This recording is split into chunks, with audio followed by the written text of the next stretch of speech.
in the harbour provides a beautiful backdrop for the Warner Park Cricket Stadium.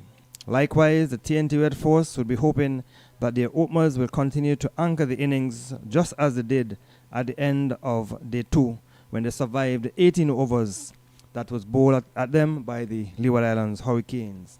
Day 3 promises to be fascinating as the Hurricane will seek to tighten the grip on this match, a game that they have taken control of since the toss on day 1.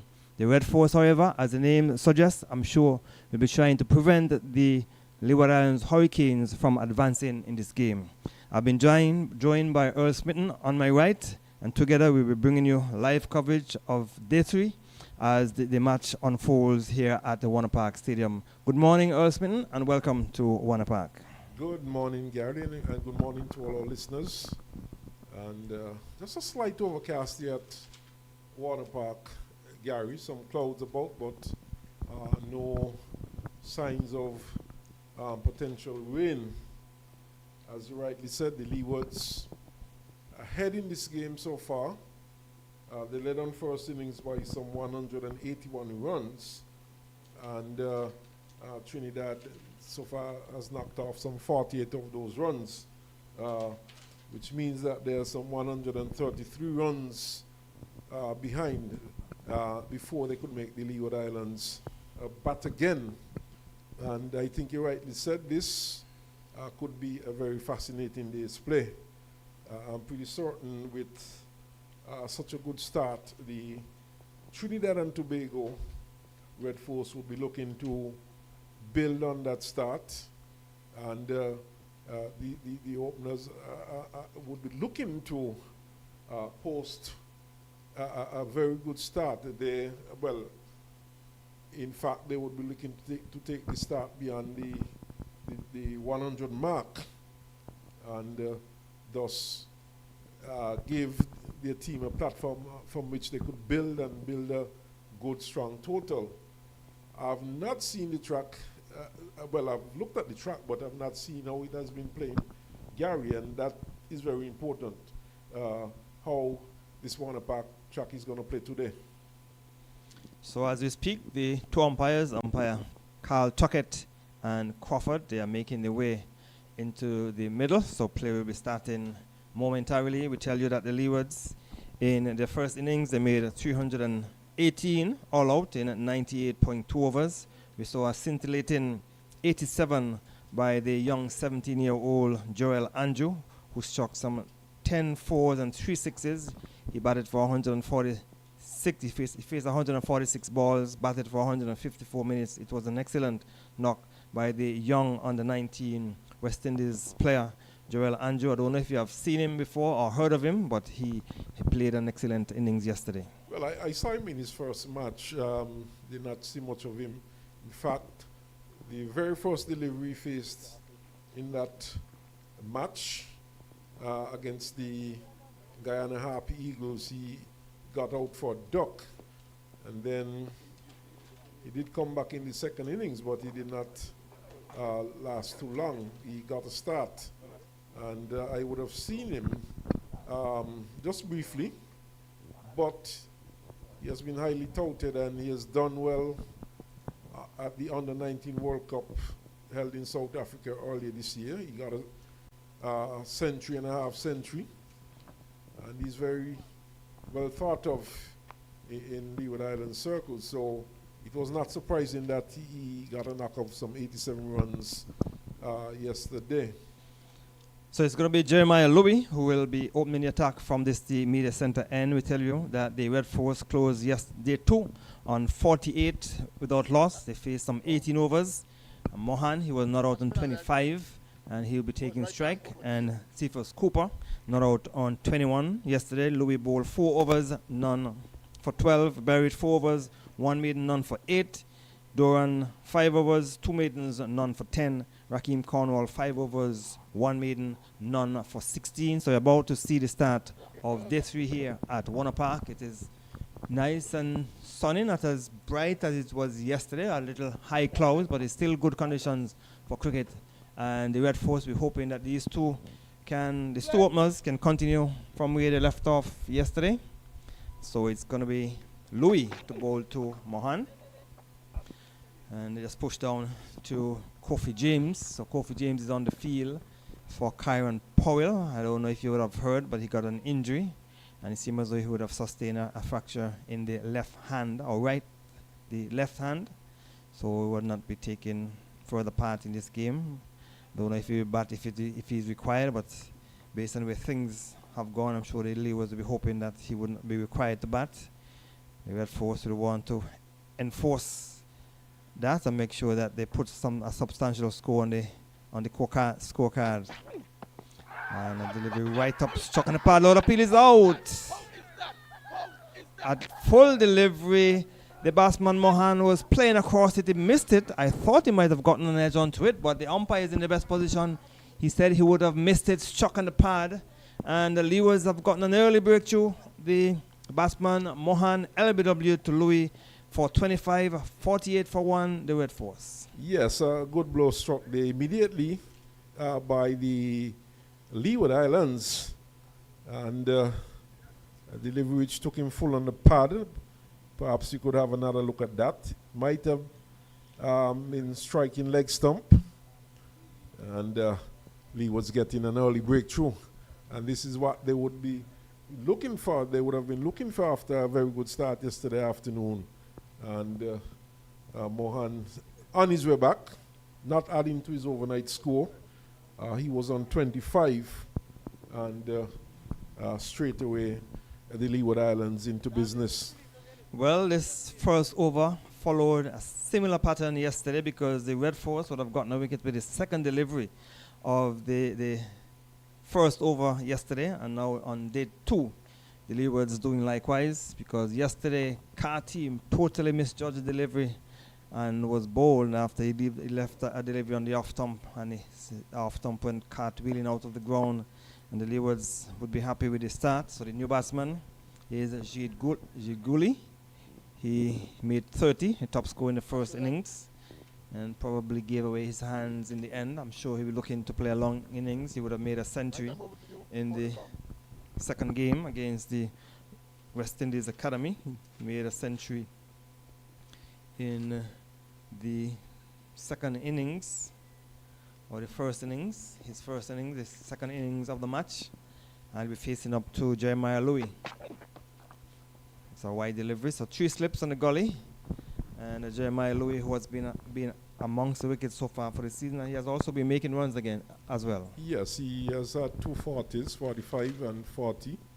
And this probably might be 17th wicket for the season so far. In fact, in the first innings, he would have picked up 3 for 38. And from his very first match in which he picked up 8 wickets, he has been picking up wickets since. Schooley gets a good delivery on the stumps, and I'm sure that the Leeward's Hurricanes would want to continue to keep the pressure on the Red Force. The Red Force, I'm sure, would have been hoping that the openers could have at least batted another 18 overs as they did yesterday, but that was not to be. They lost the wicket with the second delivery of the first over. And so the Leewards will want to continue to pick up wickets as Louis bowled to Jid Guli. He's not going to be tempted, allowed it to go through to be taken behind by the keeper.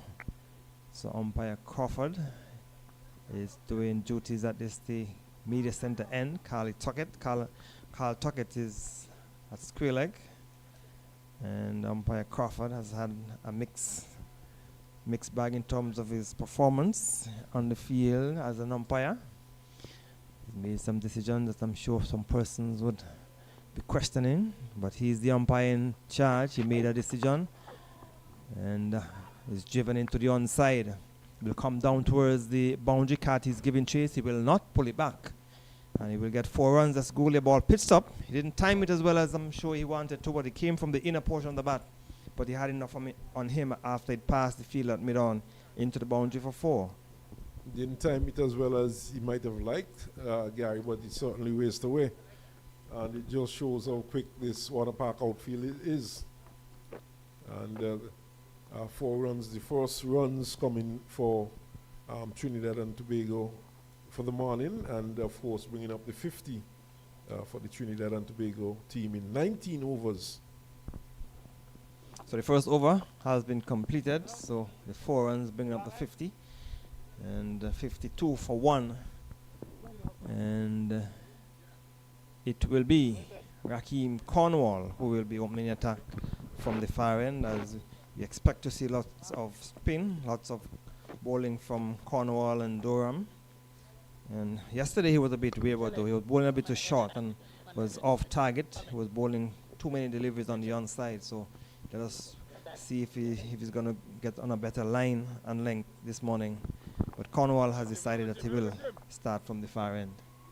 He seems to like that end quite a lot. So he'll be bowling to Cephas Cooper. And Cooper will get a single. So Cornwall on day 2, he left the field. He didn't return after lunch on day 2, and day 1, sorry. And then the Carty was the captain in charge at that time, but now he's back on the field. So all is well with the big figure of Cornwall. This time he will go around the wicket to the left-handed Jade Gooley. So with that single, the total going on to 53 for 1. They still 128 runs in deficit. So have lots of work to do, the Red Force batsmen. And they'll be hoping that Jade Gooley will repeat the performance that he did at Connery. Cornwall, I'm sure they want to prevent that. Cornwall would have gotten 6-wicket haul in the last game, the game against Guyana, and the Leewards would have won that by 273 runs. They would want to continue to keep the pressure. A short delivery and went down towards the backward point area. So Leewards second in the point standings. The Windward Islands on top. And so Leewards will be looking to get maximum points from this game. They would have picked up a couple batting points, and already they would have gotten some bowling points as well in the first innings where they dismissed the Red Force. So they'll be looking to pick up more points. Jade Gooley will be looking to prevent the bowler Cornwall from making any further breakthrough here at the Warner Park. So we have 2 slips and a forward short leg. And Jade Gooley onto the front foot, just push the final delivery of the second over into the offside to bring up the end of over number 2. On day number 3, the Red Force, they are 53 for 1. Yes, a good start there by Cornwall, good line and length, and keeping the batsman quiet, just conceding a single in that over. And speaking of the Windward Islands, Gary, the Windward Islands, of course, they are out front. They are playing against the combined college and campuses, who were dismissed for 204 by the Windwards, with Richards getting 46 and Evelyn 43. And they batted for some 71.3 overs. And in fact, Cyrus for the Windward picked up 6 for 72, Tyson 3 for 32. Windwards have replied strongly there, 358 for 8 of 99 overs.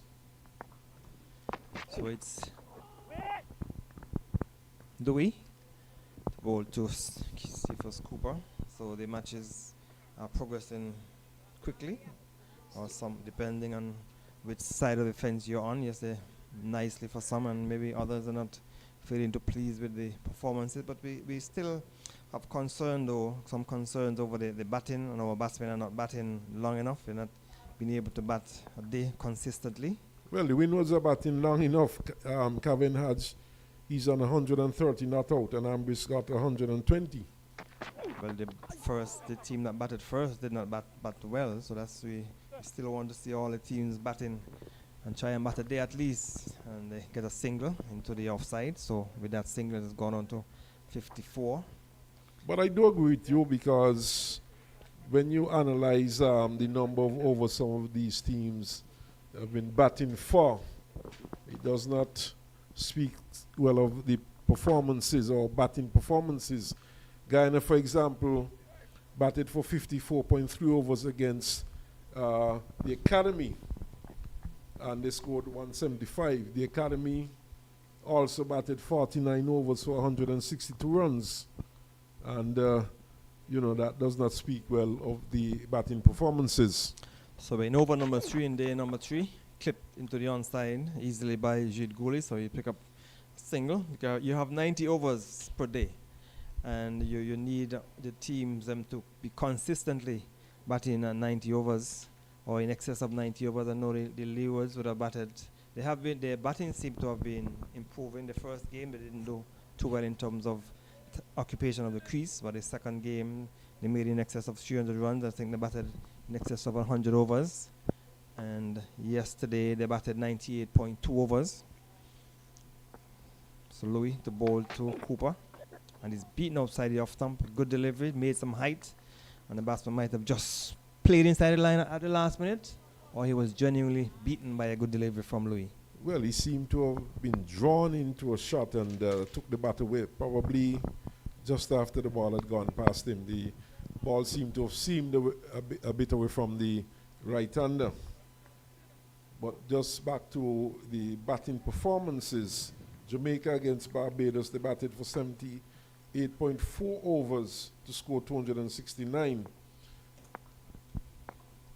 So Cooper, a delivery. This time he plays inside the line a little further outside the off stump and taken low down by keeper Hamilton. And we have people like Mackenzie again who played Test cricket for the West Indies, getting a start and not going on. He scored 40.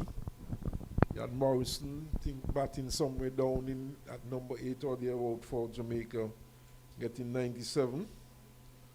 And Brown got 40.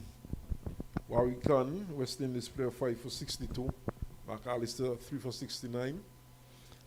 So Cephas Cooper is playing inside the line of that delivery, final delivery of over number 3. At the end of it, the Red Force, with a deficit of 181, they are 55 for 1 from 21 overs. Yes, not a bad over there from Jeremiah Louis, bowling a fourth stump line and beating the batsman Cooper once or twice, just outside the off stump. And just probing outside the off stump and looking to get that outside edge. But in the end, Cooper was able to survive that over, and he's on 23. But quickly back to that Barbados-Jamaica match. Barbados, they are batting well. So the Red Force will want to bat well here today as well to prevent the Leewards from advancing in this game. They have a deficit of 181, and they have already lost the wicket. 55 for 1. It's a bit of turn and bounce. We have seen that the spinners getting some bounce and turn out of this pitch. The turn is slow, but they are certainly we have seen the spinners extracting some bursts, some turn and bounce from the pitch. So delivery, this goes down into the offside. So Cornwall is looking to keep things tight, and the clouds are high. Sun is behind the high puffy clouds, and Cornwall bowling from the Lozak Road end.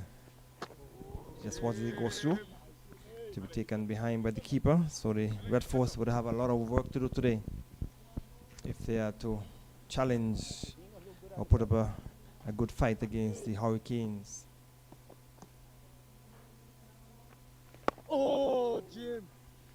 Gary, a lead of 181 is by no means a small lead, and they certainly they have their work cut out for them to surpass this in the first instance, and then of course set the Leeward Islands a target. Of course, there's a lot of time left in this game. We are just into day 3, the pre-lunch period. But Gary, just to get back to that Barbados match, the Barbados there, 315 for 6 from 97 overs. And Craig Brathwaite, he's on 129 not out. And so far he has faced some 290 deliveries. And we had Wickham scoring 63, with Green from Jamaica picking up 2 for 38. So there are some teams that are batting deep, Gary. Yes, and it's good to see Craig Brathwaite has decided. I know some person probably has some issue with the fact that sometimes he bats too slow, because I think yesterday he was 16 from 61 deliveries and he was batting slow. But the fact that he's still in the middle is good for him. So they will get a delivery on the leg stump. Got a bit of feeling by the youngster Joel Andrew, diving away to his right and recovers quickly and prevented any possibility of a run. So occupation of the crease is important, and Craig Brathwaite has been known over the years to be occupying the crease for a very long time. Realized, of course, that he was short of runs, and occupation there for him was the key. So Louis will be going into ball to Cephas Cooper, and a lovely shot. Should get at least 2 as Michael Louis pulls it back inside the cover boundary. 2 runs to Cephas Cooper from a good shot, and they realize keeper Jamal Hamilton has come to the stumps for Jeremiah Louis. Good shot there by Cephas Cooper. It was more timing than anything else, and placed it into the cover region between short extra cover and point, and picking up 2 runs.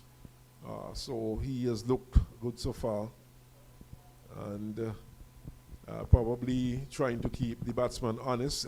Jamal Hamilton has come up behind the stumps, probably realizing that Cooper was using his feet and chipping down to the medium pacer. So Louis into the offside, goes too quickly for the single. Return comes in, misses the stump. Backed up in the onside by Kezuna Archibald. And so another single to the total. He moves on to 58. And the field changes over for the left-handed Jade Goli. Good single though by Cooper, steering it just to the right of point, and taking the pace off that one, and calling immediately for the single, and his partner Guli responding well, and the single easily taken in the end. So Guli is on 5 over the wicket. That's Jeremiah Louis just outside the off stump. So 3 slips and 3 slips. There's a point, extra cover, and a mid-off. So Jeet Guli, one of the players, would have made a century so far for this season. We have seen 3 centuries were made yesterday. So he has taken the tally to some 10 centuries have been made so far for the 2024 season. A number of bowlers would have taken 5 wickets already. And Jeremiah Louis, he's one of those players. 2 wide, and Ajit Guli is not going to be tempted. So the total remains on 58 for 1, and there's 1 delivery remaining in the over. So we have seen some 3 runs coming so far in the over from Louis. He has bowled 6.5 overs, 1 for 21. He got a wicket with his second delivery this morning when he had Mohan LBW for 25. And he will turn at the top of his mark. Not a wide delivery, 2 wide to tempt the batsman. Over completed, 58 for 1. Yes, the end of a fairly quiet over there by Jeremiah Louis, tending to go a bit too wide of the off stump, but probably bowling to a plan, and the batsman not being tempted into a rush shot. But just to get back to the batting performances of the team so far, there must be a lot of concern for the defending champions, the Guyana Harpy Eagles. They certainly have not been able to rack up some big scores for the season so far. Although they are in a fairly good position against the West Indies Academy. So delivery, there you get a single. So another single to total 59 for 1. As you said earlier on, there's a bit of turn and bounce, but it's slow. So the batsmen, they have been able to pick up the line and allow it through quite easily, not really posing much of a challenge to the batsmen. So Jude Gully will facing up to Cornwall. So Cornwall is guilty of putting on a chance yesterday off the bowling of Jeremiah Louis at first slip. Went straight into his lap, couldn't hold on to it. And bowler flatter, faster delivery. And goes down into extra cover. Where it is Louis, he feels 59 for 1. Cornwall did make an adjustment to his field also. He took the forward short leg out and placed him into a silly point. Right in the face of Jude Gully. And spinning away outside the off stump. The hands of the bowler going in the air, maybe passing a little closer to the off stump than the batsman would have imagined. Cornwall getting a little bit of bounce and turn. But slow. And so the over has been completed. So over number 24, 59 for 1, the Red Force. Yes, Red Force 59 for 1. So far from what I've seen of the track today, it seems to be a very good one to bat on. As you would have said earlier on, there's some turn and bounce, but it's quite slow, nothing alarming. And if the batsmen are prepared to stick it out there, they certainly could get a very good total here today. So quite a lot of cricket left in this game. And Lee was, of course, picking up the early wicket. They're searching for another breakthrough at this point. So you just saw some tourists speaking to one of our ambassadors. It's looks like we'll get back to that in a minute as Jeremiah Louis bowling to Cooper, swinging through the onside. Bad delivery, has been punished. 4 runs was shot, and Cephas Cooper swung it through the back of the square area for 4.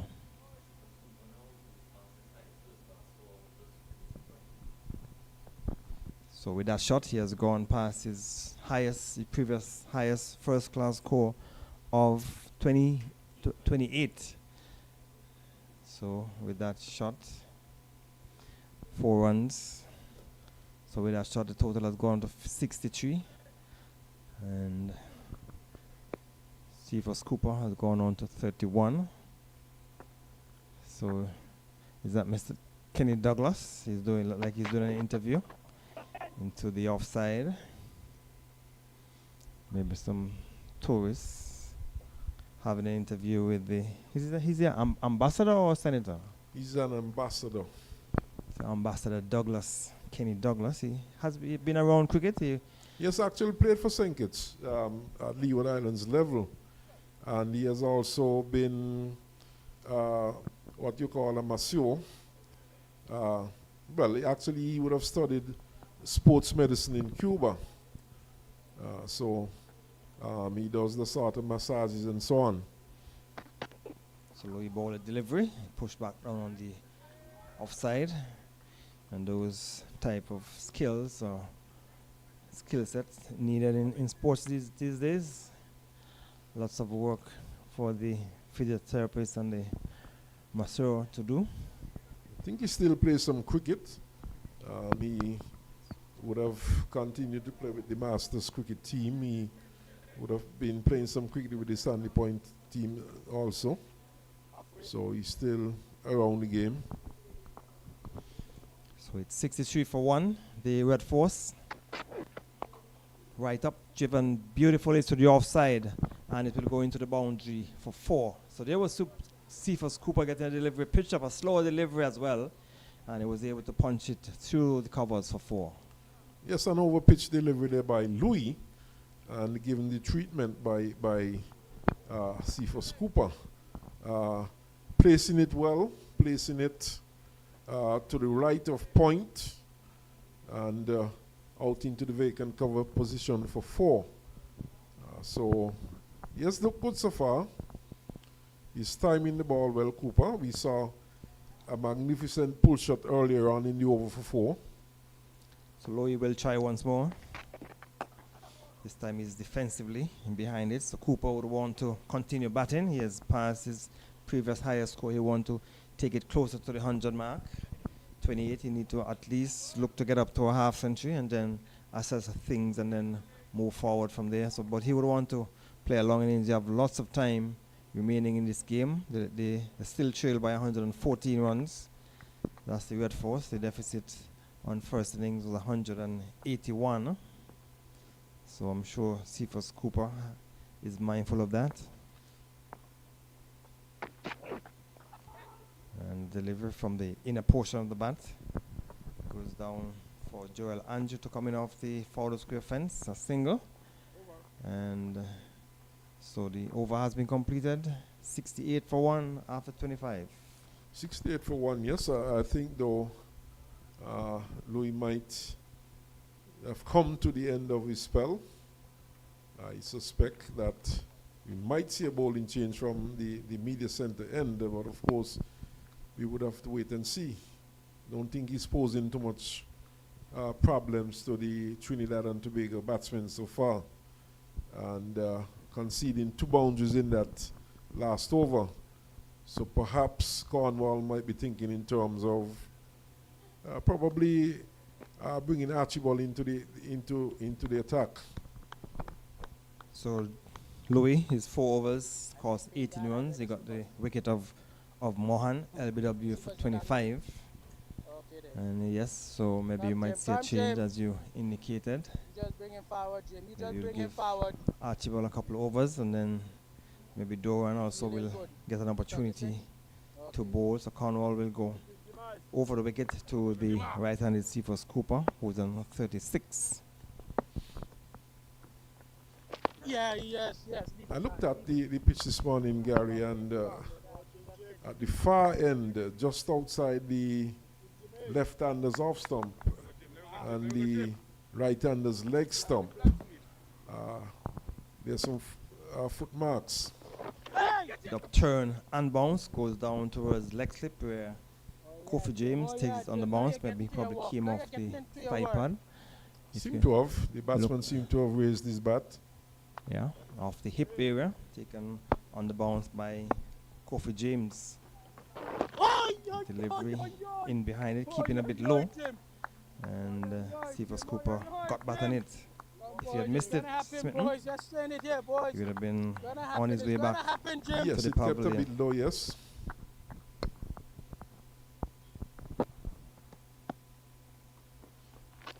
And it is driving caught. Oh, my Brilliant catch by the big man. Going down to his right as Cephas Cooper came down and he drove it to the right of Cornwall. The big man went down and took it one-handed. My goodness, what a catch. That's a wonderful catch indeed by Cornwall. And he makes it look so easy. Diving to his right. And the catch snared quite easily by Cornwall. Magnificent indeed. And another breakthrough there for the Leeward Islands. But one of the features of Cornwall catching, Gary, is how easy he makes these catches look. So, wonderful catch by the big man. Earl Smith said dive, but he stretched his hand and went down and had it in his right hand. Good catch by the big man, good anticipation as well.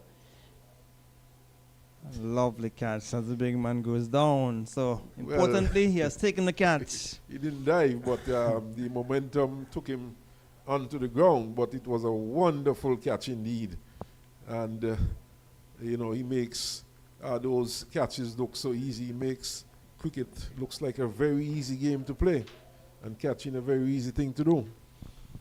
So, the experience Jason Mohammed has come to the middle, and he will want to bring all his experience to the fore. He would have made a century in the game against the Happy Eagles, but since then he has been unable to get past 10.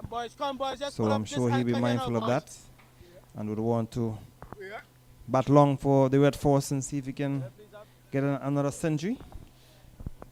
But Cornwall, I'm sure, will have other ideas. I think it was good bowling though. He seemed to have held that one back a bit, Cornwall. And probably the batsman drawn into his shot too early and played it back. It was low to the ground, but Cornwall, who is very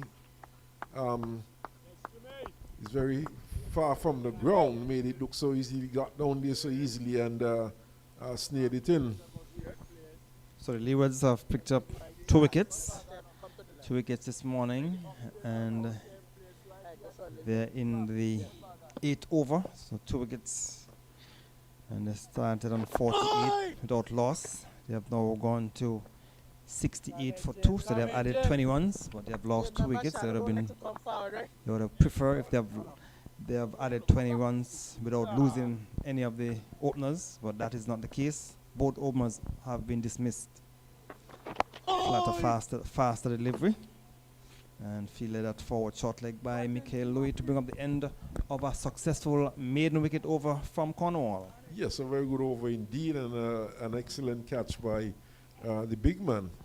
And for Trinidad and Tobago, I'm pretty certain that that is not part of the script. They would have been thinking in terms of today. They would have been thinking that at lunch, they would have been well past 100, probably for no wickets down.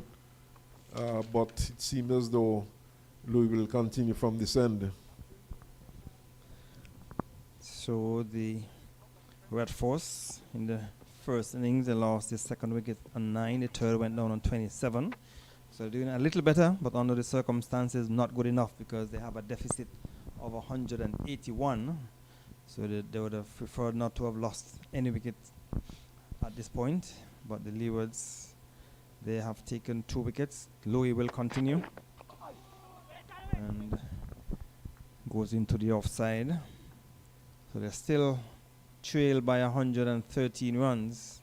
The Leewards won the toss on an overcast morning on day 1. Play started late because of rain. And Gary, this is a very critical partnership for Trinidad and Tobago. They have the 2 centurions for the season so far at the crease, and a lot would depend on this partnership. so Jade Gooley will want to spend a lot of time in the middle. So you have lots of overs remaining. Just this we are in the 9th over of the morning, so you still have 81 overs remaining in the day's play. So you have all of 81 overs if you so desire to bat and try and keep the Leewards at bay. But the Leewards, I'm sure they have other ideas because they have already started to pick up wickets. And of course, the most experience of the Trinidad and Tobago batsman, Mohammed, out there. He too would have represented the West Indies at the international level. In fact, he would have scored some 12 first-class centuries, Mohammed. So quite a wealth of experience there as see the umpires having a look at the ball.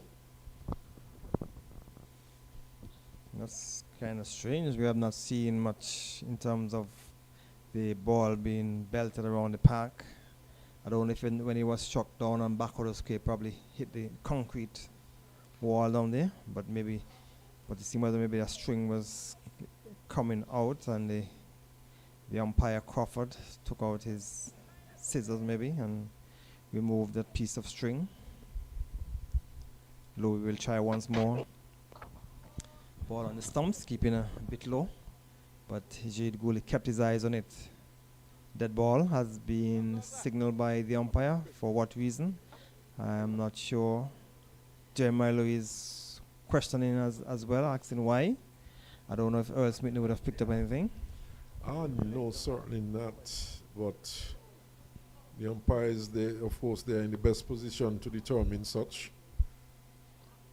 But Louis seems to be satisfied with the explanation, and he makes his way back to the top of his mark. But Gary, perhaps we thought that maybe we might have had a bowling change from this end, but perhaps the fall of the wicket prompted the captain Cornwall to give Louis another over. So of course, Louis is his chief wicket taker in the season so far.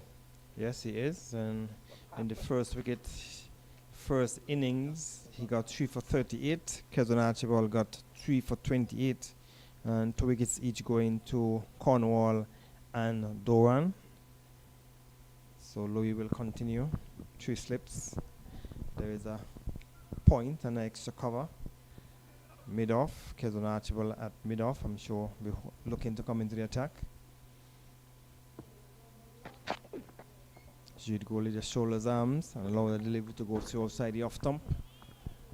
And so it's going to be a long day. And the Leewards, I'm sure, want to make it a shorter day.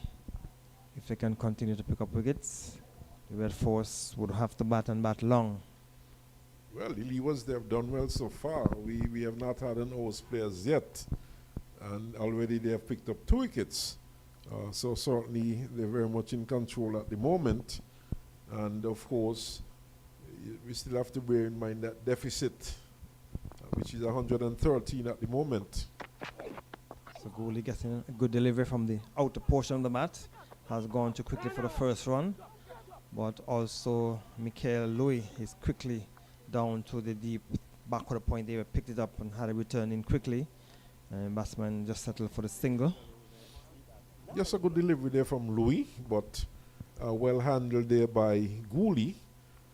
In fact, he seemed to have taken the bottom hand away and kept it down, kept it all along the carpet, and picked up a single in the end. So, a very good delivery. A bit of bounce there for Louis also, but handled well by Goalie.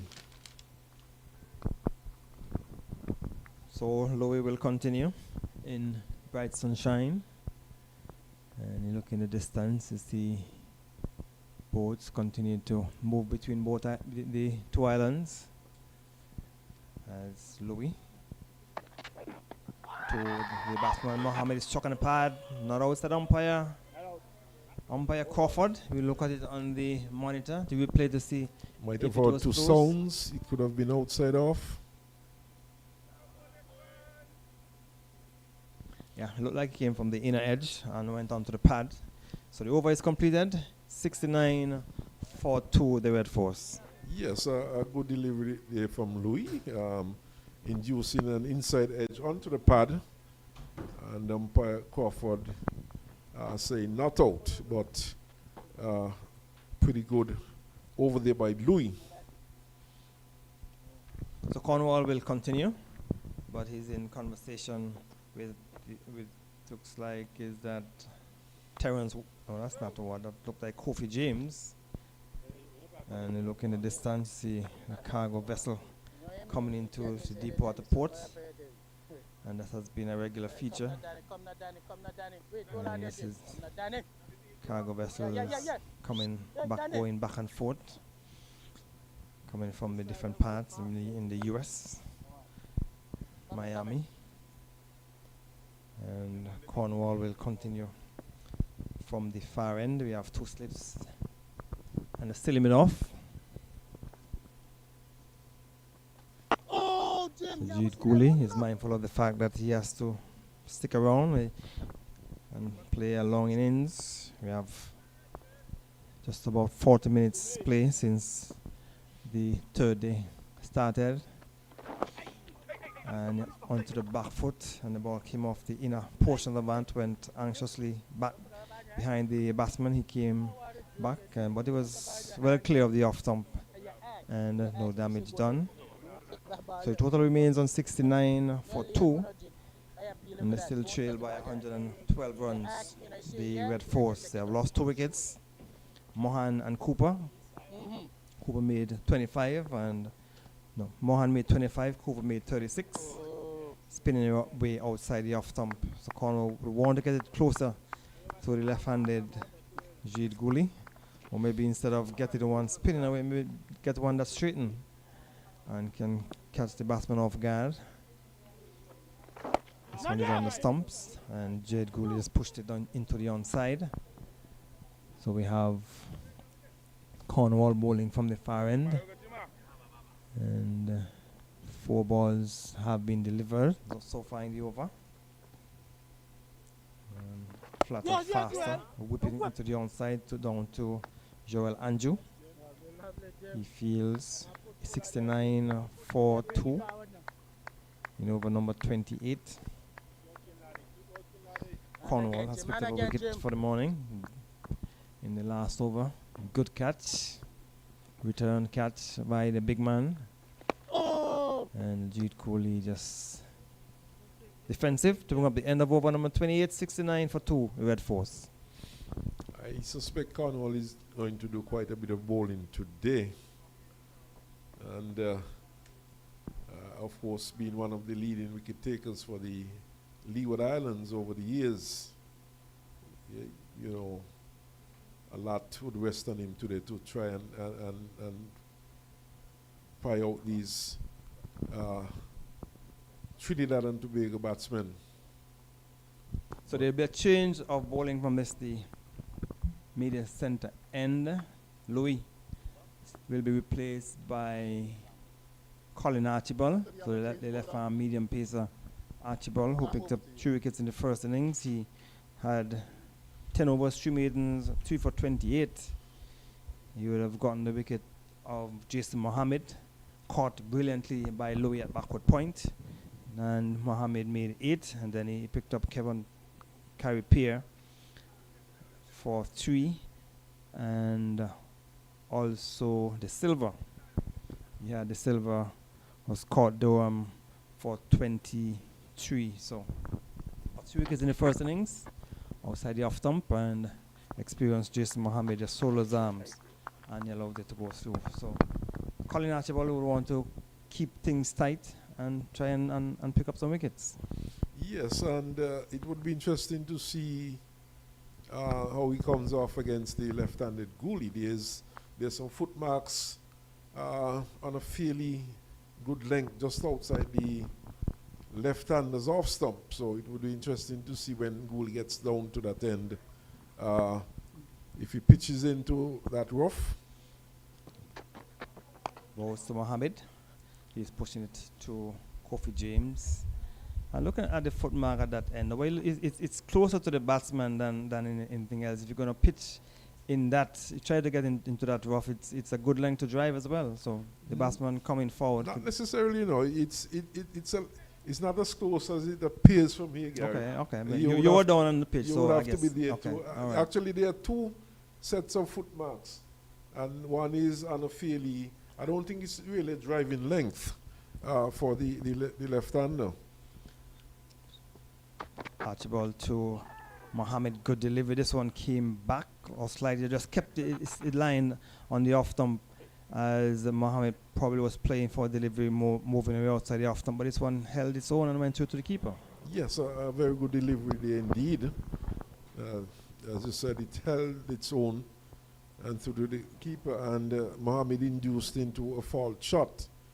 And right away, Gooley, the lesser of the 2 experienced batsmen down, they called him down to have a word with him, just to probably calm his nerves and settle him down.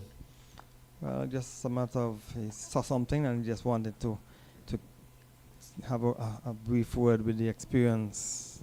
Jason Mohammed, you're never too old to get knowledge. This one is wider, and no harm as the batsman Mohammed just sold his arms and allowed it to go through to be taken by the keeper.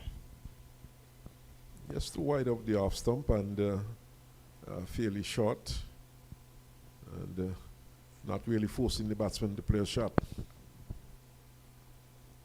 So they've added just 21 runs so far for the morning. We're in over number 11. So the Leewards keeping things tight and have picked up 2 wickets. Good delivery from Archibald. A hurry defensive shot pushed down to mid-on by Jason Mohammed. So Mohammed has faced some 8 balls. He has not yet scored. Jude Gooley is on 6 from 35. I don't think he should be worried by the fact that he has faced 8 deliveries and he has not been able to score. He's an experienced player, and he's also aware that he has the rest of the day to bat if he wishes. Yes, that is true, but at the same time, too, they would like to keep the scoreboard moving along. So he faces up to Archibald into the offside, down to Casey Carty, and the over has been completed. A maiden over, first up by Colin Archibald. Yes, a good start there for Archibald for the morning. But as I was saying, the Trinidad and Tobago batsmen, they certainly would like to put together a good partnership. But by doing so, I don't think they would be thinking in terms of just batting time. They'll be thinking in terms of rotating the strike, picking up the singles, and keeping the scoreboard moving along, rather than having the Leeward Island bowlers just bowl to them. And what a bowler really likes is to be able to bowl to one batsman for as many consecutive deliveries as possible. So rotation of the strike would certainly help the Trinidad and Tobago batsmen. Cornwall around the wicket. Oi! Yes, it's important as batsmen that you rotate the strike, and that will even throw off the bowlers, because if you're scoring off every delivery, then the bowler would have to adjust his line. It's Cornwall. Oh, yeah, And Gooley will get a single return, comes in, misses the stumps, and the bat probably jammed into the ground, and now he's shaking the left hand as Jude Gooley as he tried to get into his crease. I will look at it on the monitor. Return came in. Yes, and when he tried to get in, the bat probably jammed in the ground, and the handle probably struck him on the hand. So, but the single was completed, 70 for 2. Direct hit though, Gary, could have been close. So the fielder for the Red Force was coming onto the field, but he was sent back by Jude Gooley, so he seemed to be okay. And the thing about rotating the strike to Gary, importantly too, there's a left and right-handed combination down there for the Trinidad and Tobago Red Force team. So it could easily throw the bowlers off line and length. And of course, the diminutive Mohammed, he is very short compared to Gooley, who is just above medium height, just about average height. So it makes a difference. Bowlers would have to adjust their line and length. So Cornwall will continue from the Lozak Road end. Going over number 30. 12 overs have been bowled in the 12th over of the morning, playing it down to Louis at short mid-on on the bounce. Spectators catch. So there's a slip, a leg slip and a forward short leg.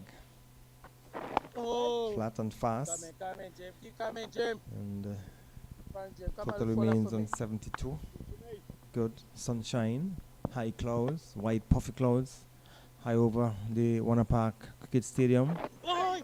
Nothing. And he will get his first run. That's Mohammed. Gets it down to a short third man. And Terence Ward from slip complete the fielding. One more to the total, 71 for 2, the Red Force. No, none at all. Yes, Mohammed, of course, happy to be off the mark. Not much in the pitch though, so Cornwall would have to do quite a bit of variation here. So Jude Gooley. Oh, And Jim. he's pushing into the onside. It's still a good batting strip, as I have been saying all match. And the over has been completed. Over number 30, 71 for 2.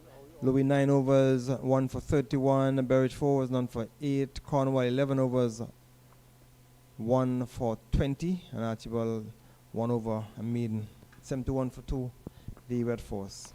Yes, 71 for 2 looking to rebuild at this point. Having lost the 2 openers today. And the most experienced player out there at the moment, Mohammed, along with Gooley. So Archibald will continue. He'll be bowling his second over. Bowling to Jason Mohammed, who took 12 balls to get off the mark. Full wide. And Jason Mohammed is not going to be tempted. It was too wide outside the off stump to induce a shot from Jason Mohammed. So as you were told, Jason Mohammed has scored 12 first-class centuries. And he would want to add another one to that. He would have been very prolific at List A cricket also.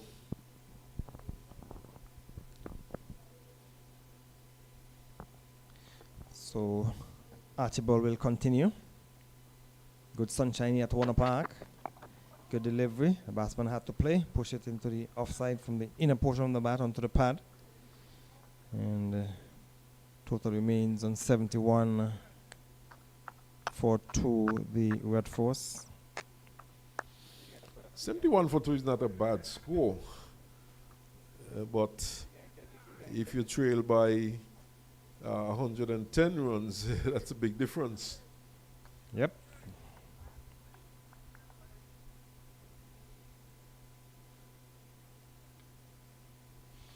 So Archibald will continue to bowl to experienced Mohammed.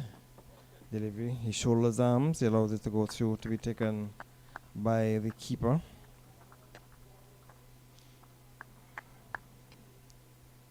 So in first class matches, 2006 he started. So he has 95 matches, 4,545 runs, and average 29.9. In List A, he has 128 matches, 3,608, averaging 39. And this is where he would have made it into the West Indies team in List A cricket. And of course, he has a better average there also. As Archibald bowled a short delivery, swung into the onside for 4. He sat up and Mohammed just pulled it through mid-wicket down towards the boundary for 4. Yes, a good shot there by Mohammed. It was short. It really sat up. It's a very good batting track. And he swiveled into his wicket and swung it into the vacant mid-wicket boundary for 4. So, very good shot there by Jason Mohammed. And it's obvious that they are prepared to put the bad deliveries away. You've seen a number of shots coming from the Trinidad and Tobago batsmen this morning, which is good. You cannot just let the bowlers dictate to you. If a bad delivery comes along, it should be put away. And Mohammed did that, so the total has gone on to 75.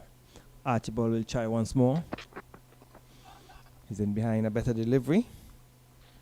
And total remains in 75. So we have 1 delivery remaining in the second over, bowled by Colin Archibald.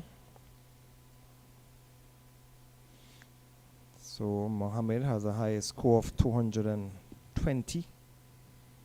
And he has scored 19 half centuries, 12 hundreds.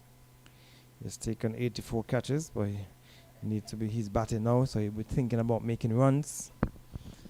And Archibald will go into bowl to the experienced Jason Mohammed. Delivery making some height, so he had to pull the bottom hand off the bat to bring up the end of over number 31, 75 for 2, the Red Force. 220 his high score, Mohammed. The Trinidad and Tobago would welcome something like that today from Mohammed. It could very well mean that he would have placed them into a safe position. But a long way to go still. A very good batting track though.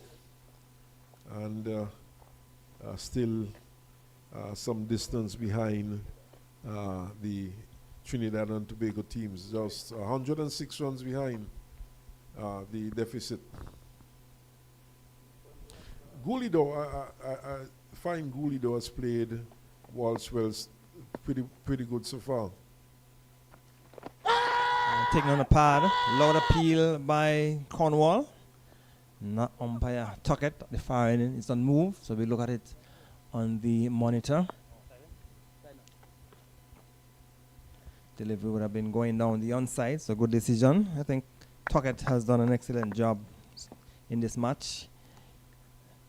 Cornwall bowls to Jeed Gooley. There's a couple of occasions where there was some loud appeal and strong appeal by the Red Force fielders, and Carly Tuckett stood firm, and the replay would have vindicated the decision made by Carly Tuckett at the time.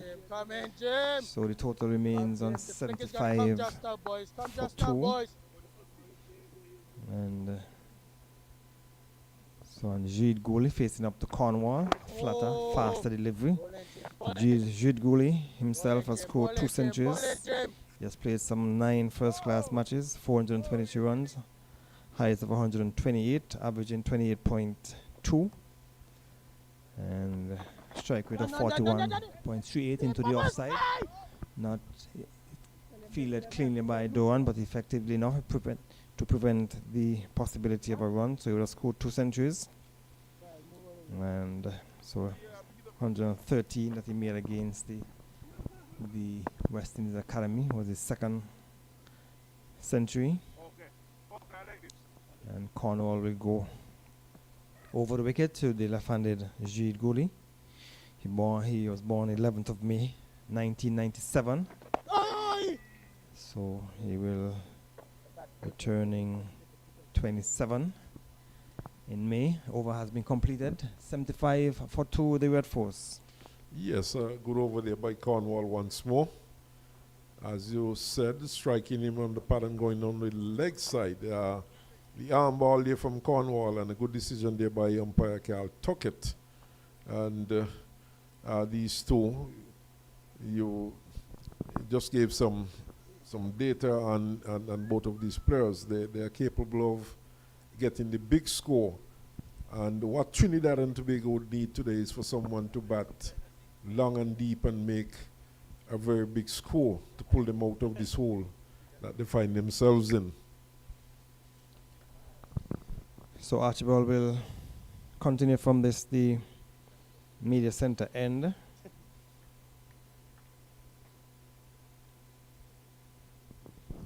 And now Mohammed will face up, 2 slips on the gully. Looking to drive, came from the inner portion of the bat.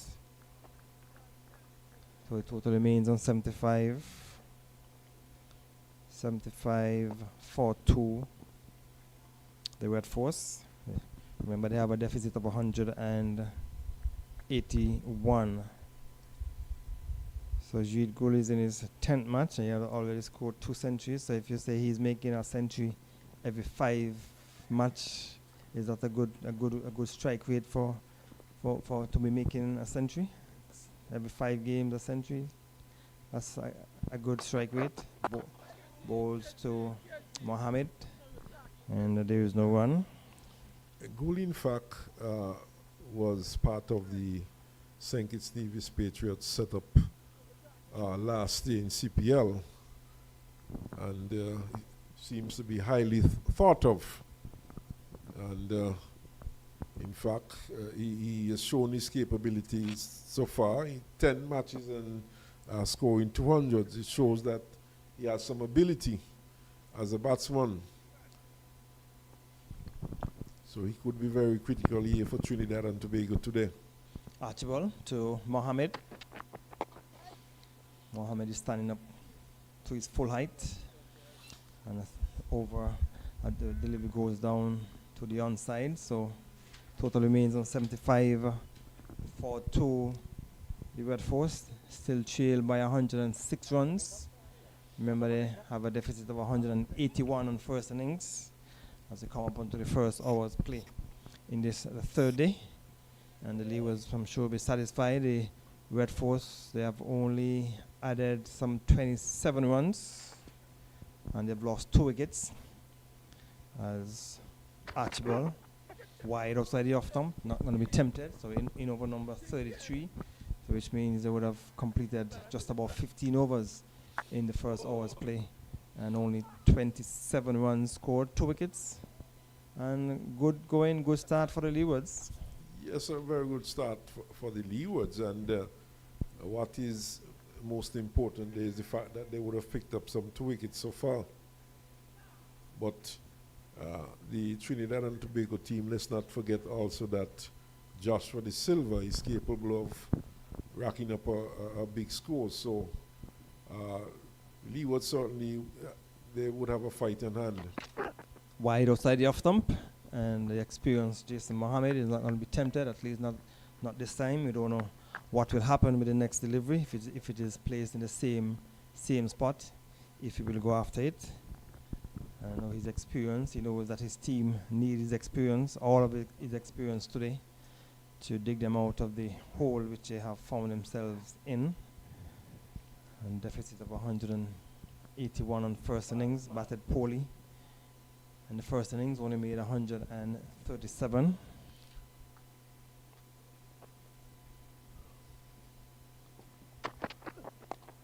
And he's working it into the onside. Has gone through for the first one. He's thinking about the second, but the return comes into the keeper from Sheena Burridge. Remember, the end of the over and the end of the first hour's play here at Warner Park, where the Red Force started in the morning on 48 without loss. They have progressed to 76 for 2, and we'll take a short break and be right back.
Well, back at Warner Park, play is about to resume with the Trinidad and Tobago Red Force trailing by some 105 runs, 76 for 2.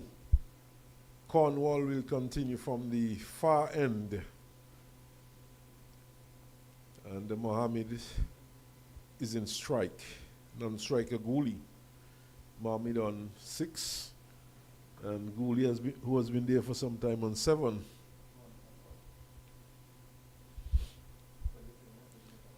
They wait as a policeman strolls across the side screen at the far end. Obviously, he's not one who is into cricket. Driven to short mid-wicket up to Durham by Mohammed. He fields and there's no run. So Cornwall picking up 1 wicket so far for the morning. A magnificent catch. Mohammed is defending to a good delivery on about centre and off. It goes into the offside. Yeah, Jim. Yeah, Jim. Keeper comes from behind to retrieve. Someone runs across the side screen at the far end.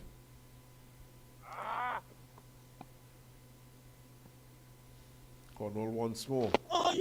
This one driven past the diving figure of Durham at short mid-wicket. Was driven to his left up the wideish. Long on, Louis Fields. But a single to Mohammed. And with that single, Mohammed draws level with Gooley. He's on 7. Yeah, you know what? What do you think? But Trinidad and Tobago whittling away at this lead. They've lost 2 wickets in the morning session so far. Louis picking up 1 and Cornwall 1. Jim. Give me some time there, Jim. Give me some time up and over there. Short Come, boys. extra Come, cover. boys. Play your food, Jim. Play your food, Jim. It's Louis there, short extra cover. That's Jeremiah Louis. Oh!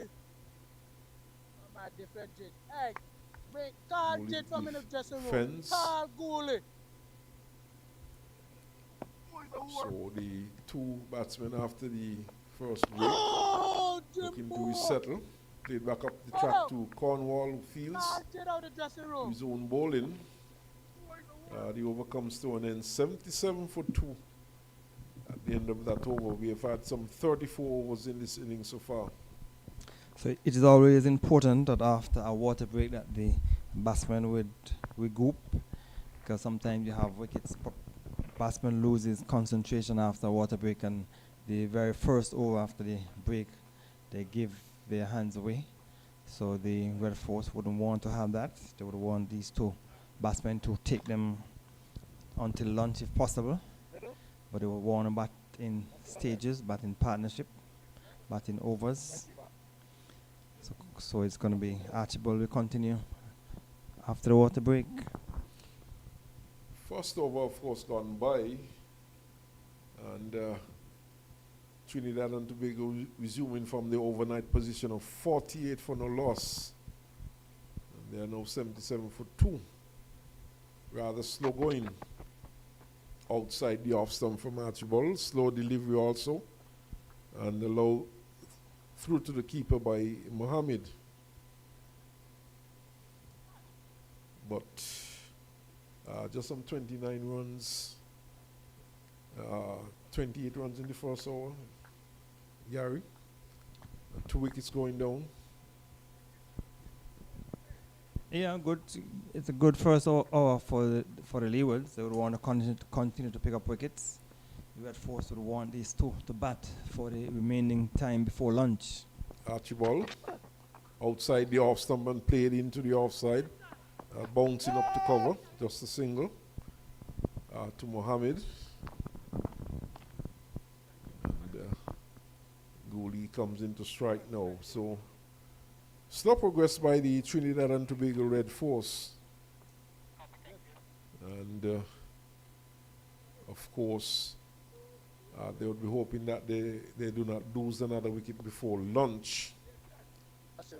And I think they would be looking to bat sessions here without losing too much wickets.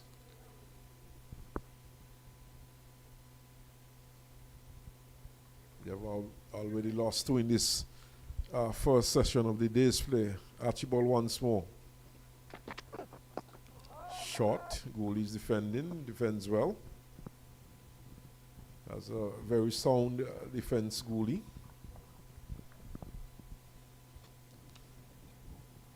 Walks away. And rehearses a defensive shot. And Archibald, in the spell so far, he has not bowled much at goalie. And I mentioned a spot outside the off stump, just on about a good length. Would be interesting to see what transpires.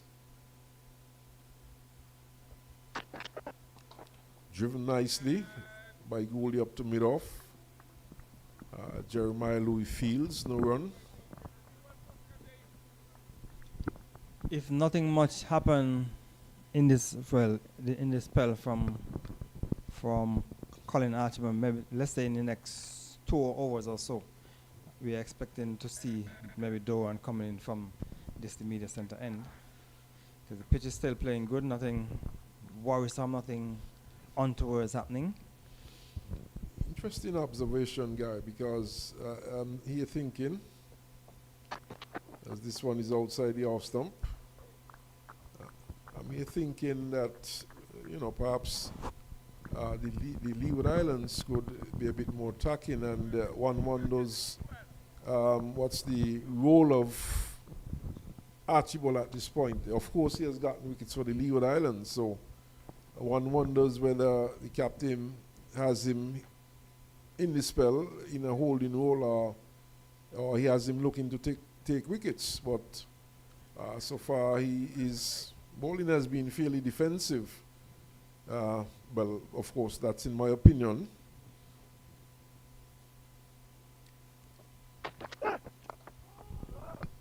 Better delivery that time, on target, on stumps, and defended well by Gooley. Yeah, so you don't really want to wait for things to happen. You want to be making things happen. You want to always be coming at the batsmen, making them play, and setting fields to put pressure on the batsmen. But as I have said, the pitch is still a good batting strip, and once the red force batters can put their heads down, they should be able to make runs. Cornwall will continue, as from the far end is making some adjustment to the field.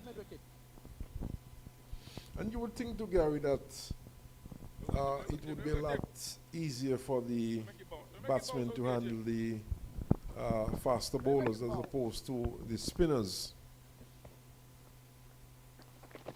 Cornwall gets one, perhaps coming from pad, perhaps some bat. Goes into the leg gully region, one bounce. There to Kofi James.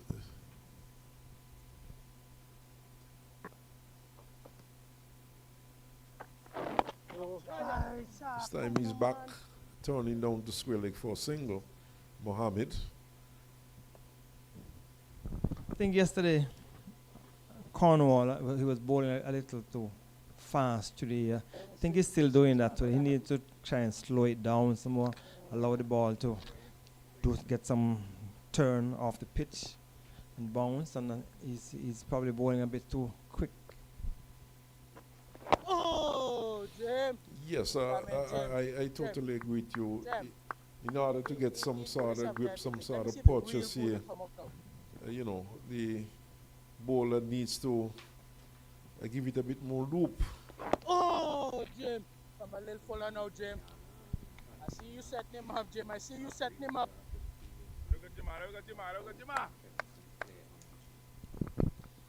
So the match with Guyana against the West Indies Academy. Savary made a half century, said, and has been dismissed. So they're 241 for 6. Chandapur only got 22. I'm sure he was trying to get some runs. And so Savary making a half century. Turned into the onside by Gooley. Up to square leg. Carty Fields. The Happy Eagles So play continues here. So 79 slow going for the Red Force. They only have added some 31 runs so far for the morning, and we have seen 18 overs delivered by the Hurricanes. So getting to the overs quick enough because there's a spin and a pace operating, so that will help the over rate. And this has been the process for the morning so far by the Leeward Islands. Driven nicely, but up to wideish mid-off, and Mohammed can't score.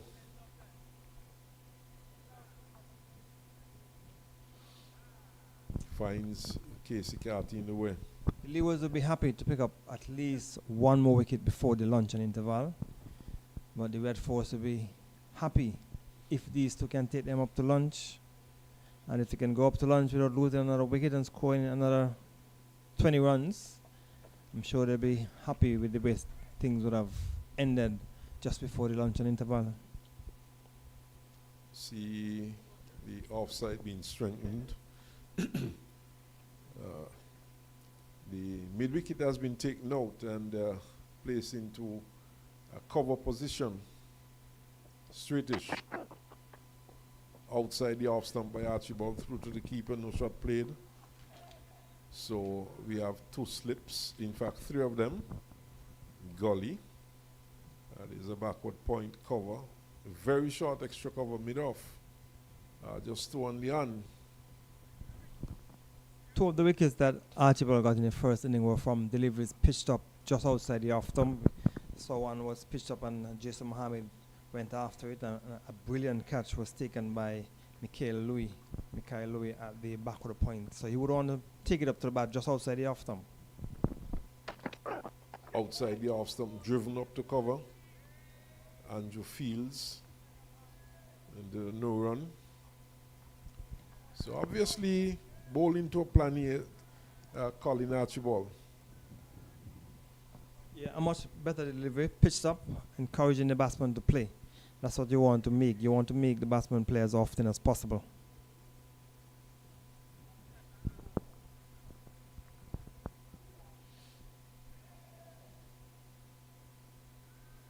Archibald once more, 79 for 2. We're in over number 37. In over number 19 for the day so far. Short, banged away. Louis quickly to his right from his position at point, or slightly backward of point. Prevents a run.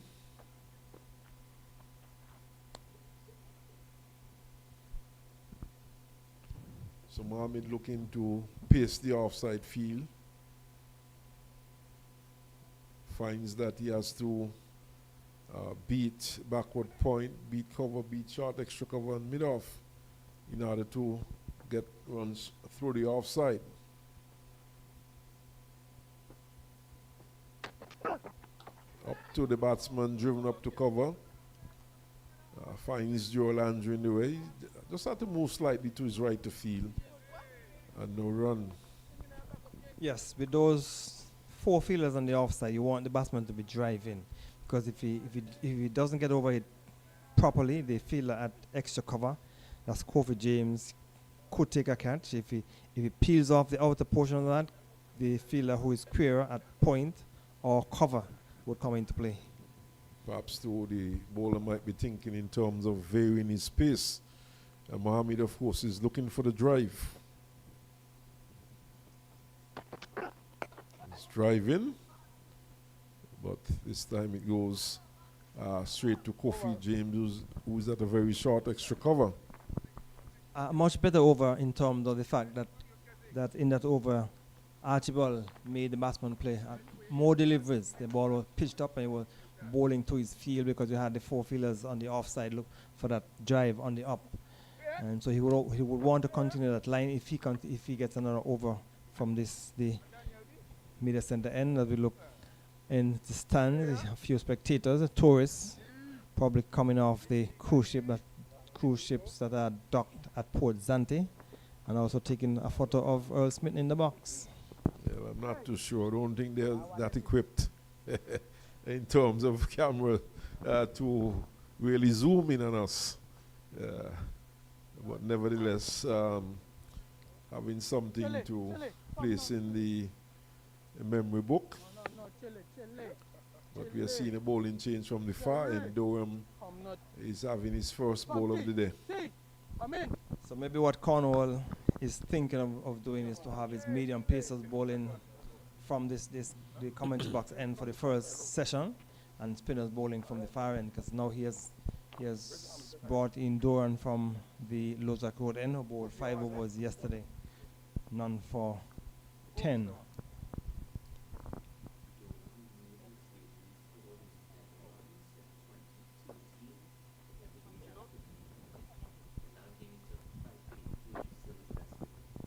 So his best figures in first class cricket: 5 for 80, 5 for 82, made his debut for the Netherlands in 2013 at the age of 15.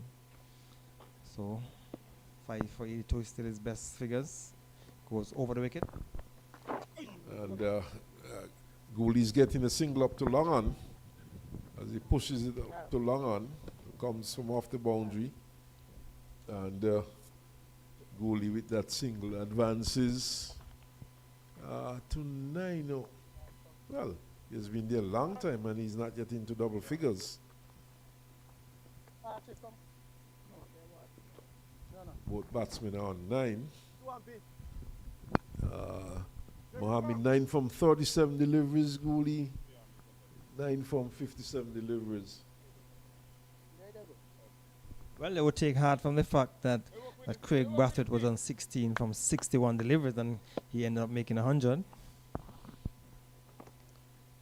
Durham back. Mohammed looking to force. Plays it up to cover point. And they can't beat Carty, who feels.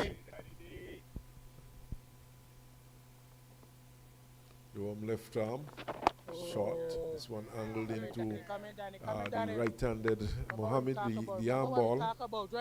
And Mohammed is defending this time.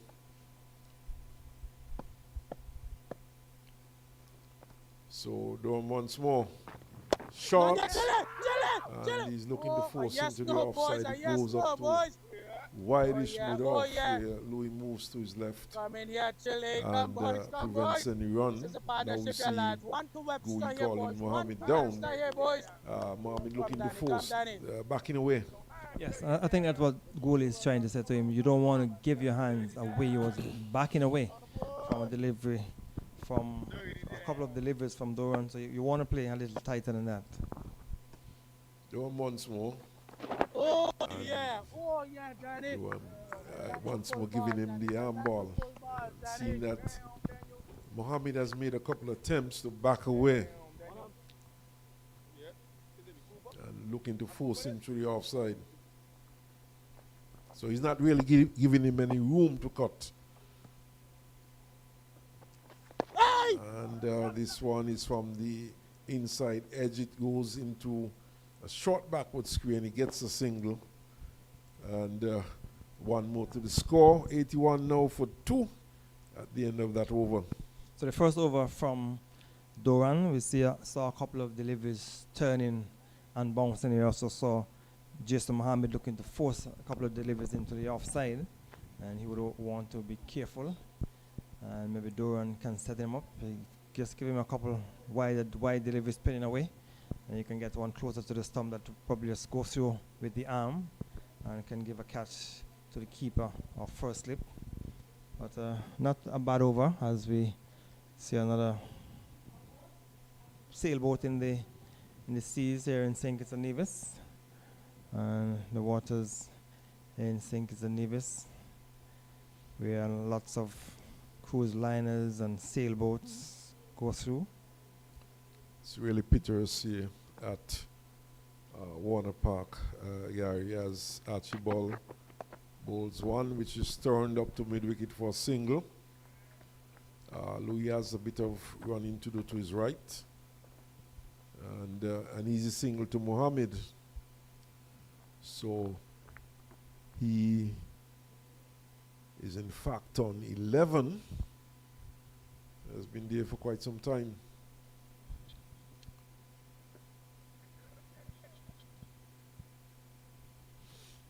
Sun is really beating down here at Warner Park.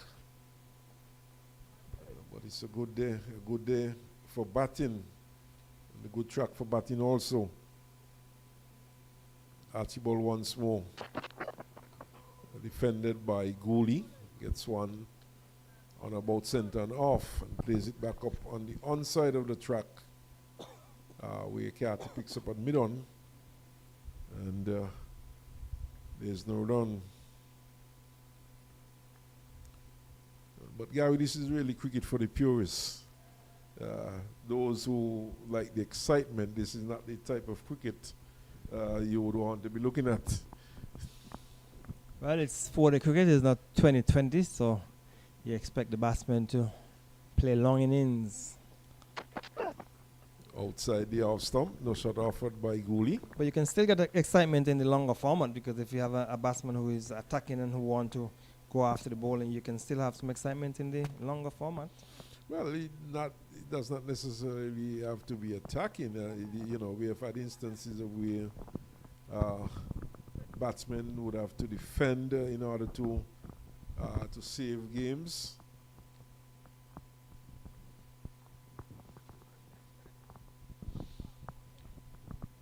And with each wicket going down, of course, it produces some excitement for the fielding team. Driven nicely into the onside by Gooley. He's getting at least. In fact, they are very hesitant, and in the end they decided against the second run. But I think that was a bit tardy there by the batsmen. They should have gotten 2 runs for that one. Gooley was ball watching. Mohammed seemed as though he was very much inclined to come back for the second run. But Gooley was ball watching, and it just ended getting a single. So field changes over for the right-handed Mohammed.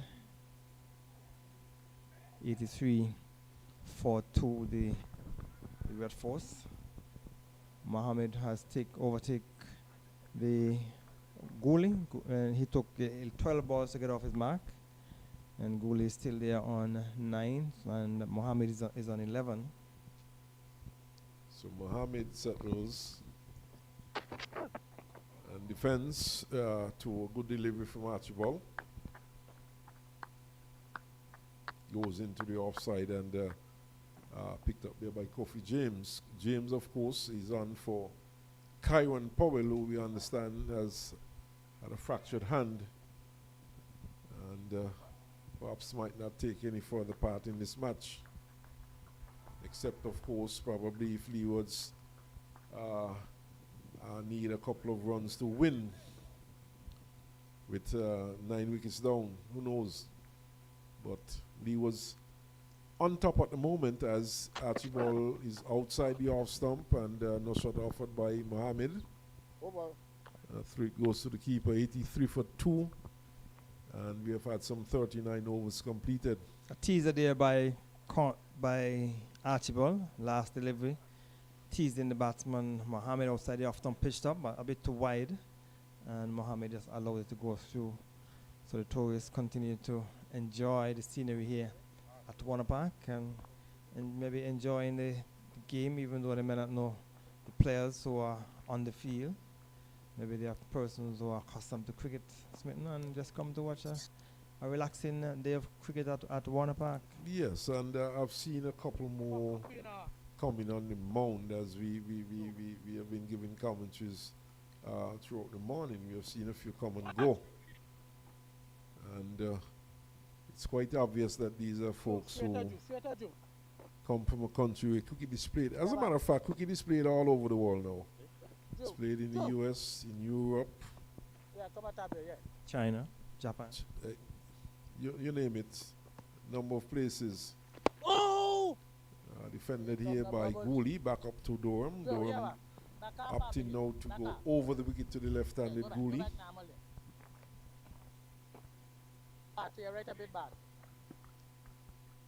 of course, a European tournament in which you have countries like Germany and France Oh, you got it, participating, driven to the right of cover for a single. As Terence Ward is quickly moving to his right to retrieve. And the goal gets one more. A little too straight there. Yeah.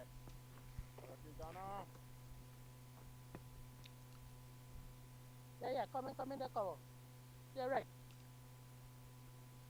We do have a couple spectators in at the moment looking at this game.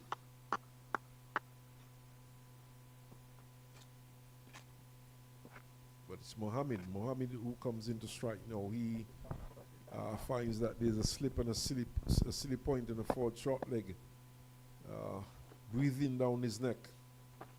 And he's back and cuts up to cover point. And Archibald sends a return to the keeper's end. And there's no run. So Durham, once more, he's going around the wicket between the umpire and the stumps. And this one is driven by Mohammed. Come boys. Goes up to short mid-on. Mid-wicket is moving around to retrieve no run. Now we see the mid-on going back.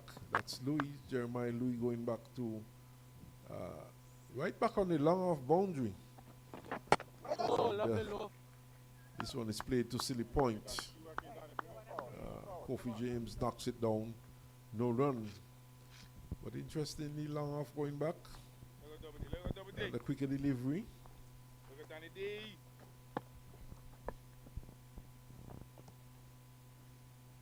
Durham once more. This one is played into the onside, and this time they get the single, as it was to the left of the short mid-wicket and to the right of mid-on, and they were able to pick up that run.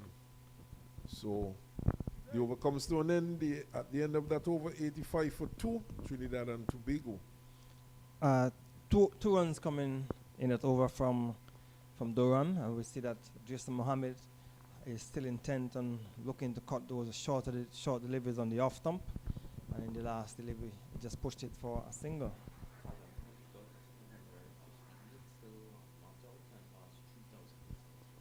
So Kevin Hodge is still batting, not out, 158, and he has gone past 3,000 runs in first class cricket. So the Windies are now leading by 191. So putting some pressure on. That's the Windies Islands. So You have a change bowler? Hodge I come over to you. seems to be going fairly slowly there. He started the morning on 130 not out, but he's still there. He has just added some 28 runs. My apologies. They're playing in Jamaica, so it's in fact an hour late. But we are seeing a bowling change here from the media center end, and it's Sheena Berridge who comes into the attack.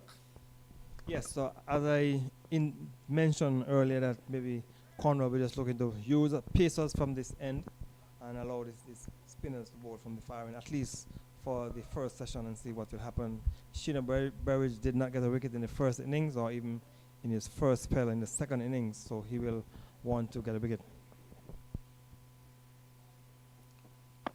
Bowls one outside the off stump. And He opened the bowling from the Lozak Road end in the second innings yesterday, so now he's bowling from the media center end. so Sheena Berridge, who knows this track very well, he of course hailed some Sandy Point, St. Kitts,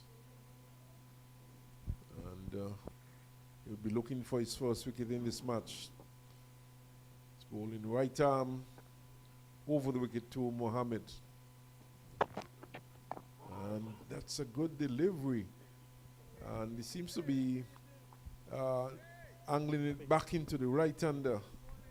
And it kept low as well, so fortunately for Mohammed, came from the inner portion of the bat, almost went through his defense. Berjo, so far his action suggests that he's going to angle it back into the right-hander. He gives it a polish. We see some adjustment in the field. Gully has been taken out, rather interestingly, and placed into a short mid-wicket. So there's no Gully, there's no third man. There are two slips, backward point. And this one is played down to backward point and no one scored. I think the reason for the change in field is that he's getting the ball to come back in towards the right hander. So if you're going to start on about center and off thumb, going more into the leg, and he's pitched up and he look for to drive it, then Doran at mid wicket, short mid wicket can come into play. Yes, yes, sir.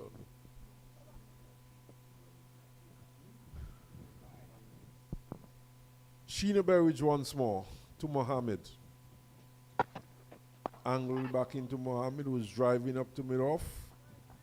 And Carty comes into action, feels well, no run.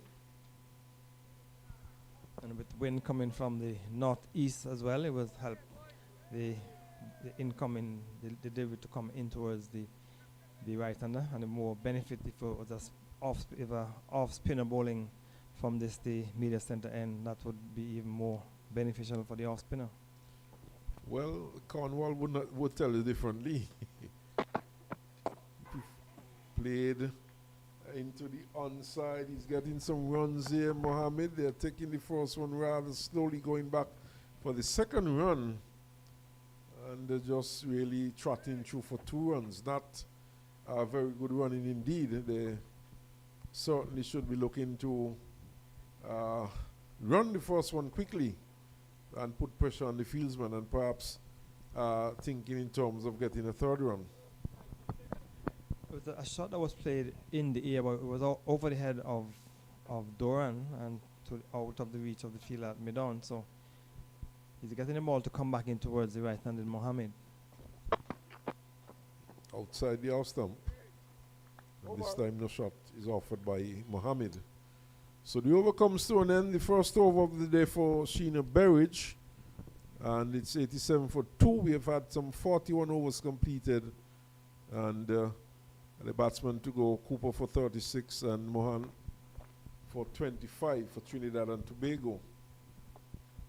So there's 39 runs have been added so far in this the first session of the third day's play. And the Leewards, they have bowled some 23 overs. So they're scoring at less than 2 runs per over. But Leewards wouldn't mind because they would have picked up 2 wickets already before the first over would have been completed, I'm sure. Based on the fact that they would have picked up those 2 wickets before the first over, they would have been thinking that they could have gotten another wicket. But these 2 batsmen have settled in nicely, and the Red Force would want them to continue.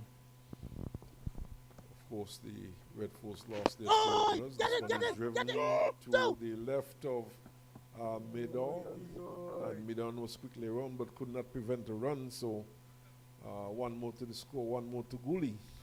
Well, he went for the drive. He was looking to drive into the offside, and he came from the inner portion of the bat and went down into the onside. So maybe inducing a bit of a false shot there by Jid Gully. So Mohammed comes into strike. And a bit of a moral victory there for Mohammed. There's no silly point in place now. There's still the 4th shot they're going to slip. Earlier on, there was that silly point with draws away and attempts to force into the offside. The ball bounces up to point. Archibald comes around, fields, no run.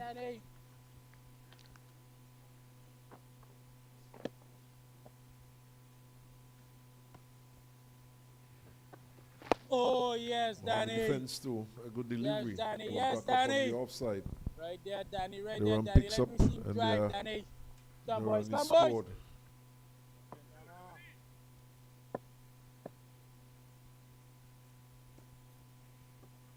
Oh, For this Danny. delivery, defending once more by Come, Danny. Mohammed. Play for lunch already, Danny. Come, boys. Come, Bowler boys. picks up the bowler to his own Danny. bowling. No run once more.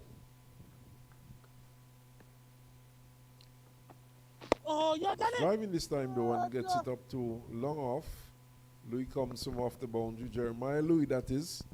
A single to Mohammed. And with that single, Mohammed goes on to 15. Gully is on 11. Gully comes into strike. Gully, in fact, has the number 11 on his back. Yo, look! Turns into the onside up to square leg, gets a single. Scotty moves around to his left. And Gully goes to 12. The over comes to an end. And the 42 overs completed, 90 for 2, Trinidad and Tobago. So an over in which they got 3 runs. So these two have put on a partnership of some 22 runs, 22 important runs in the scheme of things for the Red Force, because they started the day with a deficit of 133 runs. And then have gone to 90, so which means they would have added some 42 runs in the morning. So they still have a deficit of 91 runs, so they're still some way off. And I'm sure the Red Force will be hoping that these two, in the first instance, will take them to lunch and then come back after lunch and continue the battle for the Red Force.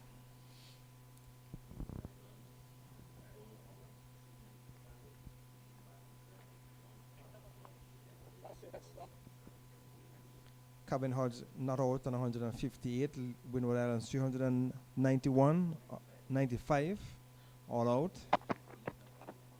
And the lead by 191 runs, so healthy lead for the Windward Islands, who have been doing well in this year's competition. They are on top of the table at the end of round 2, and they continue to do well.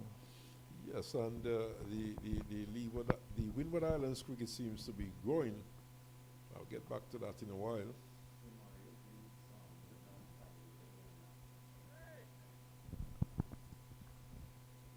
But it's Berridge to Gooley. This one is short and pulled into the onside and pulled down to the boundary, down to the straightish mid-wicket boundary for 4. That's a good shot. Too short, and he start up, and Gooley is a no-nonsense player, even though you see Gooley is playing sedately and has only scored 16 from some 65 balls. We are told that he's an aggressive player by nature, but I guess he's curtailing his aggression because of the fact that the Red Force started their second innings with a deficit of 181, and they're still down by some 87 runs.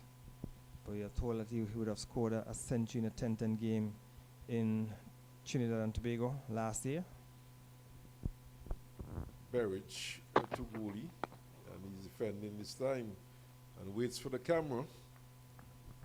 No. He rehearses. But certainly, and Gooley, as I would have said earlier, he was part of the St. Kitts Nevis Patriots team, and obviously the fact that he was in that setup suggests that he is capable of scoring quickly, having been drafted into, in fact, he would have played some matches for the St. Kitts Nevis Patriots in CPL. Is he defending once more? But the situation here demands that he bats well and long, and he's been doing so far. Thing though is that having gotten this start and having batted for quite some time, quite a number of deliveries, in fact, so far he has faced 67 deliveries. He would not want to waste it in the end, and he would like to go on and get a very good score. Berridge once more outside the off stump, moving further away, and it's taken behind by Hamilton. So yes, the Red Force would want these two to take them to lunch, so Gooley will be mindful of that. And Jason Mohammed, his experience also. And so nothing real devilish in the pitch. You put your head down, you can make runs. And Chino Berridge is in search of his first wicket in this game. Still have 3 slips. Berridge was a decent delivery on a good length and defended there by Gooley. And the over comes to an end 94 for 2. So 6 overs to Sheena Berridge, none for the 16. And so the over is completed and Doran will continue from the far end. So these two will have the eyes set on launch as we look at another ferry going across the waters from St. Kitts to Nevis. That looks like maybe, is it Lady B? One of the slower of the ferries that goes between St. Kitts and Nevis. The sail time or the time across is normally, for most of the ferries, a half an hour. I think that one take about 45 minutes. I traveled on it and it certainly didn't take 45 minutes. It's longer. Sometimes Took less than that. Lady B? You sure it's Lady B? Lady B. It was Lady B. I know Mark Twain normally takes a little short, about 40 minutes. But the other boats takes like half an hour. It's up 25 minutes. But it's Durham from the far end. Oh, yes, Danny. Oh, yes, Danny. Yeah, Danny. Yeah, Danny. So Let me see that. the batsmen, they are well settled at this point. Mohammed and Gooley. And Leeward's searching, probing, looking for a wicket before lunch. Mohammed draws away. And it's well fielded there by Archibald, moving to his left from cover point. And it's his good side, of course. He had to dive away to his left and brought off a good save. And just a single to Mohammed. Check touch. The guy is open. Durham this time would be bowling to Gooley. Left arm over the wicket to the left-handed Gooley, who is back. Forces up to widest mid-on. Come down, bring it forward, Finds the 17-year-old Joel Andrew, who fields and there's no run. So Durham once more, and this one is driven nicely by Gooley. It's going out towards the extra cover boundary, crosses the boundary ropes now, and 4 runs. That's a good shot by Gooley. Yeah, a loose delivery on the off-stump, pitched up and giving the batsman enough time to drive, enough width for him to extend his arm, and he drove it beautifully through extra cover for 4. So, reward for patience. And once you're out there, bad deliveries would come along every now and then. Partnership now, some 31 runs off 108 deliveries. As Gooley's defended. Bowling. Sit your areas. Come, boys. Come, boys. Of course, they say you can't make runs in the pavilion. Boys. Come down, all the shots. This man playing here. This man here is going to threaten. Come now, man. Let me enjoy it. But Durham continues to Gooley. Gooley's back. Plays it up to mid-on, fielded by Andrew, no run. End of the over, 99 for 2. Trinidad and Tobago. So an over in which you saw a boundary struck by Gooley. So Gooley would want to continue batting for the Red Force. You have about 9 minutes to go before the luncheon interval. So they certainly will have the eyes set on the watch. But they want to play each ball on its merit and take the team to lunch. So these two came together when Cooper was brilliantly caught by the big Cornwall for 36. That was when the score was on 68. So they have batted well. No, they have not given any chances to the Hurricanes bowlers, and so they have stuck to their task, and their job is to bat as long as possible, keep the Leewards in the field and take the score as close as possible to the deficit of 181. They're still down by some 82 runs. Berridge will continue. He's bowling to the right-handed Mohammed. Mohammed is defending. Gets on one on the off stump. No run, perhaps. Gary, we just might see maybe Terrence Ward getting an over to before the luncheon interval. Well, yeah, I guess it, because after this, it probably will be one over to before lunch, and it would want maybe, as I said, just try something from the far end and see what happens. But it's Sheena Berridge who moves away. Right arm over. This one is right up, and this one is played into the onside forward of square. Young Joel Andrew is quickly to his left, fields, no run. I think he has a better chance bowling at the right-handed Mohammed. You have seen he getting the ball to come back in towards right. Mohammed has played a couple on drive, leaving the bat in the air. So I'm sure that Sheena Berridge will be encouraged by what he's getting or seeing from the bat of Mohammed. Berridge closer to the stumps this time. And this time it's defended up to mid-on by Mohammed. And Colin Archibald suggests that he has a bit of football skills. Flicks from boot to hand. No run. Well, as I speak, I see Terrence Ward at slips doing a bit of warm-up exercise. Berridge once more. This one angling in back into the right-handed Mohammed. And we have not seen him attempt to take one away from the right-hander.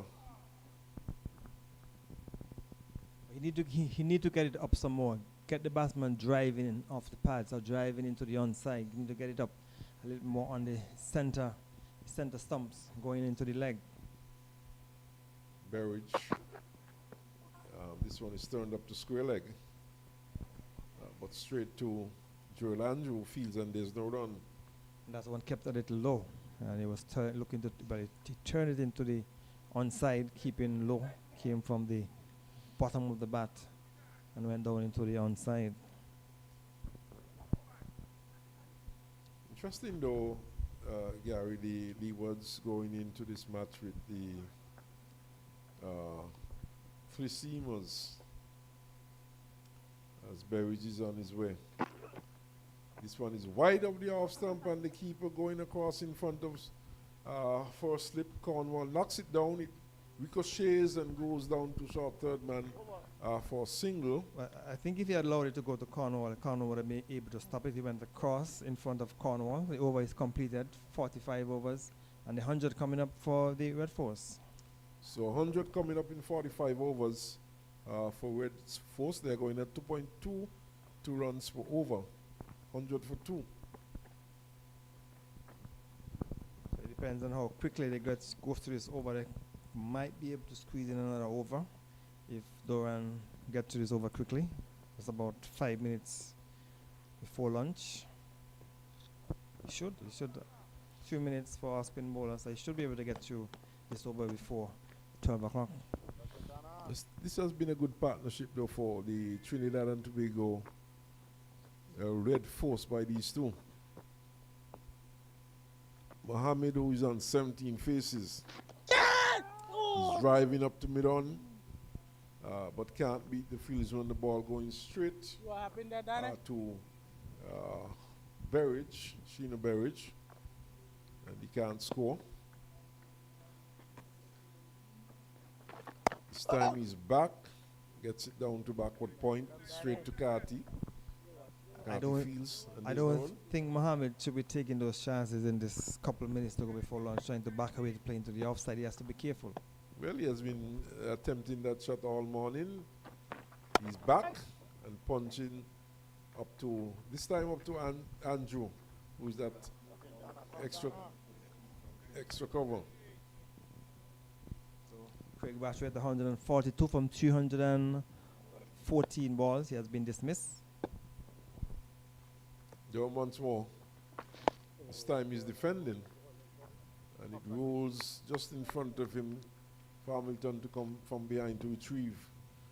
But we were speaking of that attempted cut shot. It has not really brought him any runs for the morning, and perhaps he should put it away at this point. Lunch approaching. He's back again, punching. And knocked down there by Archibald, and this time he's getting 2 runs. And comes, the stumps are broken. The umpire's tucket is in place, but he says not out. And Gooley has made it safely home. Look at it on the monitor to see how close he was, or if it was close at all.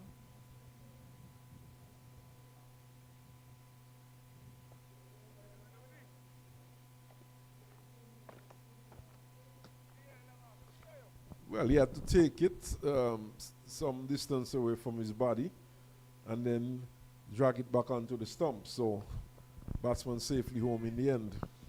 So you might very well see Terence Ward coming in from this end. You have 90 seconds to go before. How many deliveries? The last delivery? Well, me defends that one. The over comes to an end. And we perhaps might have at least another over before lunch. Could very well be Terence Ward. In fact, he's having some words there with his captain. 102 for 2, 46 overs completed. So Terence Ward is in conversation with his captain, trying to set the field. And so should be 1 over. 1 minute to go. I seem as though it will be Terence Ward who will bowl in the final over before lunch here on day 3. 1 over probably to go. Some fresh gloves being brought out to Mohammed, who's the non-striker. And the goalie is the man on strike, Terence Ward. Right arm off spin.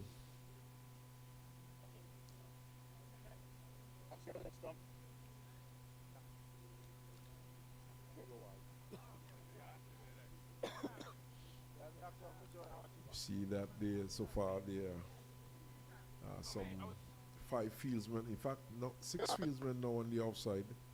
Slip, backward point, cover, extra cover, long off, very short mid off, and on the onside forward short leg, short mid wicket, mid on. Short and looking to force Gooley. Lunch or no lunch, he's looking to force this one. It was a short delivery, should have been put away. Ward once more. And he's defending, it goes to forward short leg. James is there, he feels no run. So, Gooley's on 20. And Mohammed, he's on 19. Gooley's back, defends, it goes to short extra cover. Ardoam picks up no run. In fact, that's Louis, Mikhail Louis.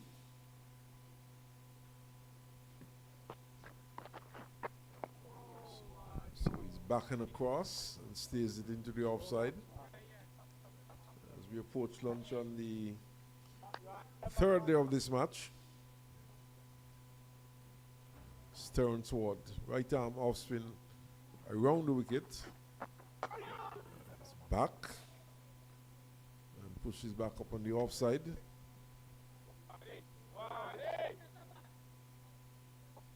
So what should be the last delivery before lunch?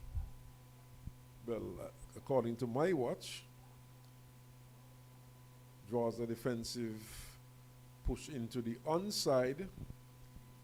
And a bit of cat and mouse there going on between Cornwall and the batsman Gooley, who was walking off.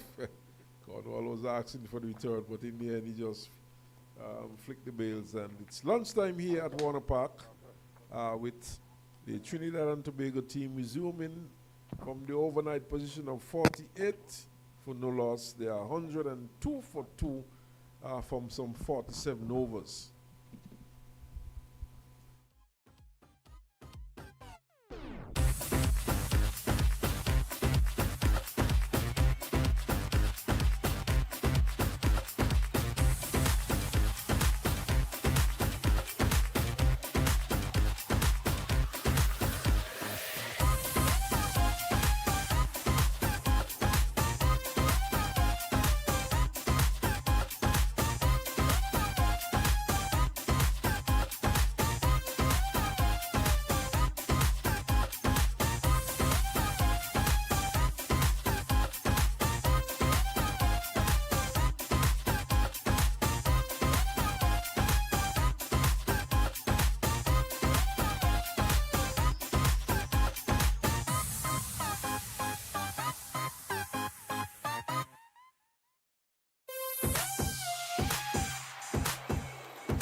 Good afternoon and welcome back to Warner Park. You're about to see the resumption of play after lunch. So we tell you that the Red Force went into lunch on 102 for 2 with Jade Gulli not out on 20, Jason Mohammed not out on 19.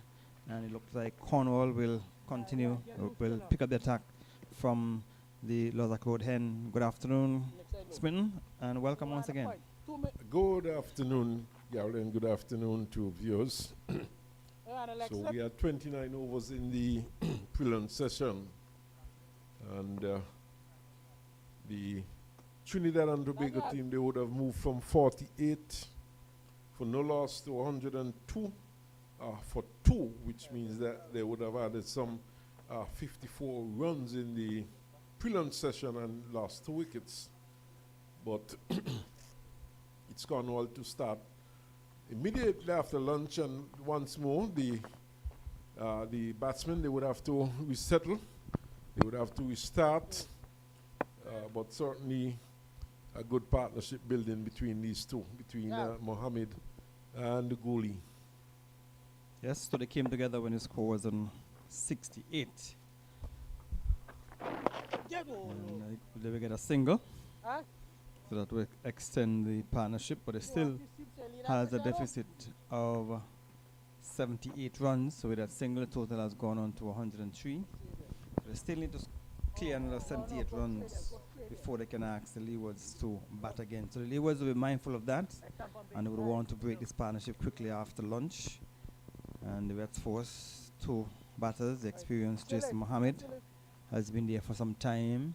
He has faced some 74 balls. Gulli has faced 79. So they has been there for a good time. So they have been able to get the eyes set, but they're just restarting after lunch. This is the first over, second delivery.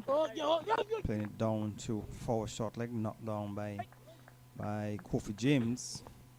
So they want to settle after lunch and try and continue to bat for the Red Force.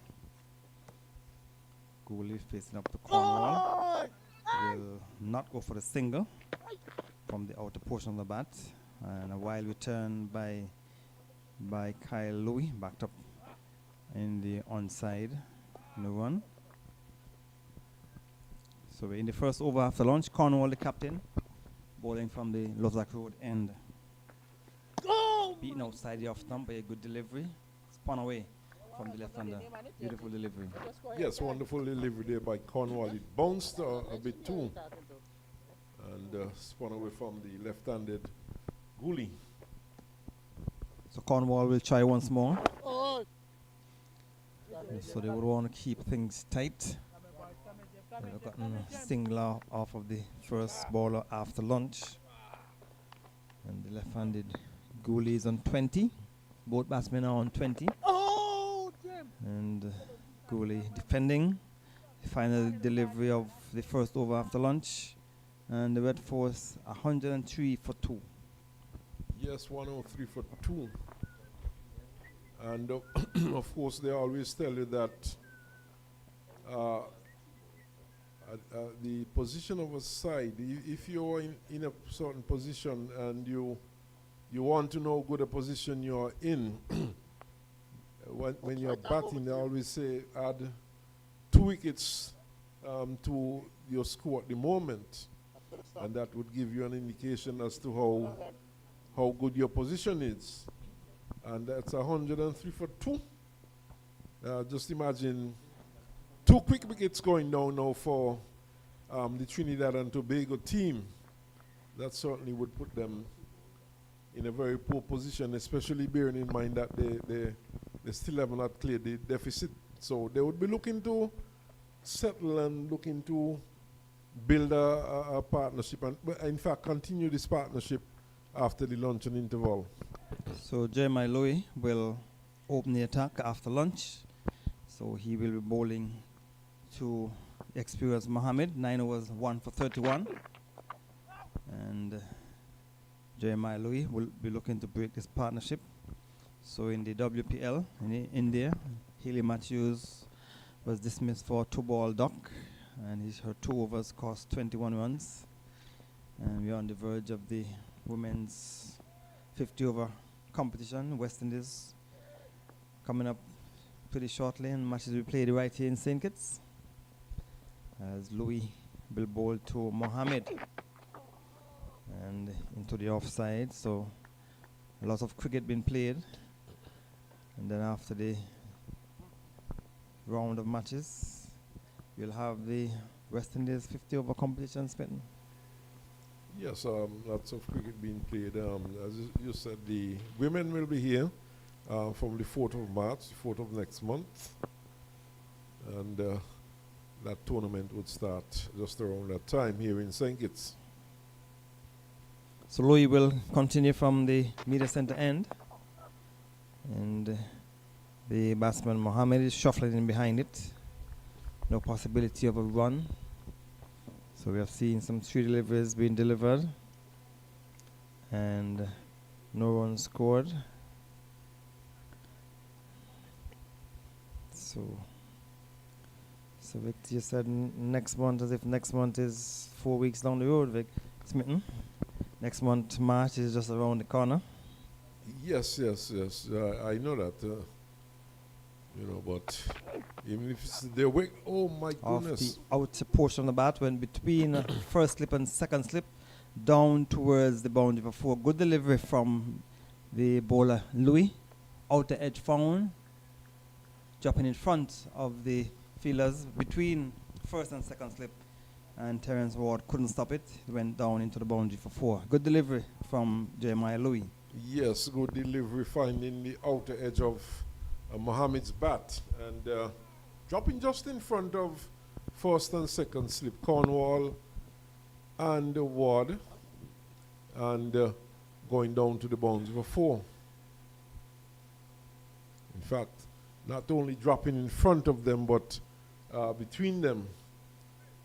And Mohammed would tell you that he would have done that with precision.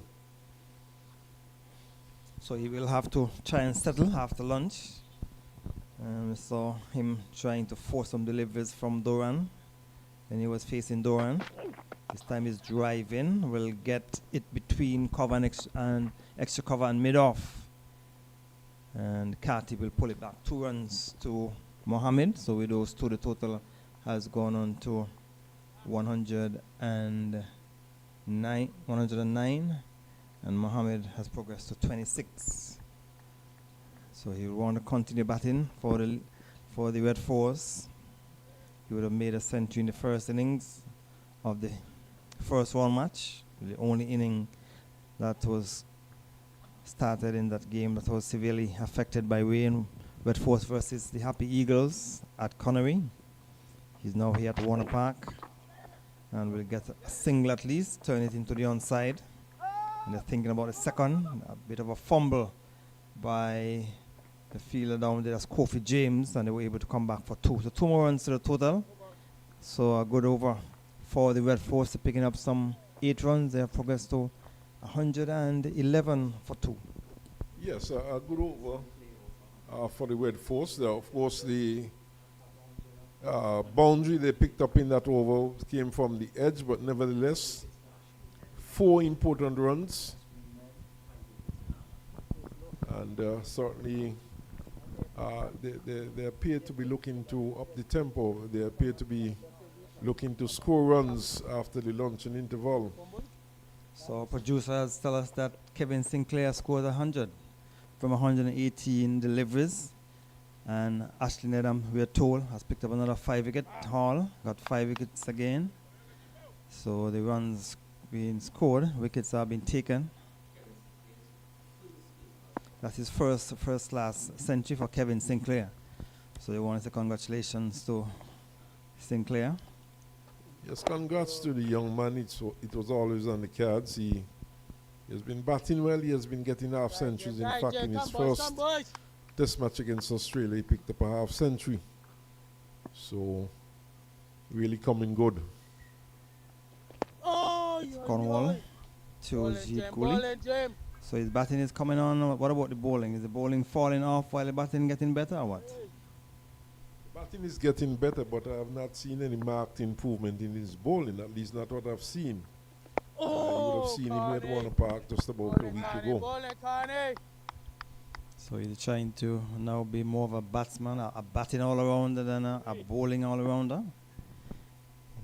So Cornwall to Gooley Yes, is onto the front foot.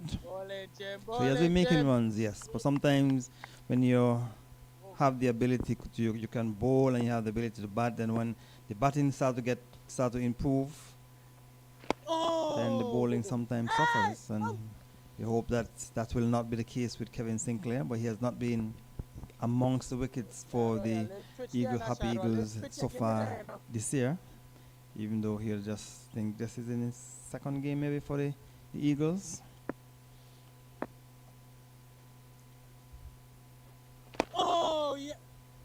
I think his bowling is, as that over comes to an end, 111 for 2. I think Sinclair's bowling is important to West Indies. Moti, who has been our leading spinner recently, he was dropped in that second test match in Australia for Kevin Sinclair, and my feeling was that Sinclair was brought in because probably they felt that he was a better batsman than Moti. But if you're going to win test matches, You have to bowl, you have to get wickets. you have to take 20 wickets.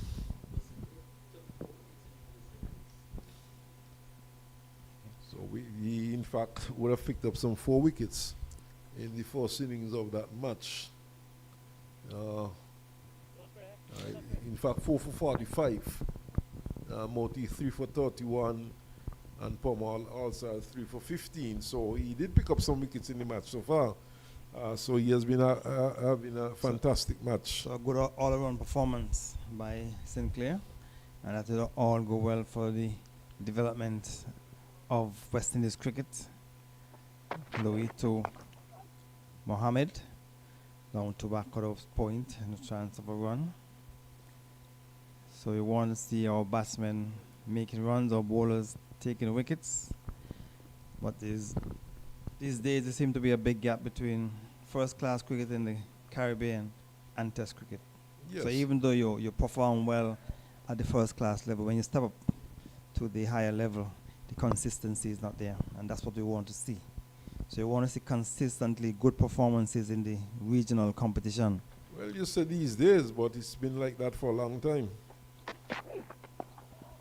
Good delivery and push down into the offside. So how do we change that? Because it doesn't. We have been saying this for some time. Yes, if it is obvious that you will get the sporadic good performance, you'll win a game here and there, but you want to be more consistent at the higher level.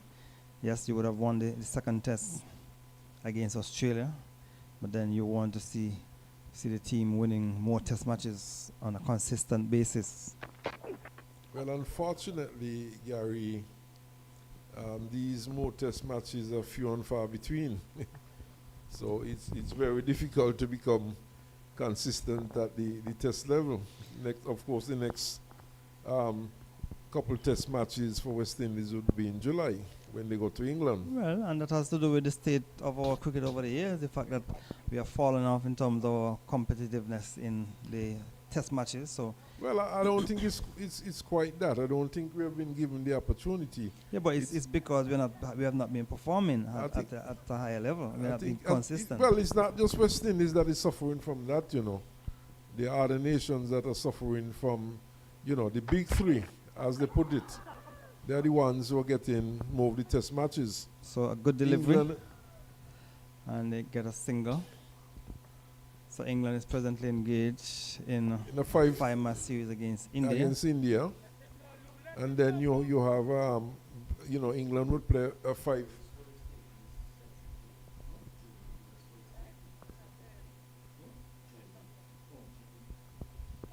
We're told that Jarut also scored his 31st Test century today. Yes, he was batting on 100 not out when I left home this morning against India. So those two tourists are still here. That means they're enjoying the encounter here at Warner Park. They have been there since morning. Yes, I thought that color looked very familiar. Our producer tells us it's South African, the jersey. the South African. Oh, his eyes are better than ours, so he's able to pick it up. So that's why they're here watching this game, because they, as you said, it must have been persons who are from a cricket playing nation. And so they have been here since morning looking at this encounter between Red Force and the Leeward Islands Hurricanes. So the test series against England after they would have lost that third test. Lots of chatter around and he's looking to whip it into the onside, taking on the pad, obviously going down the onside. And the fielders behind the bat appealing, but missing the leg stump, over completed. And so another over completed by Louis as we look at it on the monitor. Might have pitched just outside the leg stump and going down as well. So it's 112 for 2 after some 51 overs. Yes, 112 for 2, the delivery, which was pitched outside leg, and once it pitches there, end of story. So rather half-hearted appeal though, and our goalie fights on. But just to get back to what we were discussing earlier on, Gary, you know, it's a question of the big three. I mean, you could look at teams like Pakistan, for example. They are not a bad test playing nation. Cornwall, and we get a singer, that's Mohammed. So one more to the total. They did, when they were in Australia in that 3-test series, they did at times had some good sessions, but they good in the series, and you could apply that to other countries. Cornwall spinning away outside the off stump. I think it has to do with the jam-packed cricket schedule that is now. We have so many T20s, all different kind of leagues coming up. So there's hardly any space for test matches? Well, partly, but if they could find time for 5 test matches for these countries, and you know, the big three. And we see what's happening. India does not allow their players to go outside India to play in any franchise. Well, because they are handsomely paid, so they don't need to go outside. And then of course, Australia and English cricketers are well paid also. And that is because they're getting a bigger cut of the purse. Apart from the fact that they do make a lot of money in India. Because quite a number of people do look at cricket in India. Defense again here, Jim. Defensive mode here, Jim. So Cornwall will continue 113. There's still a GIF of the deficit of 68 runs. Still 68 runs to make before the Leewards can bat again. So the over is completed. 113 for 2 the Red Force. Cooper on 36 and Mohammed is on 30. And they continue to bat well for the Red Force. Yes, these two batsmen, they look rather untroubled, and for most parts, they have looked untroubled by the Leeward Island bowlers. And they have settled in quite nicely after lunch. We saw just maybe one fault shot, which was an edge going between first and second slip, falling well short of both fielders. And you know, they have settled in quite nicely, and they have gotten a good start. So Louis to Mohammed, playing it fine, will get 4 runs, bad delivery, and Mohammed just got batting it down towards the fine leg area for 4. Badly line and paid the penalty. Yes, on the pads, and for a quality player, that would always be 4 runs. Of course, the man backward of square, he's rather wide. He's been asked to go a little finer now. So Louis will want to get back on that off-stump line. In the previous over, he saw a delivery which came off the outer portion of the bat, went between first and second slip. And is driven into the offside. Couldn't be stopped by Carty, and it will go into the boundary. Not a good bit of feeling by Casey Carty. Was played to his left. He was traveling, but he got to it, but it seemed as though he dived over it and he went underneath him and into the boundary for 4. Yes, 4 runs there too. In fact, consecutive boundaries there to Mohammed. Carty diving over that one. And with that 450 partnership coming up from 160 balls. And so they're doing well for the Red Force. So the Leewards would want to break this partnership. Runs come in a lot more quicker since the luncheon interval. And he's in behind a delivery right on target on the stumps. But Mohammed is to the measure of it and pushed it down into the offside. So at lunch there were 102. So some 19 runs have been added. So it's Jeremiah Lowe in bright sunshine here at Warner Park. Mohammed is driving. It's 37, Mohammed. He's 37 years of age. Okay, And so we get a single. So with that single, score has gone on to 22. And you mentioned 37 years of age. Gary, you know, last year Darren Ganga had a lot to say about people like Mohammed, who he felt was too old to be in the Trinidad and Tobago 50-over squad. And here we see he has come back. He has had a century so far for the season. And he's earning his keep. Well, I would have asked that question of Basu, and he would have indicated that he's playing a role in the team as a leader within the camp, as to shepherd the youngsters and share his experience in the dressing room. That's one of the reasons, or the main reason, why he is part of the setup. So Jason Mohammed, born 23rd of September 1986. So he's 37 years of age. And Gully, who will be making 27 in May, faces up to Louis. And thought about the single. Backed up into the onside by the young Joel Anjo. So the over is completed. Over number 53, 122. There are still some 59 runs away from making the Leewards bat again. Yes, 59 runs away from making the Leewards bat again, but these two suggesting some permanence at the moment, and the Leewards so far having a very hard task trying to get rid of one of these two batsmen. And I would have said earlier on that this, of course, is a very critical partnership for the Trinidad and Tobago team. These are two players capable of scoring heavily, capable of going big, capable of scoring big hundreds. In fact, Mohammed has picked up a double century in his career so far.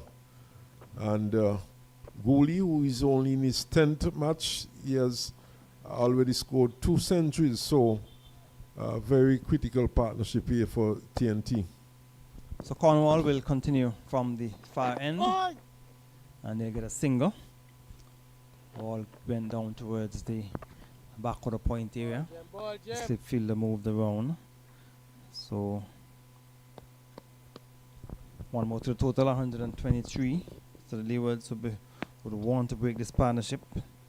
But these two have batted well. No devil in the pitch. They have not been in much trouble for the entire first session. And now they came back out after lunch. Yes, they have settled nicely and taken the score to 123. So they've added 21 runs since they have come back out after lunch. So this is the 7th over after lunch. And it's in the air down towards the back of the point area. They've crossed for 1, will come back for 2. So there was Gooley going onto the back foot, looking to slash it into the offside. The outer portion of the bat went in the air, but well to the right of the fielder at backward point. And that's a substitute fielder. We will get his name for you in a bit. Looks like good to me, but I'll have that confirmed.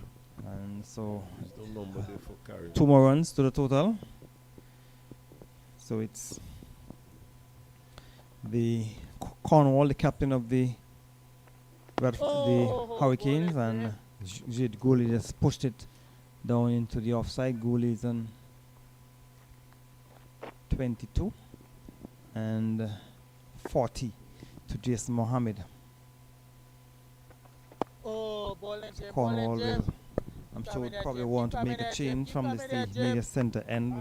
The last over from from this end, we have seen some runs being scored, and he would want to tighten up on the run scoring.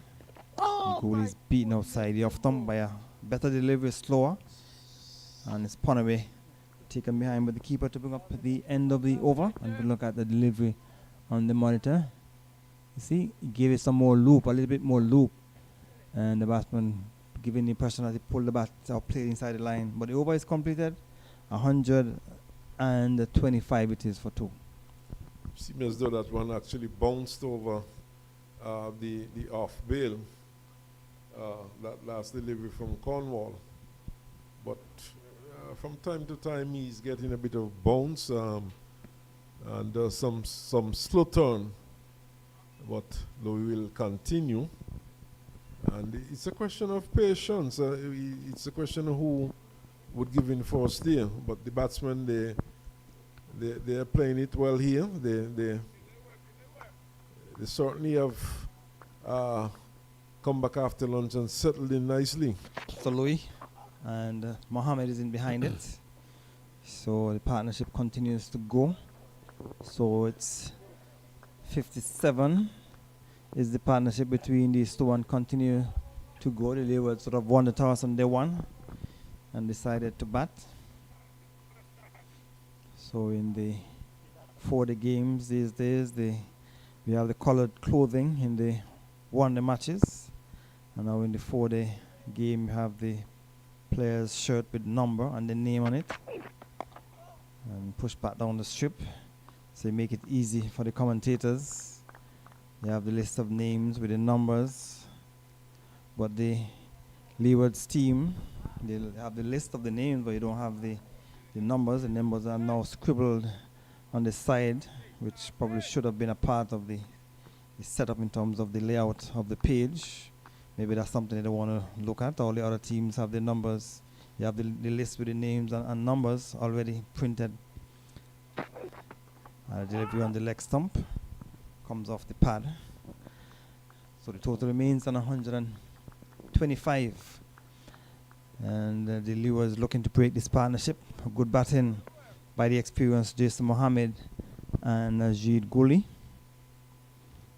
So Louis in his 13th over, 1 for 49. He got 3 wickets in the first innings. And still a good batting strip, day 3 here at Warner Park. And he's inside of his stumps, working it down towards back-quarter square, where Terence Ward had to move across to his right, and the batsman calls for a single. So the field will change over for the left-handed Jade Gooley, and they still trail by some 55 runs. So the Leewards will want to get at least 2 more wickets before they get to the 181. On the other hand, these two would want to take them past the 181 deficit that they have to clear. So Gooley is in behind the delivery on the stumps, and total remains on 126. So it's nice and hot and sunny here at Warner Park, and this match has been watched by just a few spectators.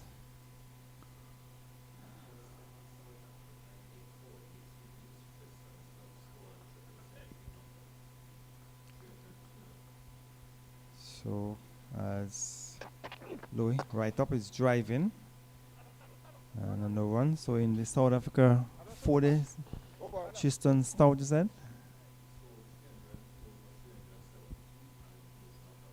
302 of 372 balls, and he was not out. So triple century. So you want to, has a triple century ever been scored in regional competition? Not to my knowledge. You have had double centuries.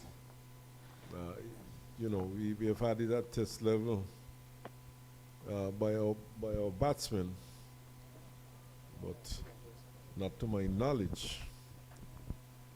I guess that's something I'll have to research further.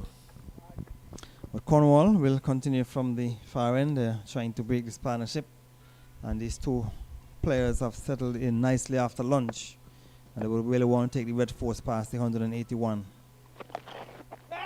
And there's Mohammed sweeping. Good bit of feeling by the fielder moving across to his left. His substitute fielder. We'll have to get a name for you. Looks like go to me, but that could be confirmed. So total remains 126.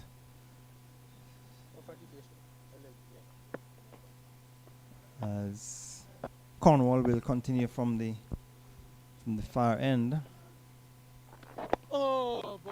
and Mohammed is pushing it down. So if there are two substitutes on the field, because it look like Kofi James is still at forward short leg, so you'll have to check and see who might be off the field for the, who else is off the field for the Leewards, and pushed down into the offside.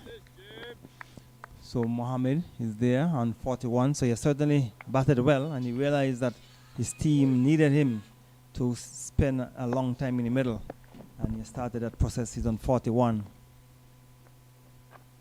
And plays around the corner, goes down to the substitute at short backward square. No chance of a run.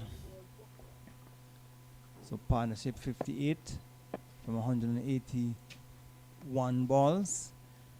And batsman Mohammed just pushed it into the offside, bring up the end of the over.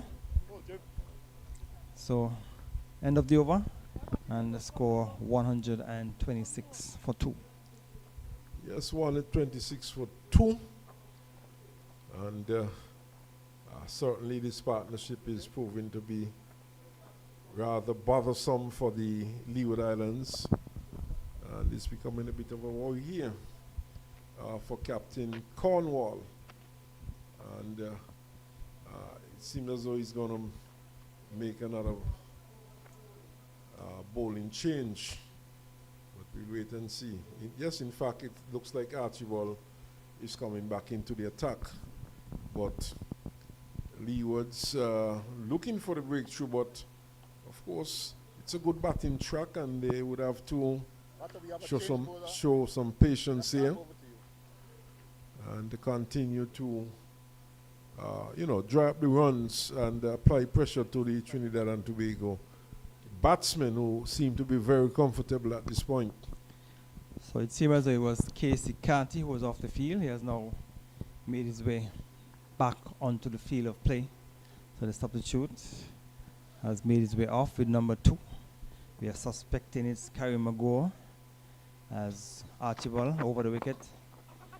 And it's driven. Chance of run out. Misses the stumps as Jeremiah Louis was coming across to his left. He was pushed down to mid-off, and they went through for the single. He came across, picked it up, but the return missed the stumps. And we can look at it on the monitor to see how close it was.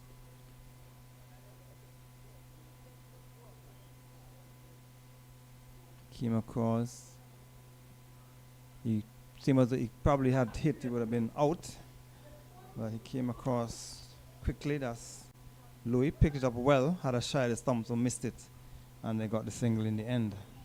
Yes, it actually bounced over the stumps. It struck the turf before it got to the stumps and bounced over. And a direct hit, of course, could have spelled disaster for Gooley. So Archibald will continue from the media center end. Ball to Mohammed. We'll get a single at least down towards the back of the square. We're going to come back quickly. Return comes down towards the far end. Not a very strong return by Shuno Berridge down there at long leg. So 2 more to the total. So after lunch, the scoring rate has certainly increased. And the 2 batsmen hustled between the wickets to come back for the second run. So with those 2 runs, total has gone on to 129 for 2 wickets, trailed by some 52 runs. So these 2 have done well for the Red Force. They came together on 106. Came together on 68 when Cooper was dismissed, ball and caught by Cornwall before lunch. A wide delivery, too wide to tempt the batsman Jason Mohammed. So there's 2 slips, the backward point, there's a cover and the extra cover. So there's no third man. So you don't want to get it too wide for you to play it fine. There's a gap between second slip and the point area. And we're able to go down and get a boundary. So Archibald will try once more from the media center end. And down into the offside. Total remains on 129. So the Leewards would really want to break this partnership, because at the start of the day, I'm sure they were thinking if they can get some early wickets, put pressure on the Red Force. But as it's always been said, that you're playing against an opposition, so the opposition also would want to put up resistance. And the Red Force, they have done it quite well so far. Yes, this is certainly a good position for the Red Force, looking to overcome 181. Swung away, down through back of the square for 4. Bad delivery. And Mohammed, who has been there for some 103 balls, spotted it and heaved it through back of the square down towards the boundary for 4. Yes, and Mohammed now is being rewarded for his patience. He has toughed it out. Now he's getting some bad deliveries which he's putting away, and he has rushed on now to 47. I think Cornwall would need to bring change and get maybe the spinner. Maybe Doran can do some bowling from the media center end and see if that will change the things, because the Pacers seem not to be troubling the batsman so far.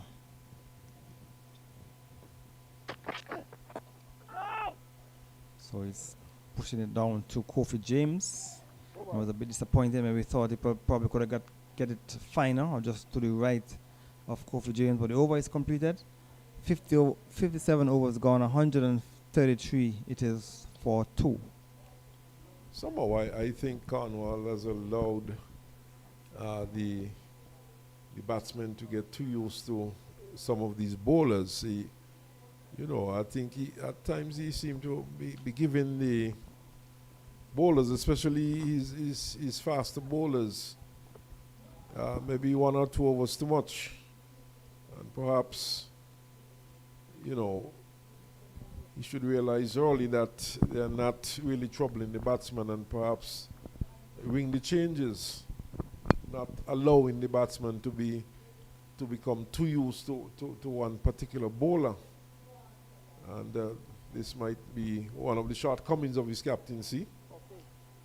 And these 2 for Trinidad and Tobago, they've settled in well, and they're very much in charge out there at the moment. So change of gloves have come out for Jason Mohammed. So he has changed his gloves. That means he's probably thinking about batting for a very, very long time.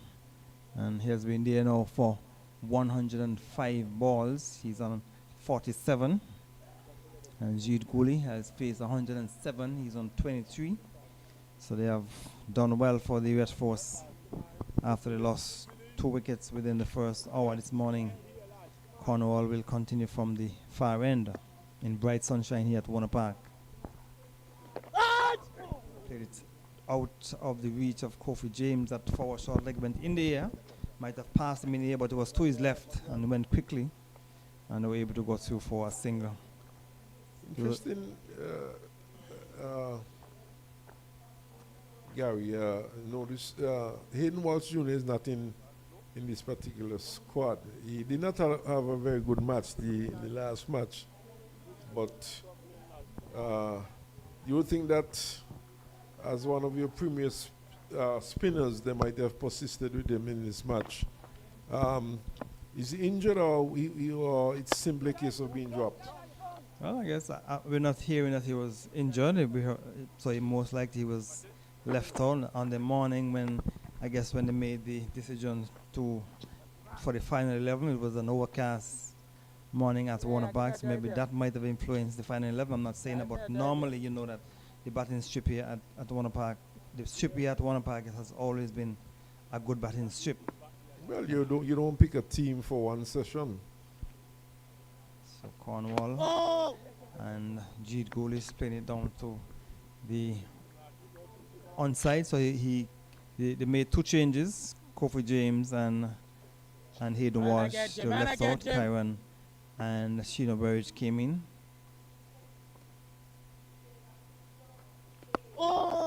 And Gooley's onto the front foot. A chance of a run. So 46 runs adrift of the 181 deficit that the Red Force has to clear off. And ball on the stumps, but Jeet Gooley has been there for some time and just push it down into the onside. So this game, the Red Force seems to be in control at the moment, but a wicket or two here can certainly put the pressure back on the Red Force, because they're still behind. They're still some 46 runs behind, and the over comes to an end, 135 for 2. Yes, they're still behind, but they're doing very well at this moment. And these two certainly have done well for their team. But to get back to what I was saying earlier on, Gary, we know that weather conditions in St. Kitts they do change very quickly, and an overcast morning does not suggest that you would have that weather condition for the rest of the match. And it's a 4-day match, and you don't really pick a team based on one session and based on the condition, the prevailing condition that perhaps might only last for an hour or so. But we know that normally the prevailing conditions here at Warner Park favor the batsman. So Archibald will continue. It's driven sweetly into the offside, and Carty feels well.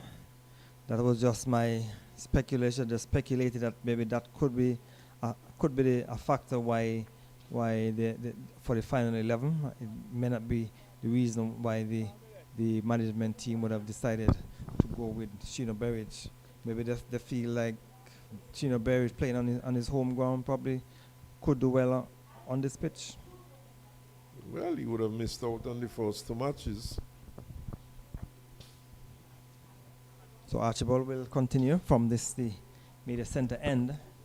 So Red Force certainly putting up a good resistance against the Leeward's bowlers. I think the pitch that he would have done well on would have been in the very first match with a bit of grass. He certainly might have done well on that particular track. But it's all speculation, it's all talk at this moment. The situation is that the Trinidad and Tobago Red Force, they're doing quite well, they're batting well, and they would look to carry on this partnership a bit more, because losing a wicket or two here could put them in further trouble. They have yet to clear the deficit, so they're not yet out of the woods by a long way.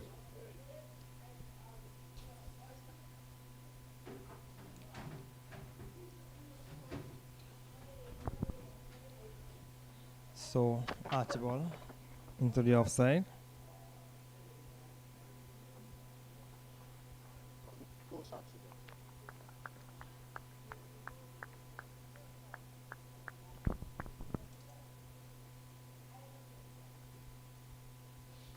Leeward Islands, the players, they look a little flat out there.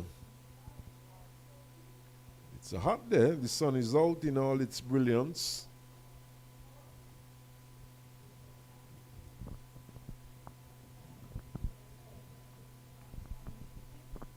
So Archibald will continue from this the media center end. And they're trying to break this partnership after lunch. So they went to lunch on 102 for 2. And they have progressed to 137. So they have scored some 35 runs. And we are in over number 12 after lunch. So they're scoring just over 3 runs per over.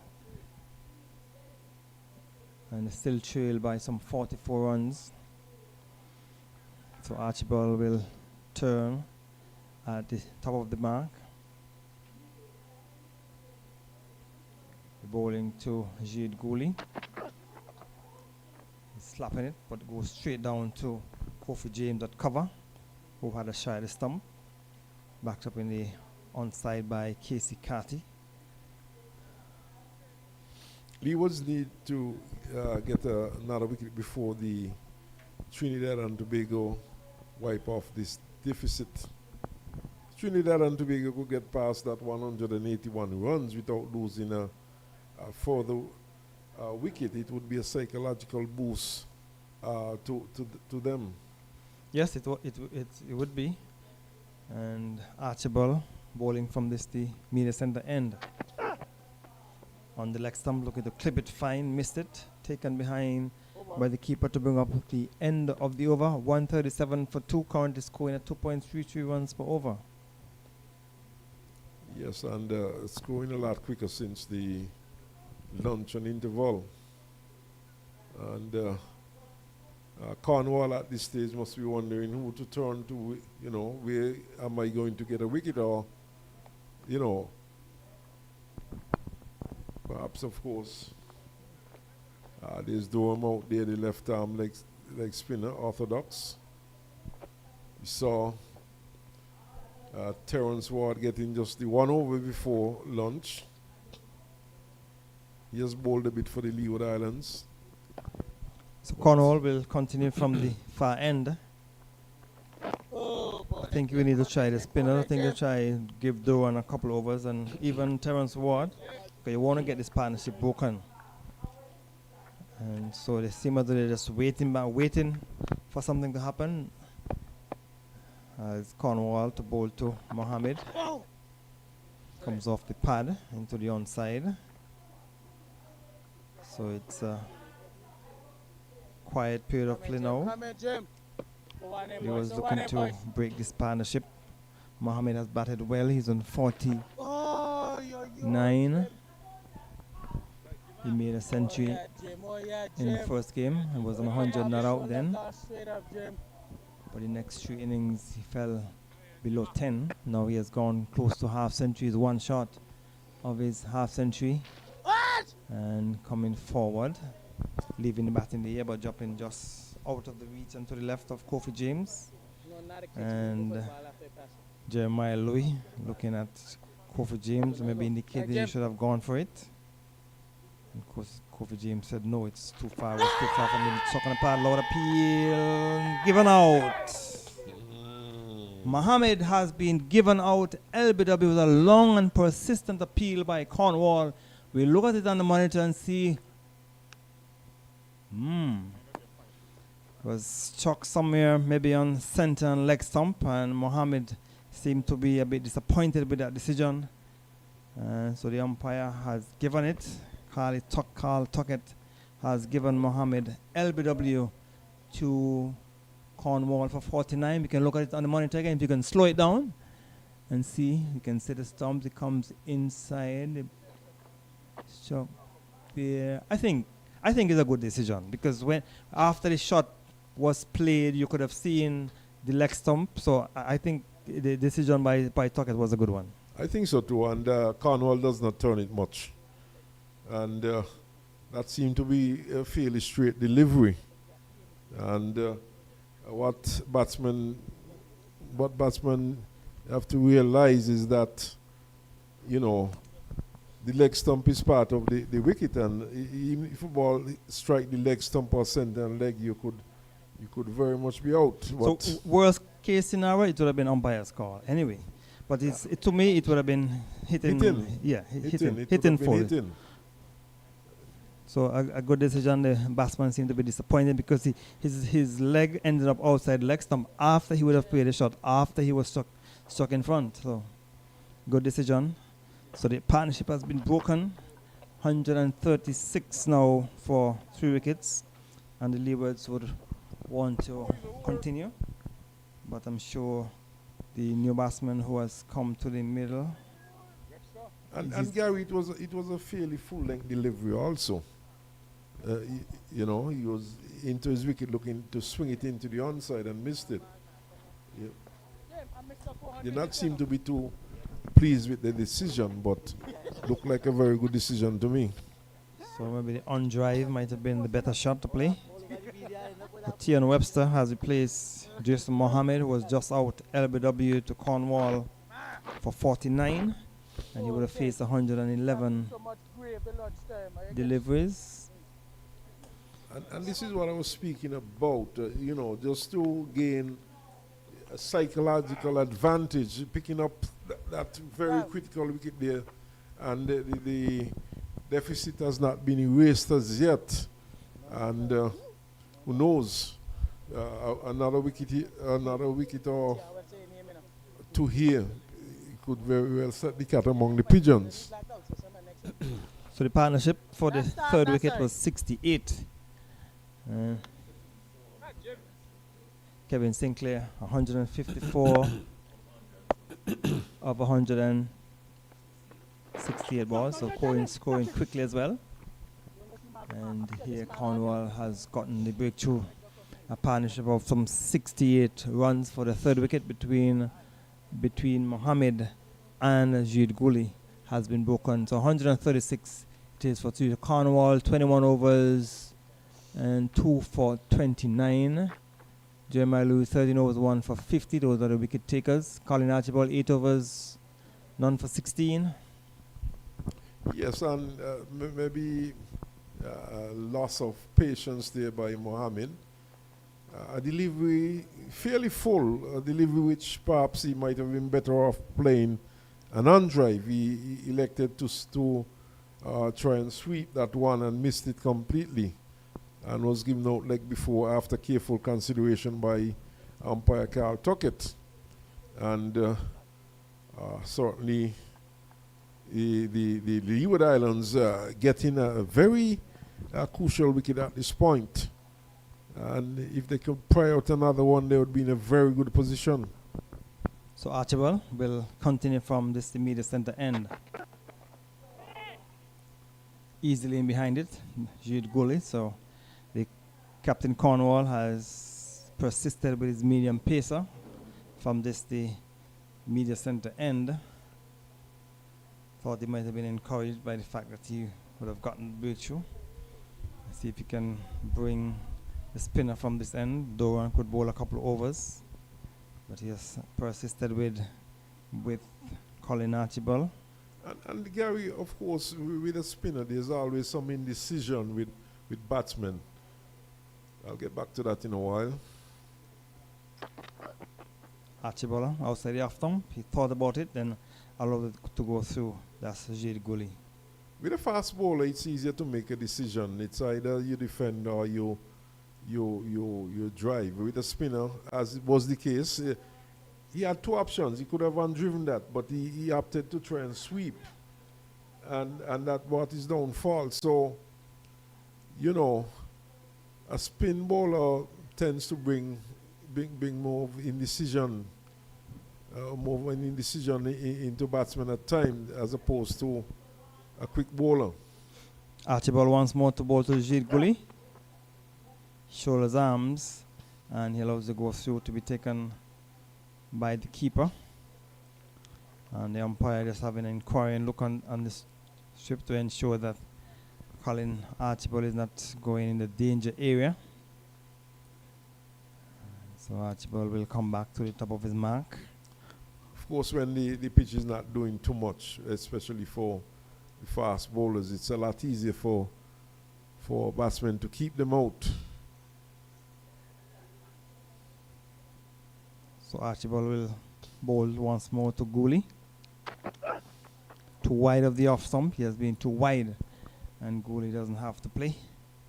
So 2 balls remaining in the over. No runs have been scored. They still trail by some 45 runs. So I would agree with you, Gary. You should probably go for Durham at this stage, you know. I don't think he should be thinking in terms of defending runs at this point. So Archibald might want to prove us wrong by picking up the wicket. In this over, he has 2 deliveries to do so. But Jade Gooley, I'm sure, will be defending on a wide delivery, too wide of the off stump to create any problems for Jade Gooley, who has been there for some 121 balls. 45 runs behind, he should be attacking the stumps more. And some spectators, the tourists, taking photos of the players on the field. Maybe they have a favorite player on the field and they want to take a picture. And some person down on the mound, maybe some tourists that's coming and having some photos of Warner Park to take back to their friends to let them know that they were in Warner Park looking at the regional game. We get a single down to long leg. That's Jade Gooley on the leg stump. 1 more to the total, takes it on to 137 to bring up the end of the over and the end of the first hour after lunch. The Red Force, they are 136 for 3. They went to lunch on 102, so in the first hour they will score 34 runs for the loss of 1 wicket. So we'll take this break and be back in a couple of minutes.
So play will resume after that water break, the first water break after the luncheon interval.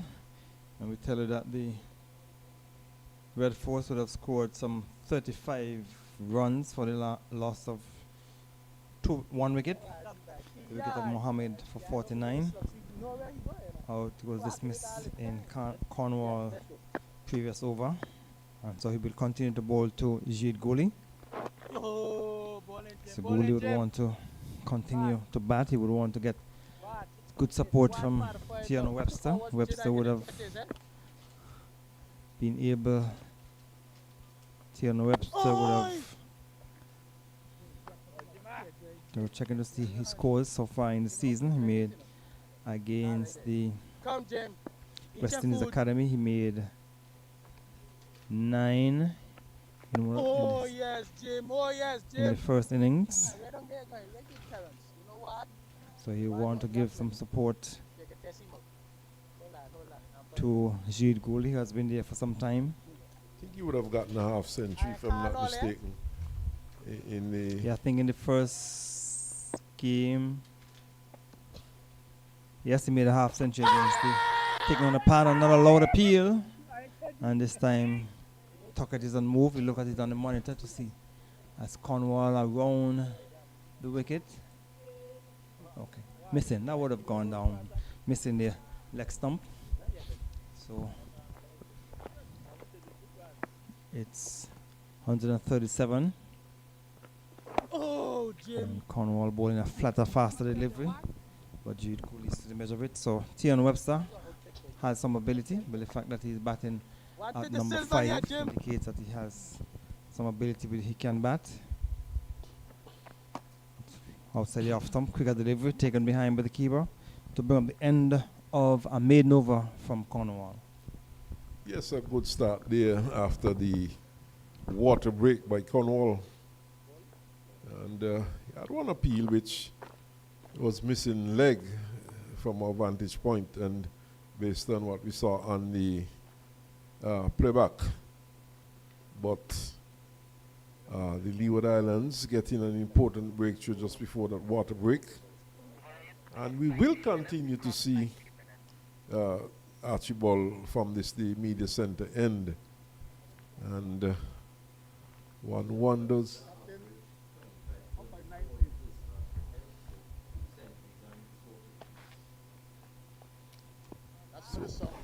Tiana Webster has scored 2 centuries in first class cricket and 4 half centuries. Average 25.4, so he has some ability with the bat. Of course, it's Archibald once more. And he digs this one out, gets it up to cover where it's fielded. But when we look at our average, our batsman averages in regional cricket, 20, 25, 29, that is certainly not good enough. It shows some ability, yes, but an average of 20 plus is just not good enough.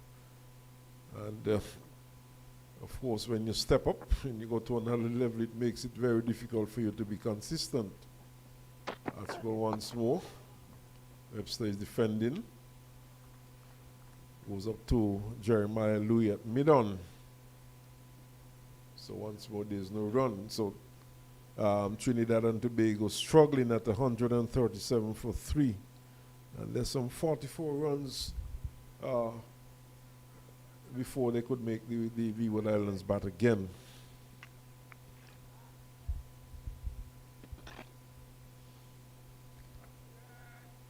You've had nice weather throughout the day's play. Archibald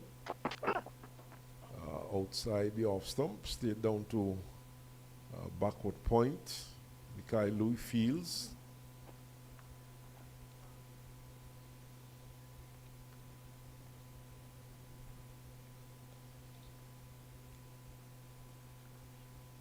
But of course, having said that, we perhaps should see a spinner in action. Archibald has picked up wickets. He picked up 3 wickets in the first innings. And of course, Louis, he has had 3 in the first innings, and he has had at least 16 wickets in this year's tournament so far, played down to mid-on by Webster. And no run as Jeremiah Louis fields.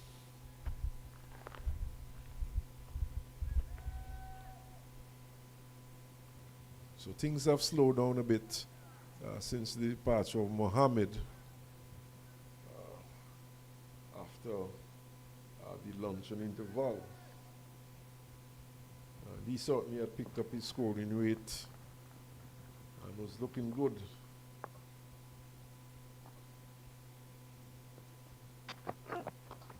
Fended once more, going right across the stumps and getting it down to mid-on.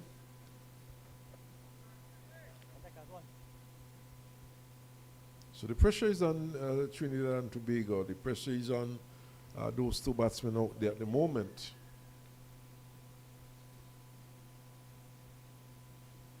Archibald has 2 slips, backward point, cover, short, extra cover, mid-off, mid-on, mid-wicket, long leg. Of course, Hamilton stands behind the stumps. Webster is driving and drives nicely for 4. This one was pitched up outside the off stump, and Webster opens the face, played it down towards the point boundary, and they picked up 4 good-looking runs. In fact, no ball was signaled also, so 5 runs to Trinidad and Tobago.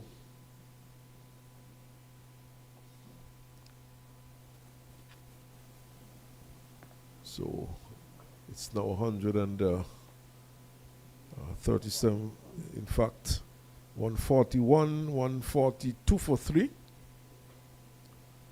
And we're in over number 63. So good way to get off the mark for Webster. Archibald pitched up outside the off stump, and this time Webster doesn't play a shot. Wide of the off stump. And through it goes to Hamilton. So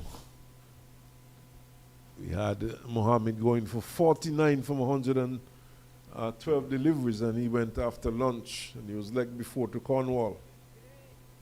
Hey! Happy about a little bit there, you know.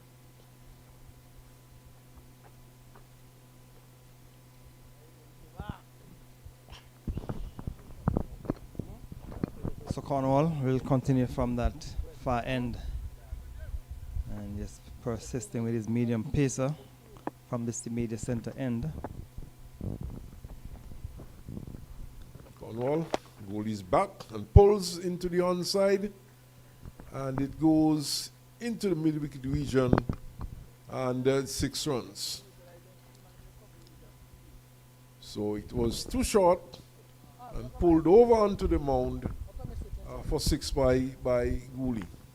So short, and Gooley made no mistake, swung it over mid-wicket for 6.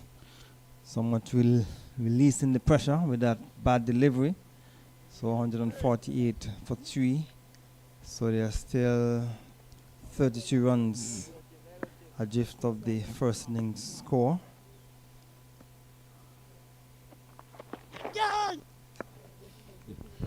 This is good, sensible bowling by Cornwall, though. He looped it up a bit more. And we saw Gooley attempting to sweep. Missed it completely, was taken on the pad. No appeal from any of the players, though.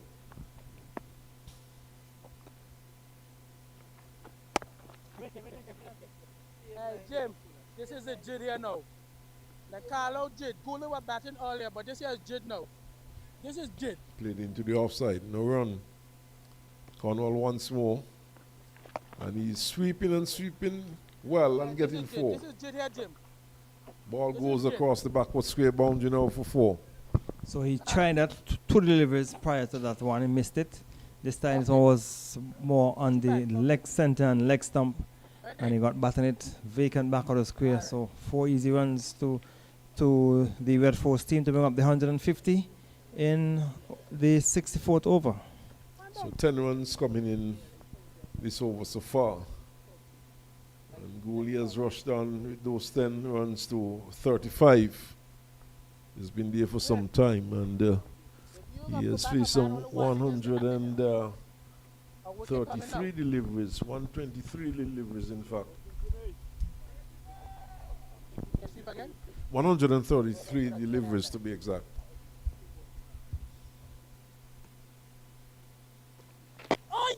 Give near. And they pushed into the onside up to mid-on. So Cornwall is not afraid to give it some flight. He's sensing that Gooley is looking to get after him. Defended this time by Gooley. Okay, so he has indicated that I'll just see and give the signal to Doran, tell him to come. So Doran will be, look like Doran will be coming in from the media center end. So Cornwall has decided to done away with the medium pacer, and Doran has been summoned to bowl from the media center end. Yes, and I think it's a good move at this point to bring the left-arm spinner into the attack. Of course, for the right-hander, he would be spinning it from leg to off.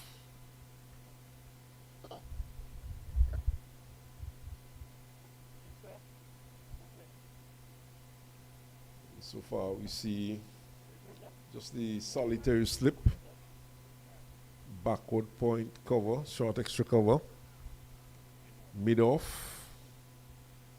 There's a mid-on, short mid-wicket, and square legs, backward square leg to be precise.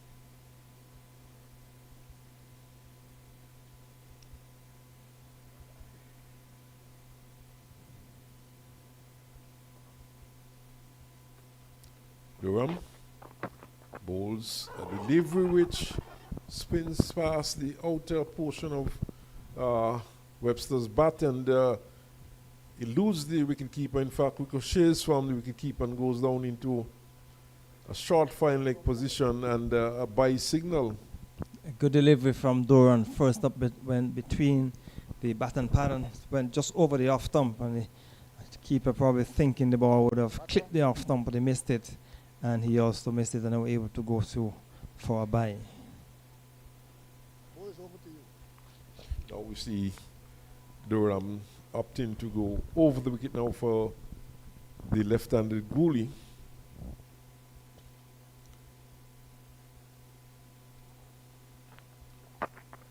For this delivery, Gooley's back and punches up to cover, in fact to the cover boundary for 4.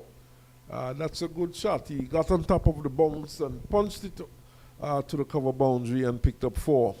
So Gooley, last 3 scoring shots, 6, 4, under 4. So he's now seems as though he's going to go into second gear. He has been there since morning. He has picked up the pace of the pitch, and that one was too short. And he had enough time and enough room to punch it to the offside for 4.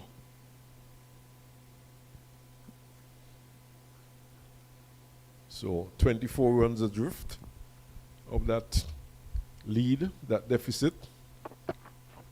He's sweeping, and there comes some pad, goes into the onside, and he thought that his reaction there suggested that he thought that he had missed out on that one. Of course, there's a man on the backward square boundary.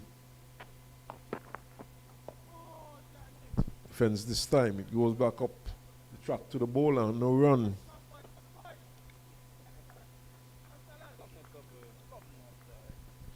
There's a slip and a forward short leg for Gooley. He's driving, but straight back to the bowler. Feels well, gets a good bounce.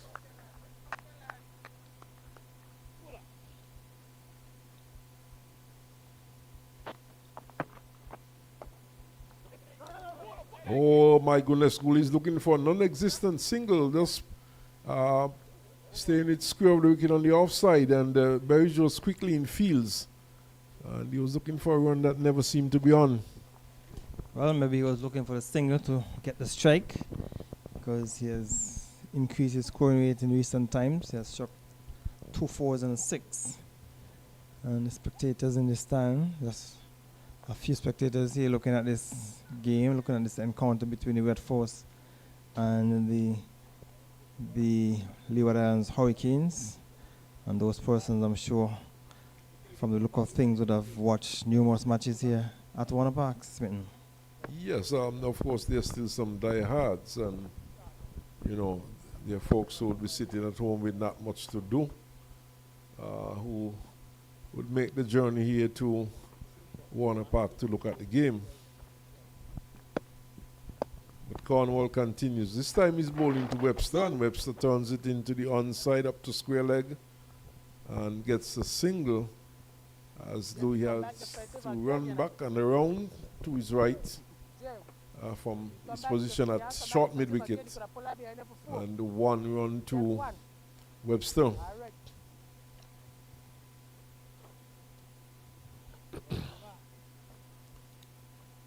We see Cornwall switching to around the wicket for the left-handed Gooley. Short, and he's punching out to backward point for single. I think Cornwall is bowling too fast. I've been saying that all day. I know he was struck for 6 and a 4. The 6 that he was struck for was too short, and the 2 fours, the last 4 was struck because he was offline. So he need to get back on target. Flatter, quicker. Played to forward short leg by Webster, no run. Trinidad and Tobago 22 runs behind. This is a better delivery, given a bit of a loop, but the batsman is defending.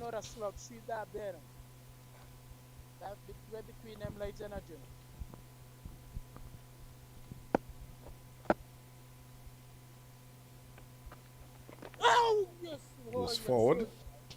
Webster goes to forward short leg. And the Kofi James is fielding. And you go clear that.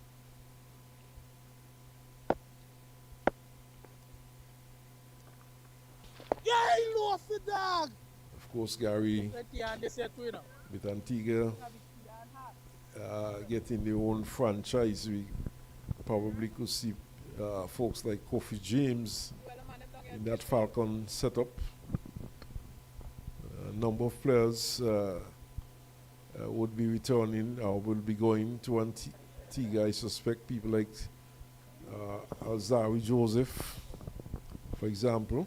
Not necessarily. I guess Not necessarily. I know it's a franchise thing, but I know the Antiguans would be looking to have as much of their players involved in the franchise as possible, based on the comments we have been hearing.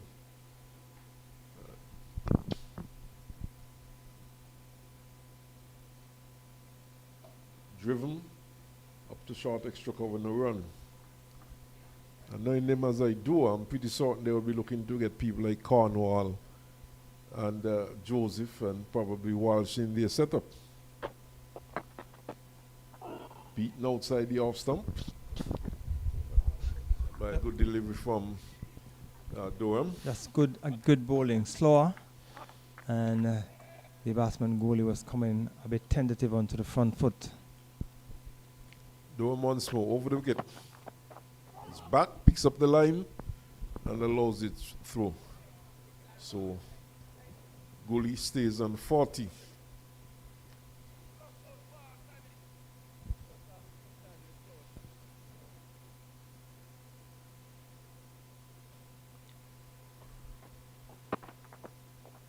Fence. It's a good delivery on target. And he pushes into the offside where it's picked up and there's no run.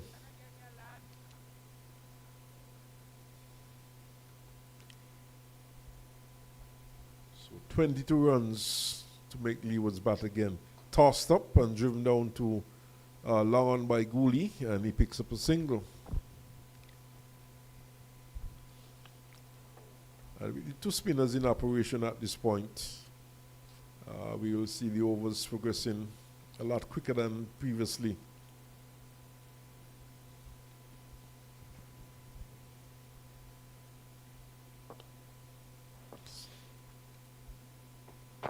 Now once more, this time around the wickets. Webster defends, it goes into the onside and brings the over to an end.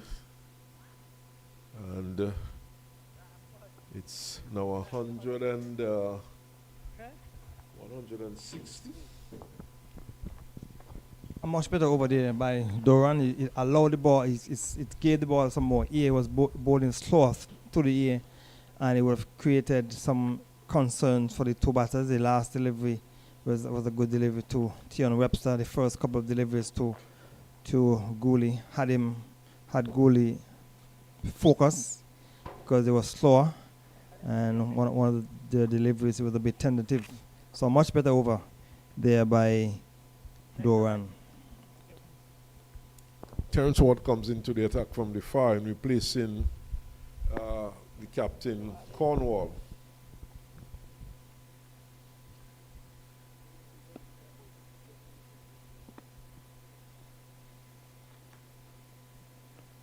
Oh, his first delivery is driven straight back at him. He fields to his own bowling. No run, so he has a slip of forward short leg.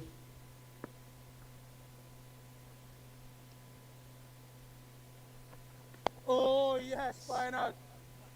Yeah. And a good delivery, which is played back up the track. Fields, no run. There's a backward point, cover point. Extra cover, long off. There's also a very short mid-off in catching position. Driving in the air past the non-striker. In fact, the bowler was moving quickly across, but it was way to his left, and he's coming around the wicket. This one was driven on the onside of the track.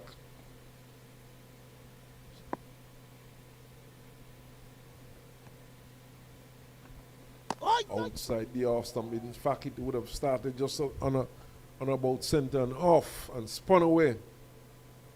And they picked up, the line picked up there by Gooley and allowing it through to the keeper. So he was searching for another wicket here. 160 for 3. Trinidad and Tobago is back, forcing into the offside. He's getting some runs here. Should get at least 2. Hesitation between the two batsmen, and in the end, they were safely back for 2 runs. So 2 more to the score, 2 more to Gooley. He goes on now to 43, and it's now 162 for 3. Oh, yes. Fended there by Gooley. Goes up to very short mid-off. Louis Fields, no run. So Terence Ward just brought into the attack from the far end to replace Cornwall. And we tell you that Terence Ward, from his 31 matches, has picked up some 30 wickets in first class cricket. He has an average of 31.2, economy rate of 3.02. So he can bowl and he can take wickets, and sometimes he's brought on to break the partnership, and that is exactly what I'm sure that the captain Cornwall will be hoping to happen, that he can get a wicket or 2 here. Figures do not always tell the truth though, Gary, because I know in a number of those matches he would not have bowled, he would have bowled just a couple overs, and based on the information you just gave us, this one is pushed into the offside by Webster, and there's no run. He would have picked up a wicket per match, but there were a number of matches in which he did not bowl. Defended by Webster, back up to Durham.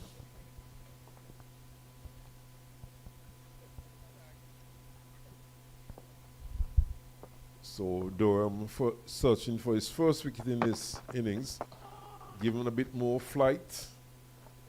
The Webster is defending back up the track to Durham.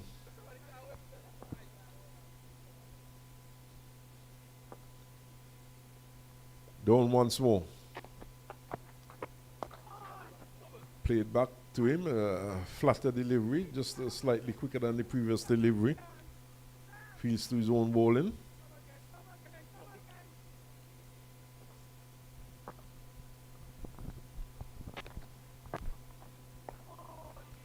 Draws a defensive bat there from Webster. So this has been a pretty quiet over so far. No one has been scored so far. And Durham has been able to keep things quiet. But what the Leewards are looking for at this point, the wickets. Fended once more by Webster. And this has been the pattern throughout this over. Webster defending back to Durham. Well, a tight over there for the Leewards. A maiden bowled by Durham. So 69 overs have been completed. And they still trail by some 19 runs. As you see a number of sailboats in the channel coming down towards St. Kitts. So enjoying the scenery, enjoying the seas around St. Kitts and Nevis. Come boys, come boys. Speaking of sailboats, though, Gary, the wind seemed to have picked up a bit. I notice quite often some of the players' broad brim hats have been blown off.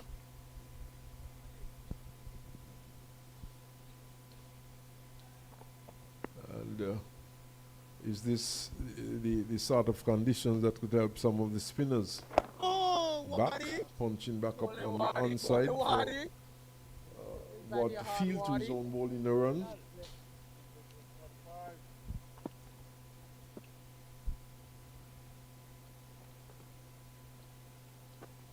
Shorter and punched up to cover. Durham fields, no run. Ball traveling too quickly. The batsman to attempt a single.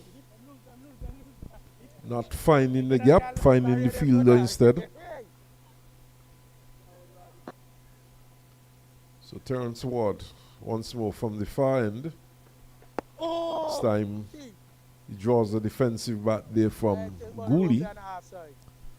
And Gooley, who's on 43, can't score. We could get more too. So since the departure of Mohammed for 49, things seem to have slowed up considerably for Trinidad and Tobago. Back. Forcing, looking for a run. It's not on. The return is a good one, but he's quickly back home. And that's the young man, Joel Andrew, who quickly moved across and picked up and sent it back to the keeper. Good work there by the young man. Yes, he moved quickly to his left, picked it up, and had the return back to the keeper. Created some doubt in the minds of the two batsmen. Terence Ward once more. And this one is opening the face of the bat. The pressure is kept on. Andrew is quickly across to his right field, sends it back to the keeper. No run. 19 runs to make the Leeward Islands bat again. And just some 3 wickets down. And Leewards, they would have to be very careful here.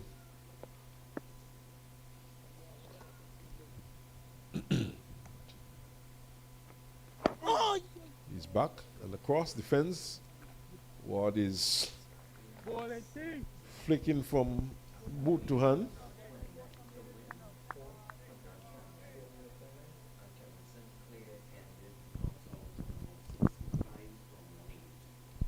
So Guyana set the West Indies Academy 429 to win, and Sinclair 165 not out of 182 balls. So he was scoring at a fair pace. It was 162 for 65 from 182, almost 100 runs per 100 balls.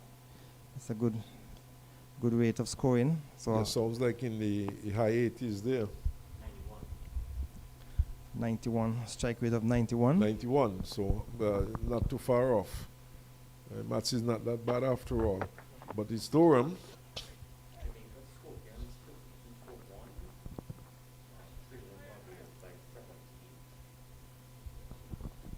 So Scorpions 52 for 1, trailing the Barbados by 70. Driven 68. nicely up to mid-off. Mid-off is deep, Carty, and they cannot prevent the single. So one more to Webster. Webster moves with that single to 6. And it's now 163 for 3.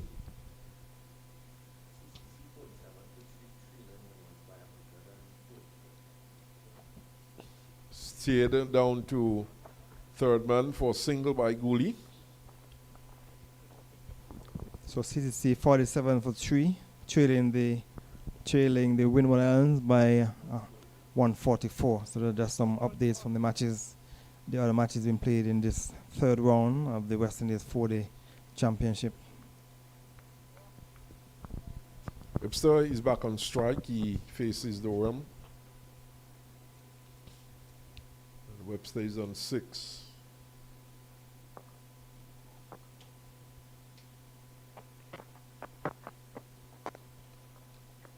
He's playing to short mid-off to Ward. And he can't score.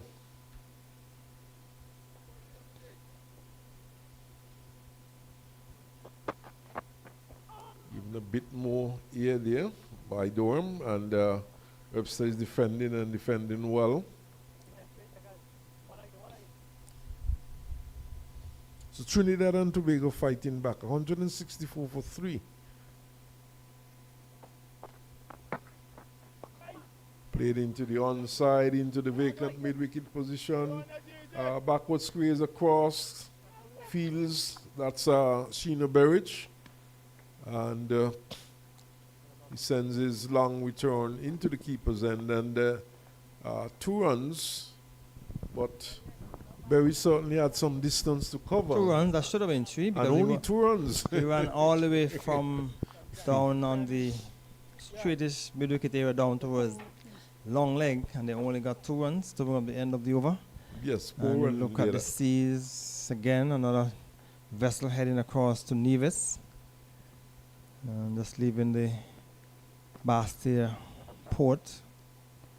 So it's 166, still some 15 runs away from making the Leewards bat again.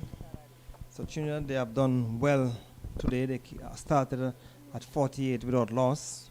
So it means they were added 118 runs for the loss of 3 wickets. And the Leewards, they would have sent down some 42 overs. And while you were speaking, the umpires, they've gotten together to examine the ball. Seems as though there is some issue with the ball. I don't know if some more thread sticking out, but they're having a look at it. And in fact, they're satisfied that whatever was on it was removed. In fact, we see Tuckett now handing the ball back to Ward, who will continue from the far end. So it's actually 53 overs have been bowled, 71 overs in the innings so far. Yesterday they bowled 18, so 53 overs have been bowled by the Leewards. And the Red Force scoring 118 runs. Ward once more bowls outside the off stump, in fact spinning away from the left-handed Gooley. This has been a good knock by Gooley. Very good knock indeed. He has shown patience, and he has punctuated this innings with some good shots, some powerful shots. Quick delivery from Ward, and well played there by Gooley into the cover region for Mikhail Louis to field.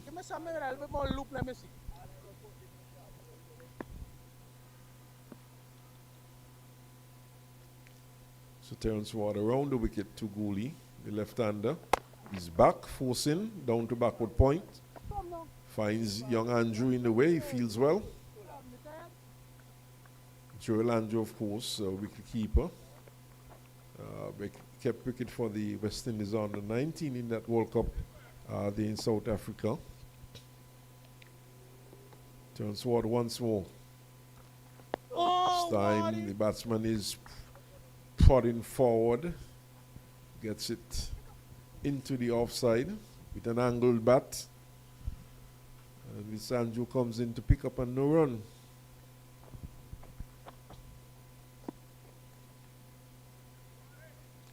So Leeward's searching for their fourth wicket. Trinidad and Tobago looking to deny them. Gooley does so as he defends.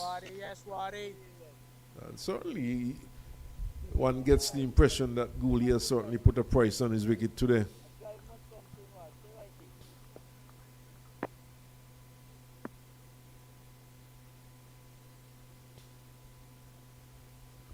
Water box is run as Gooley steps away.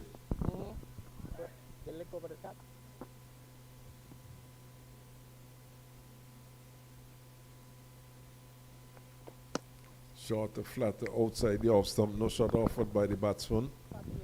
The over comes to an end. It's 166 for 3. And we have had some 72 overs completed. Terence Ward, 4 overs, have just cost 2 runs, so he has been bowling tight. But the captain, I'm sure, will want him to pick up a wicket. And the Red Force continue to bat with 66 for 3. Still 15 runs. And good to see happy youngsters in the stands and the players pavilion look like. And looking at the Leewards and the Red Force players. Yes, good to see a couple youngsters in. And we have not seen too many of them at these games. 72 overs, Gary, another 8 overs before the second new ball.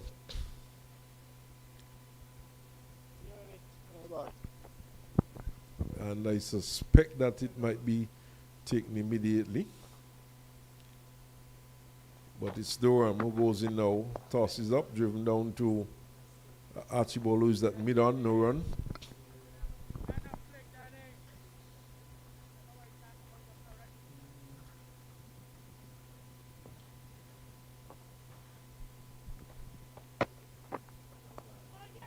Back, he's looking to force Webster up to cover. Andrew is there, there's no run.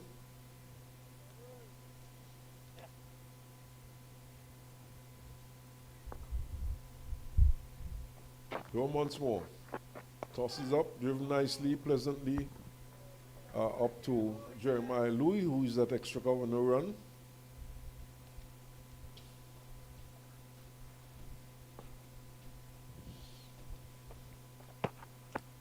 And for this delivery, Webster is defending this time. And the ball rolls back up on the onside of the track for Durham to field to his own bowling. There's no run. So this has been the process for some time now. Oh, he is Webster thinking of driving, thinking of essaying a powerful shot, but in the end checked his shot and just pushed it to Terence Ward, who is at a very short mid-off.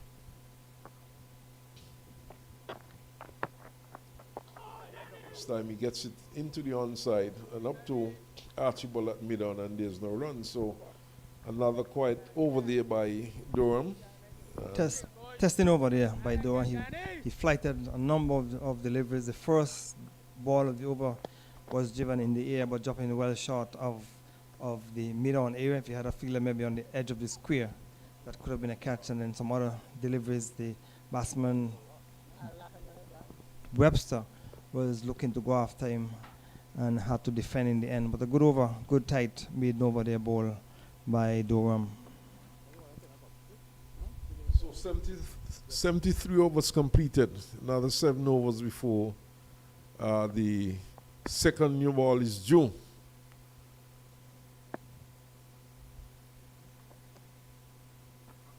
Oh, Wadi. Here's Ward. What was the delivery? It was shortish, flattish, for sure. And played back up to the bowler of Fields.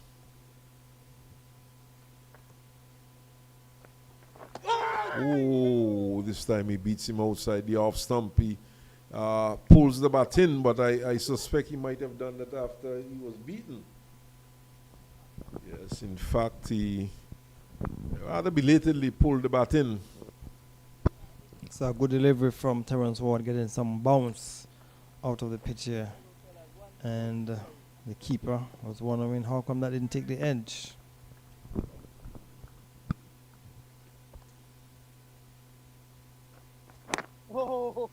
Pushed into the offside. And Louis around fields and there's no run. Hamilton having some words with Gooley. Probably trying to unnerve him, break his concentration. But Gooley has been good. He's pulling and pulling well and pulling for 4. Bad delivery and punished by Gooley, who has been there for a long time, was short. And he swung it in the vacant mid-wicket area for 4. He cannot afford to bowl those bad deliveries to a set batsman. And he made full use of it. And good shot. And with that shot, the total has gone on to 170. So 11 runs adrift of the deficit of 181. So the Red Force, they have done very well today. Gooley has moved on to 48 with that boundary.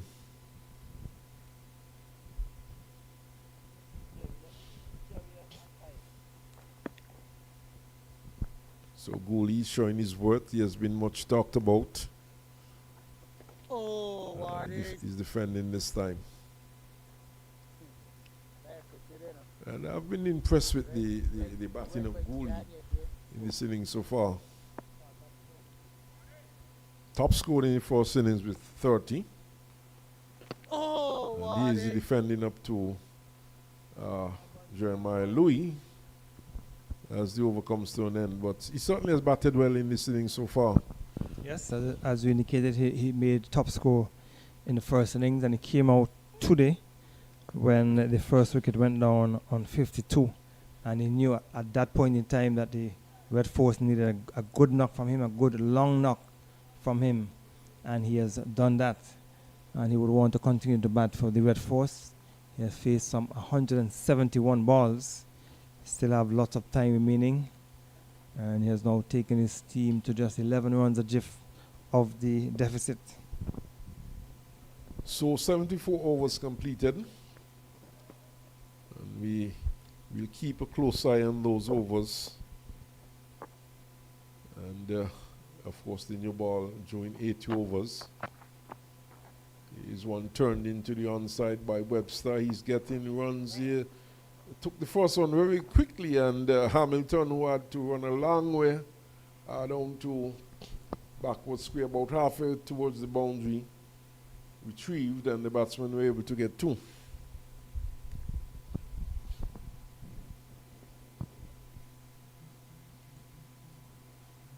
So Trinidad and Tobago showing good resistance here today.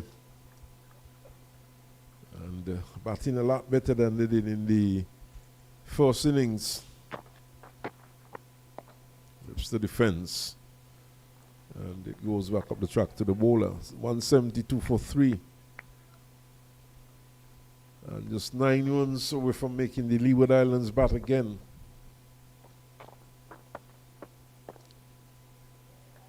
Defended once more by Webster. And who knows, Gary, with this start, if Trinidad and Tobago could build a good lead, they could fancy themselves at one point sometime tomorrow in with a chance of winning this match.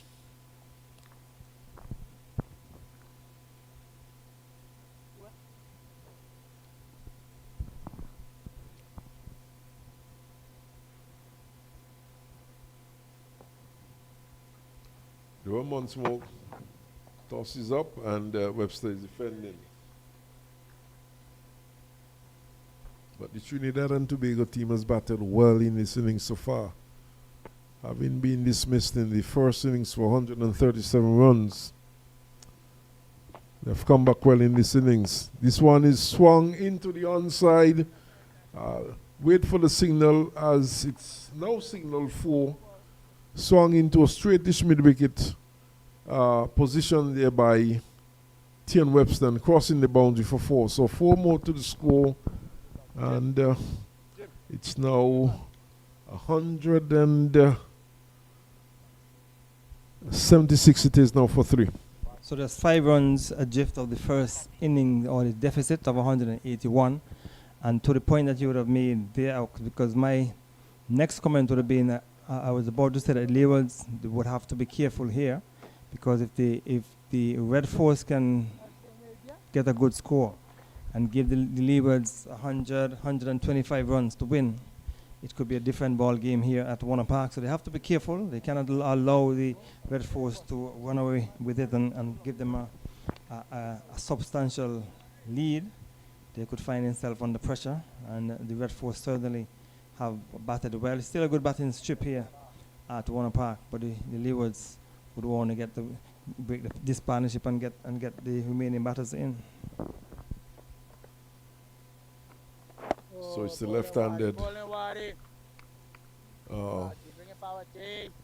batsman for Trinidad and Tobago, Gooley, who is defending and pushing into the offside. No runs scored, as Ward will continue.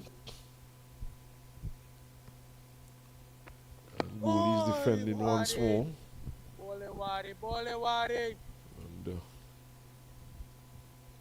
course, they're approaching on the 3rd day. And this game, Gary, seems to be heading into the 4th day. Push back up the track to the bowler fields to his own bowling. Unless there's a dramatic collapse here by the Trinidad and Tobago team this afternoon. I don't see them getting enough runs this afternoon to put the Leeward Islands back into bat. So one would be thinking that they would be looking to bat out the day and perhaps bat part of tomorrow before they reinsert the Leeward Islands. But this one is defended by Gooley. Back up on the offside, no run. So the first order of the day is to get these 5 runs. They are Trinidad and Tobago. They're not far away at this point. Picks up the line outside the off stump, Gooley, and allows it through. But I think the second new ball could be critical in this innings. In fact, could be critical in the rest of the afternoon's play. We know number 76. Driven back up to Ward. Ward fields to his own bowling, no run, as the over comes to an end. So Ward continued to keep things tight, but they would want to break the partnership, and the Red Force just some 5 runs away from making the Leewards bat again. And Jude Gooley has batted very well. He's on 48. He has faced 177 balls, and Tian Webster is there on 14, and they have put on a partnership of some 40 runs, 40 very important runs for the 4th wicket, and Webster scored 14 of those. So the run will continue from the media center end, which is about 5 or 6 minutes to go before the tea interval. So the Red Force will be very happy with the way things have gone. They've only lost the 1 wicket between lunch and tea, and they were hoping that it will remain that way, so the 2 batsmen can come back out after tea. This is good cricket though, Gary. It's good to see teams are willing to fight and not just to give in. They were led by a big margin, and here is Webster defending. But it augurs well for regional cricket to see teams willing to fight. And they're not by any means out of the game. They're just some 3 wickets down. Pushed there to fall short leg by Webster. We know too that the captain, De Silva, is capable of big scores. So Trinidad and Tobago do have some good batting left. There were once more tosses up, in fact over tosses, and driven up to Archibald at mid-on. He fields no run. So certainly this match could build up into an interesting one. Short and pulled out towards mid-wicket. They are looking to get at least 2 here. Should get 3. In fact, decided against it. Berridge had to move a good distance, or he had to cover acres of land there from his position at backward square into a rather straightish mid-wicket position, and they were only able to pick up 2. Not for the first time we have seen this. Yes, I think they had enough time to go back for the 3rd run, but they decided against it. So they were once more just 3 runs away to make the Leewards bat again. This one outside the off stump, spinning further away, bouncing a bit, posing some challenge there to Hamilton, who in the end, after juggling a bit, takes it. Good delivery, right on target, and defended there by Webster. So Webster is on 16 and Gooley's on 48. And we have had some 77 overs completed, 178 for 3. So 3 runs away as Cornwall is having a conversation with Terence Ward. We just have about 2 minutes remaining before the tea interval. So maybe just as Terence Ward bowled the last over before lunch, he will be bowling what could possibly be the last over before tea, and I'm sure he'll be hoping that he can break this partnership. Very good partnership developing between these two. They have added some 42 very important runs for the Red Force. That's taken them within 3 runs of the deficit. Well, it's all about partnership, and the Trinidad and Tobago team, they've been having partnerships, and this is why they're in such a good position, as this one is steered down to a backward point to Andrew, who fields and there's no run. So it's important to build partnerships. Of course, you cannot do it from just from one end. Quicker delivery and pushed up to short mid-off, straight to Jeremiah Louis. No run. How often, Gary, we have seen 2 brothers in the Leeward Islands team, for example, push back up the track to Ward, who fields to his own bowling, and there's the run.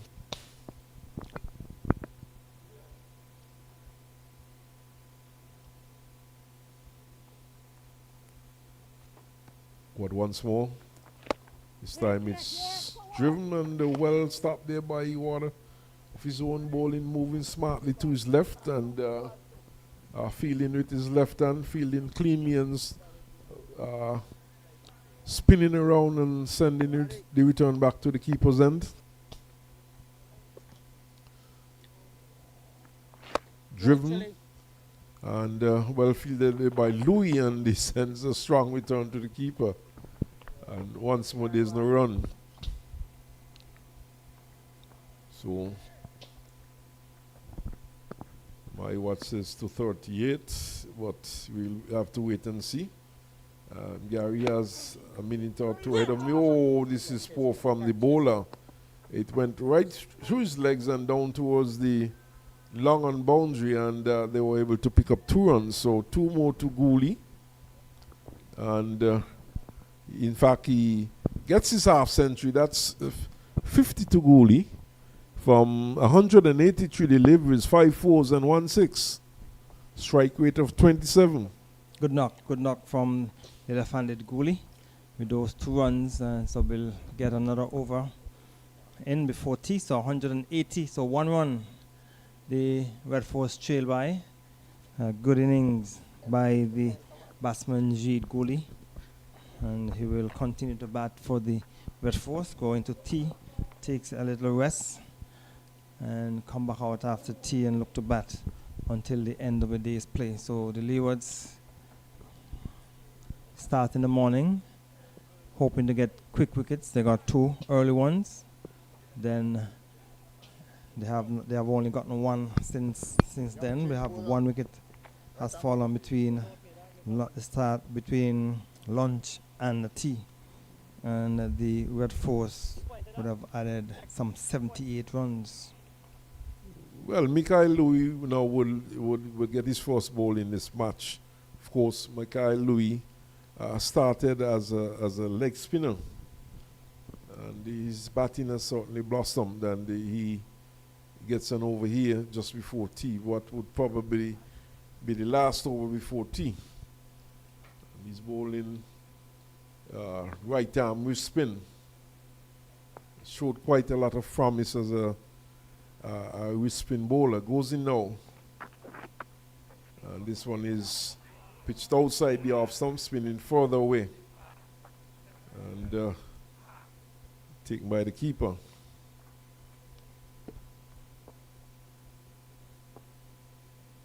He goes in once more. This is better. This is on target, and Webster has to defend. Trying to buy a wicket here just before tea, the Leeward Islands. And then now we see backward point being called in. There's a slip. A backward point cover, extra cover, mid-off, deep, mid-on, not so deep, mid-wicket on the boundary, and the short backward square. Tossed up, and this one is steered up, perhaps edged down to third man, and just a single. And they're not looking for these runs. Perhaps they could have put some pressure on Durham, who had some grounds to cover. And in the end, they settled for the single. So now we see the adjustment for the left-handed Gooley. Backward point going back on the boundary, cover comes into an extra cover position. Short and swung away down to backward square for a single to Gooley. And with that single, Gooley would move on to 51. And the score has now gone on to 182. And in fact, the Trinidad and Tobago team leading by 1 run. So technically, they are 1 run for 3 wickets.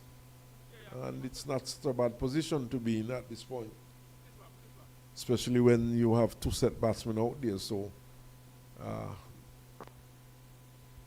Louis once more. Mikhail Louis, that is short and too short.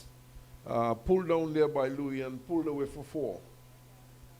And this shows that he has not been doing a lot of practice on his bowling recently. Well, bad delivering is always difficult for a right-arm whispin to pitch and pitch, and especially this last over before tea. But a bad delivery and made full use of it. So the Red Force are now in the positive, and so a partnership of 50 from 115 balls. So that 4 brought out the 50 partnership for between these two.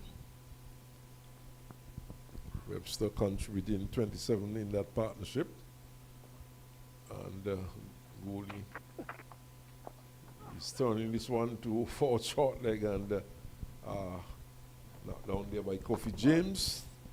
The over comes to an end, over number 79. It's tea time, and it's 186 for 3, and we'll be back right after the tea interval.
Good afternoon and welcome back to Warner Park. We're about to see the start of the final session of day 3 here at Warner Park. We can tell you that the Red Force went into tea at 186 for 3, and it means they would have scored some 84 runs for the loss of 1 wicket from some 32 overs that was delivered by the Hurricanes between lunch and tea.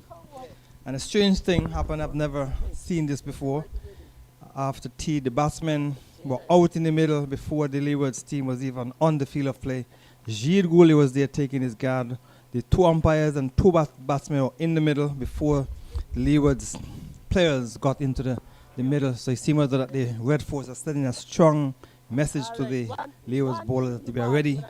So they went out into the middle even before the Leeward's team got onto the field. Good afternoon to you, Smitten, and welcome. Good afternoon. Actually, I've seen this happening a couple of times last week where the batsman went out ahead of the fielding team.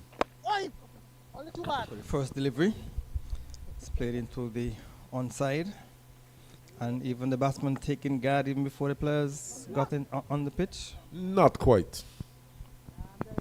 So that happens today. Just the 2 umpires and the 2 batsmen were on the pitch before the Leeward's team got into the middle. But they got a single from the first ball after tea, and this will be a very important session for both teams, because if the Red Force were to have another session as good as they had for lunch, it means between lunch and tea, it means they can score 75, 80 runs and probably lose 2 wickets.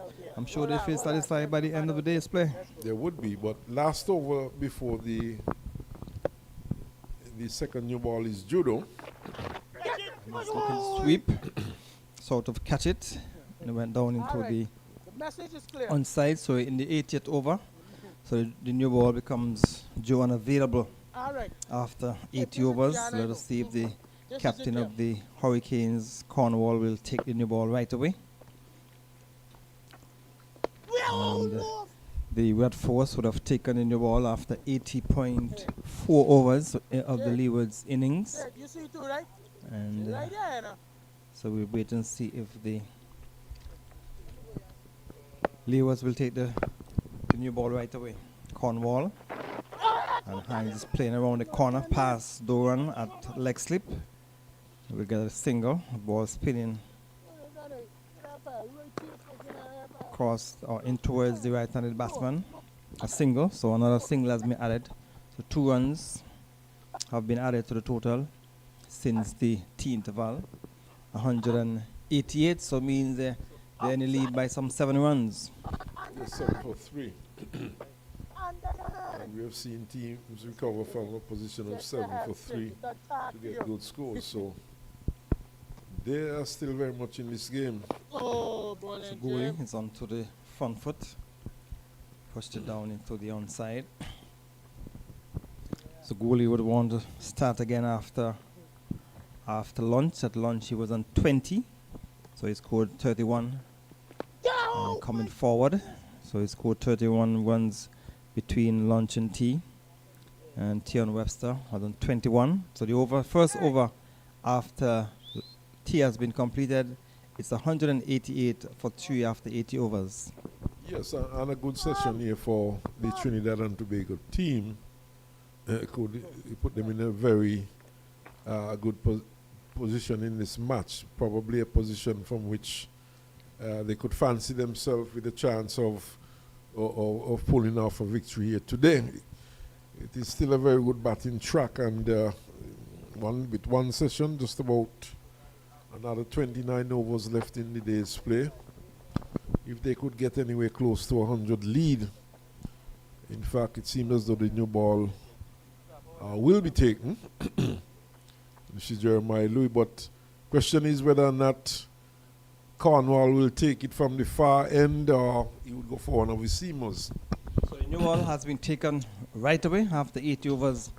So Jeremiah Louis, as he did after lunch, he started the attack from this immediate center end, and now after tea, he has been given the responsibility of breaking this partnership that has been going now for some 52 runs. 52 runs partnership between Tion Webster and Jeet Gully. Gully's on 51, and Webster will be facing up to Jeremiah Louis. So we have 3 slips on the gully. There's the point, the extra cover, and the mid-off. So Louis will looking to keep that off-stump line. He has been able to get the ball to move away from the right-handed batsman all season. This is the 3rd round match, and I think the Leewards would have played all the matches at Warner Park. Good delivery. Got some. Technically, of course, this is their home ground, so I guess they would have been afforded the privilege of having all the matches at Warner Park. So Louis will be looking to break this partnership. On the other hand, the Red Force would want to continue the good work that they would have started after lunch, only losing the 1 wicket and scoring some 84 runs. And Jeremiah Louis will be bowling from this media center end into the offside. And Michael Louis has backward point, fields, no chance of a run. So we have seen 2 deliveries with the new ball. So the new ball taken right away after 80 overs. 80 overs, and the Red Force scoring 188 for the loss of 3 wickets. So good to see a team batting and batting long. In excess of 80 overs in the first innings. They only batted 60.2 overs. So batted some 20 overs better than they did so far in the second innings. And Louis bowls to Webster offside. The off stump is punching it into the offside for 4, short and wide. And there was Webster just pounced on it through the covers, down towards the boundary 4. Yes, short, rather innocuous delivery, short and wide. And Webster played it through the offside, down to the cover boundary for 4. So, of course, the new ball could bring some quick runs for the Trinidad and Tobago team. And right away we see Cornwall conceding. He has placed the man back on the point boundary. He's placed the cover and then also an extra cover on the mid-off. That's the offside field. And so Louis will try once more to bowl to Webster. Driving a lovely shot into the offside, and Carty will pick it up just inside the deep extra cover boundary. 2 runs from a good flowing drive from Tion Webster. Ball pitched up and it came forward and pushed it into the offside for 2 more runs. Shot of a batsman who seems to enjoy the ball coming onto the bat. And it was well played, well timed there by Webster.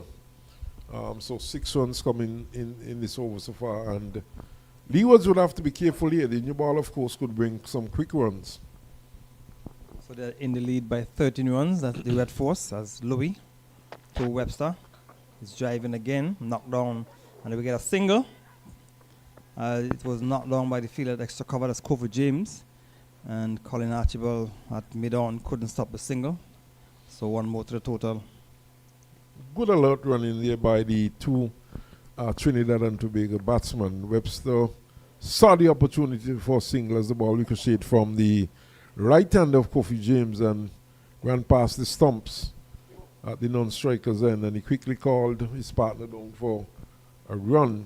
So it's obvious that the Trinidad and Tobago team, they're looking to get runs here. They're looking to get them in a timely manner also. So Louis in the first over with a new ball, second new ball, clipping it into the onside for 4. That's a lovely shot on the pads, and it went down towards the back of the square. The fielder down at long leg, the Sheena Barrett had no chance. Another boundary. So an expensive first over with the new ball has been completed. Badly line delivery though, on the pads of Gooley, and he just flicked it off his pads down to just slightly back of the square and down to the boundary for 4. Good shot, a very good shot indeed, all along the ground. Not a bad start there, not a good start there by Louis in that first over with the second new ball. So 11 runs coming in that over. And so the Red Force 199, so they're one short of the 200, so which means they're in the lead by 18 runs. In effect, they're 18 for 2 wickets, and Sheena Burridge will be opening the attack from the Lozak Road end. This has been a very good response here by the Trinidad and Tobago batsmen. 199 for 3 after being challenged by what could be considered to be a huge deficit of 181 runs. And certainly their batsmen, they have responded well, and they're giving their team a chance at the moment. Our producer is saying that he would have loved to see Archibald, the left arm medium pacer, bowling in the wall, but Captain Cornwall has entrusted the responsibility of Sheena Burridge. Driving, lovely shot, 4 more runs. So the runs are flowing here in the second over of the new ball. A full delivery, pitched up, and Theon Webster drove it through vacant mid on down towards the boundary for 4. Well, obviously the ball coming nicely onto the bat of these batsmen, and overpitched a bit there by Burridge on the pads, and he drove it past Louis, to the left of Louis, and down to the boundary for 4. So with that 4, the 200 coming up for the Red Force, 203 it is, scoring at 2.5 runs per over. So Burridge will try once more. Delivery, playing it into the offside, maybe a little shave away from the right-handed batsman, but he guided it for Carty to come in off the back of the point boundary for a single. 204 for 3, the Red Force. So now in the lead by some 22 runs. As we have been saying, the Leewards will have to be careful. If they can get if the Red Force can get a lead of 150, it can certainly be an interesting game tomorrow. And knowing that Kyron Powell is injured and will not be opening the innings for the Leewards, so that means a new person will be opening the batting. That could put some pressure on the Leewards.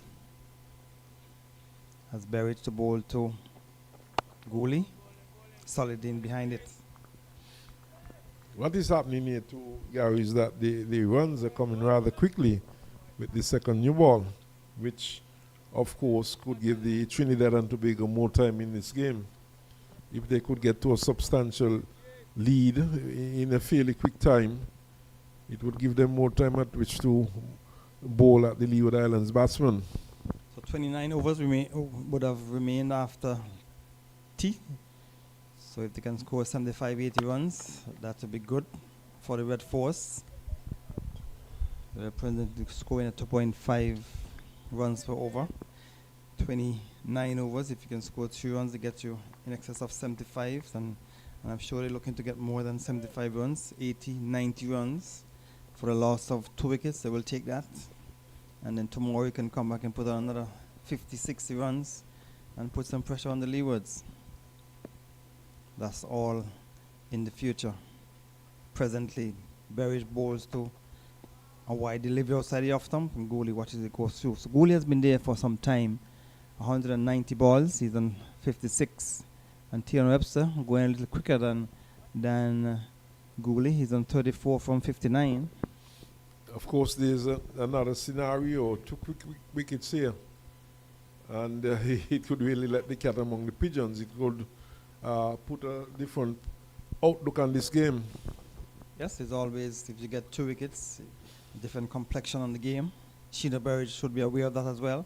Too wide to attempt the batsman. That's Gooley. So the second over with the new ball has been completed. 5 runs coming from it. The first over with the new ball we saw 11. So 2 overs of the new ball we have seen some 16 runs. Too wide, yes, but of course it's better than bowling the ball on the pads of the batsmen and allowing them to get some free hits. And Louis is back. He would be looking to tighten up a bit, not having a very good first over with the second new ball, and he would be looking to do a lot better in this particular over. See some females there on the mound looking at the game. I don't know if there are some females with one of the participating teams. I know I understand that the Windward Islands team should be here soon, or they're here. Leeward pushed into the onside. It's coming down towards the boundary. Cat is giving chase. They have cause for 2. And it has gone into the boundary, as a matter of fact. He couldn't pull it back. So the runs continue to flow. In this, the third over of the new ball. Just 13 balls have been delivered with the new ball. And you're seeing some 20 runs. pitched up again and just timed sweetly there by Webster. And Webster is racing along. He has raced on to some 38 runs. And over pitching. And it's a good track. And once you over pitch on this track, you're going to pay the price. So Webster, Gooley, they are attacking players. They play T20. As we said before, Gooley made a century in a 10-10 game in Trinidad. And Webster is looking solid in behind a short delivery from Jeremiah Louis. So he has not been getting the shape away from the right-handed batsman. So now asking, so he has conceded again. Another fielder from behind the bat has been brought into the onside, but there's no third man. An outside edge could easily go past second slip and down towards the boundary for another 4.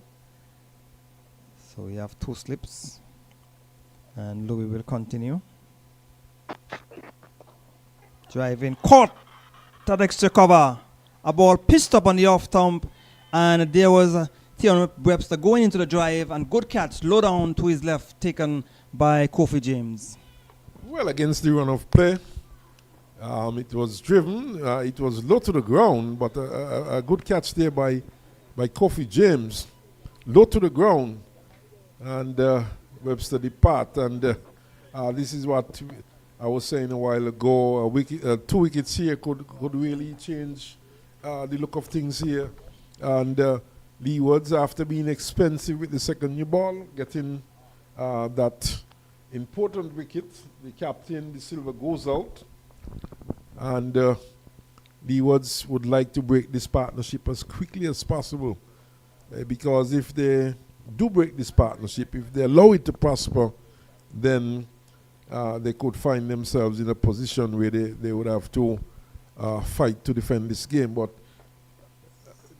if they can get through these 2 in quick time, at least one of these wickets in quick time, then it would swing the balance back in the Leeward Islands' favor. Not that it is very much out of their favor at this point, because it's 208 for 4, yes, but they just lead by some 27 runs, so effectively 27 for 4. But of course, with just 4 wickets down, there's still an opportunity for the Trinidad and Tobago to bat well and get a score which would give them a chance in this game. 150 plus, who knows, could give the Leeward Islands some problems batting last. So a 4th wicket partnership of 72 between Webster and Gooley. So Gooley has been involved in 2 very good partnerships. But the 3rd wicket, 68 with Mohammed, and now 72 with Theon Webster. But importantly, the Leewards have gotten the breakthrough. So the captain of the Red Force has come to the middle, getting a delivery from the inner portion of the bat. And went down into the onside. The first delivery, Captain De Silva faced in the first innings from Cornwall. It was a lowered appeal for an LBW decision. And the players were a bit disappointed. And when you look at it on the review, you understood why the players were disappointed. But this time he got back onto it and was able to get a single. So with a single, total has gone on to 209. Captain De Silva would want to stick around with Jade Gooley, who is on 56. And I'm sure Louis will be looking to pick up another wicket or 2 here to put the pressure back on the Red Force. They did well between lunch and tea. So they've lost an early wicket after tea. And Louis will go over the wicket to Jade Gooley. Driving, good flowing driving to the offside, knocked down by Kezon Archibald at mid-off. He has looked good. He has been impressive. He has played some very good shots. And he has shown sound defense. And the Leeward Islands, they would do well to get the wicket of Gooley at this point. It would really give them a big advantage. So Louis to Gooley. Outside the off stump. He watches it go through to be taken behind by the keeper. So successful over. Just the 5 runs. So making amends in a sense. The first over within your wall, 11 runs. Now we got 5 runs off this over. But he got the important wicket of Tiana Webster, who was looking to get aggressive. Yes, and just halting the flow of runs, that wicket. And the Leeward Islands came back after the 10th ball, and they were really hemorrhaging runs. But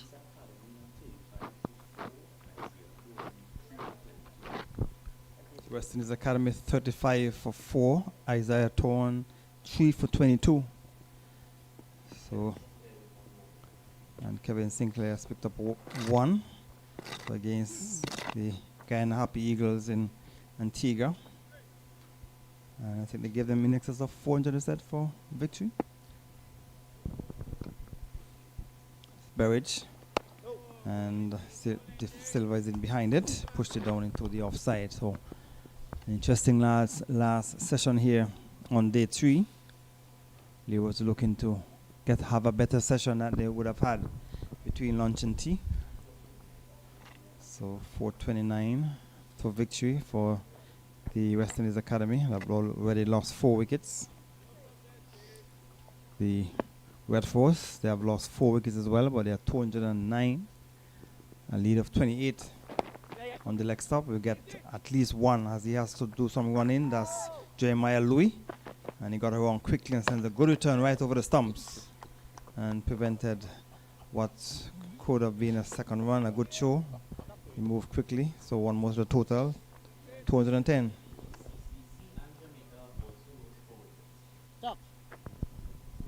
Jamaica, we are told, have lost 4 wickets as well. 84 for 4. And CCC 122 for 4. So Sheena Burridge bowling here at the Warner Park. Bowling to Jeed Gully, who is on 56. Outside the off stump. I love to go through.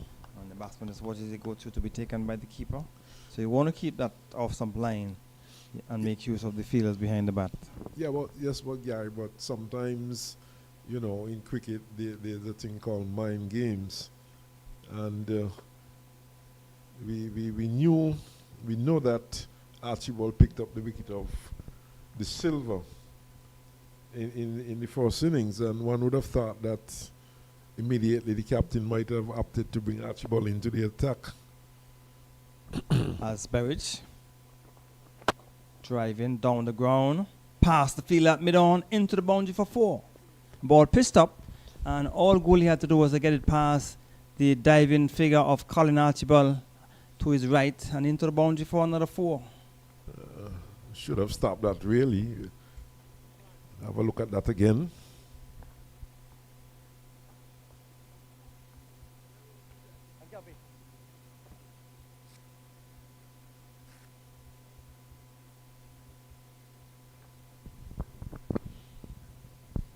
So 4 runs to the total. 214, 33 it is. In the lead for the Red Force. And they were looking to get somewhere close to 125 for starters, and if they can get more, that would be good. Leeward, on the other hand, would want to restrict that to below 100.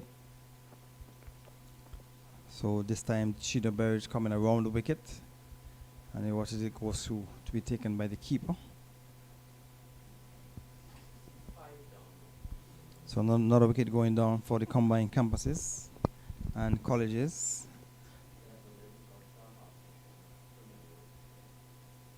So Evelyn got a half century. Combined campuses and colleges making up of players from around the region, persons who would have gone to one of the campuses on UE, wide outside the off stump. And taken by the keeper to bring up the end of the over. 214, it is for 4, Red Force. Yes, 214 for 4. And they batted so far for some 84 overs.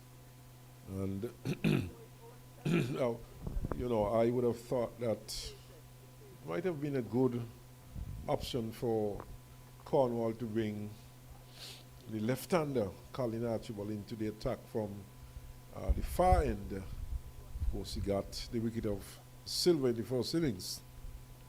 And, sometimes it's good to bowl at batsmen when they're fresh to the crease, when they're not set. Gooley, on the other hand, he's well set. He's on 60. So I told us Evelyn making a 50 on debut for the combined campuses and colleges. So Louis will continue from the media center end. So for the silver, there's 2 slips. There is the point, there's a cover and an extra cover. There's also a mid-off. And Louis is getting the ball on the stumps, keeping it a bit low. And the silver got back on it, pushed it back down the strip, and indicated that kept a little low on the stumps. Seemed to have nipped back slightly off the seam too, into the right hand of the silver. But he kept it out well. So it seems as though there's a change in the field. Doran will come into the onside. That's at the mid-wicket position. So there are 2 slips, a point, cover, extra cover, and a mid-off. On the onside we have a mid-on, mid-wicket, and a long leg. So Jeremiah Louis is in his 16th over, 2 for 62. And the ball goes down to a very field that was just put there by Captain Cornwall. 214, 33 is the lead. And Jeremiah Louis will want to continue to pick up wickets. And Silva, who got 23 in the first innings when he was caught Durham off the bowling of Archibald. He would have faced some 56 balls in that first inning. So Louis bowling to the Silva. Short delivery, looking to just whip it into the onside, came off the thigh pad and goes down into the offside. So the ball probably came back in towards the right-handed De Silva. And he walks away towards the forward short leg area. Just composing himself. Maybe was struck in the delicate area. And he's stretching. And he will go back into his stance as Louis will continue from the media center end.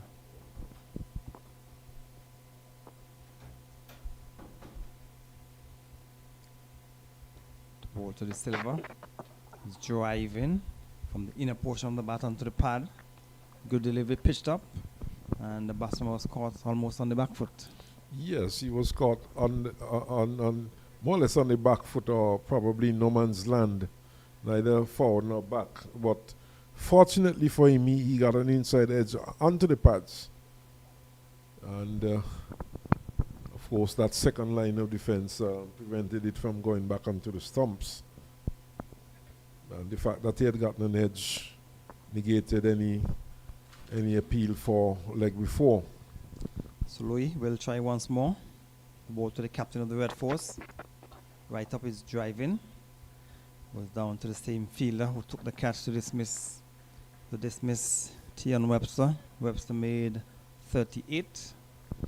And Kofi James is placed there for the shot in the air. And he took the catch. Good catch, low down to his left. Slow delivery from Louis also. That last delivery. Probably trying to induce a fault shot. So Louis once more to bowl to the Silva. And he's just getting a short delivery, just pushed it down into the offside to bring up the end of another over. A maiden bowled by Jeremiah Louis. Yes, some sanity brought back into the scheme of things here for the Leeward Islands. And a maiden with the second new ball. Of course, there were bleeding runs just after the new ball was taken, and having picked up that wicket, the scoring rate certainly has slowed down. The Trinidad players look quite relaxed. They were thinking that their captain Anjit Gulli will bat for the rest of the day, so there's no need for them to worry about anything. Well, they're quite capable, both of those players out there for Trinidad and Tobago. So Berridge will continue to bowl to the left-handed Jeet Guli, who is on 60. And he's in behind the delivery on the stumps. So we have 3 slips. So Sheena Berridge has not been able to pick a wicket so far. In the first innings, he had 11 overs, none for 25. And now he's in his 10th over, none for 25. Very similar figures. Bowling to Jeet Guli, who top scored in the first innings. And top scoring so far in this innings, he's on 60. And batting well, he made a century against the West Indies Academy at Connery. So he's continuing his good form. And Sheena Berridge playing his first game for the Leewards. Has been around for some time. Round the wicket. And Gool is in behind the delivery, short of a length on the off stump. Not only has he been around for some time, but I think there was a particular year in which he was the leading wicket taker in regional cricket.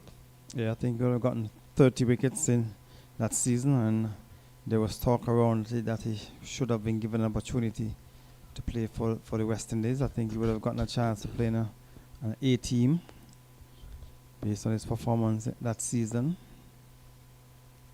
He comes up to bowl to Gooley,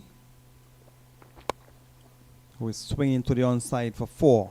Short delivery, and he swung it through mid wicket down towards the boundary for 4 runs.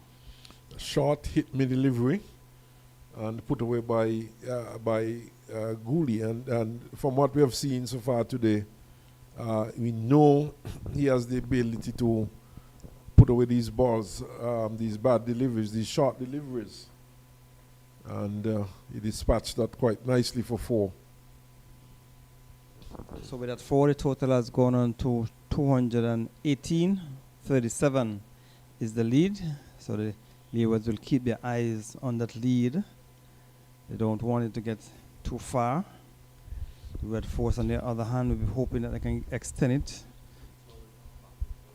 to 100. And the Red Force will be looking to pick up a batting point. And they are 218. 218 for 4. See another string being cut from the ball. This is the new ball. And it's already falling apart, Smitten. The thread coming out. Well, I would not go as fast as falling apart. We saw this with the first ball, but it was not changed at any point. Just some work done on it, some thread removed. So Berridge will continue from the Lozak Road end. Delivery outside the off stump. He want to keep that line. The previous delivery was too short, and going down the onside and was punished by Gooley, who has been there for some 203 balls, and he's on 64. Captain Joshua De Silva just come to the middle here, just faced some 9 balls. See the Red Force leading by 37, so in effect they are 37 for 4. Leewards would want to keep things tighter and to pick up wickets. So in over number 86. So we're in the over number 86. So the 7th over after T pushed into the offside. So there were 29 overs remaining after T. 7 overs have been bowled. So the over has been completed. Over number 86, 218 for 4, the Red Force. Yes, 218 for 4. And goalie continues to bat well. He continues to put away the bad deliveries. And we know, yes, the lead is big, 181. But we have seen in cricket, for example, quite recently, India had a lead of 191 in first innings over England, and England won that test match. So there are possibilities here for Trinidad and Tobago. If they could get a good score, you said 125, even a bit more, 150. So wide delivery outside the off stump, keeping a bit low, taken by the keeper, Jamal Hamilton. So Leeward's winning the toss on the first morning and decided to bat, or decided to send the Red Force in, sorry. And the Red Force only made 137. And Leeward's reply with 318. Outside the off stump, he's chopping it into the offside, goes down to the second slip area. 218 it is for 4. And the Red Force lead by 37.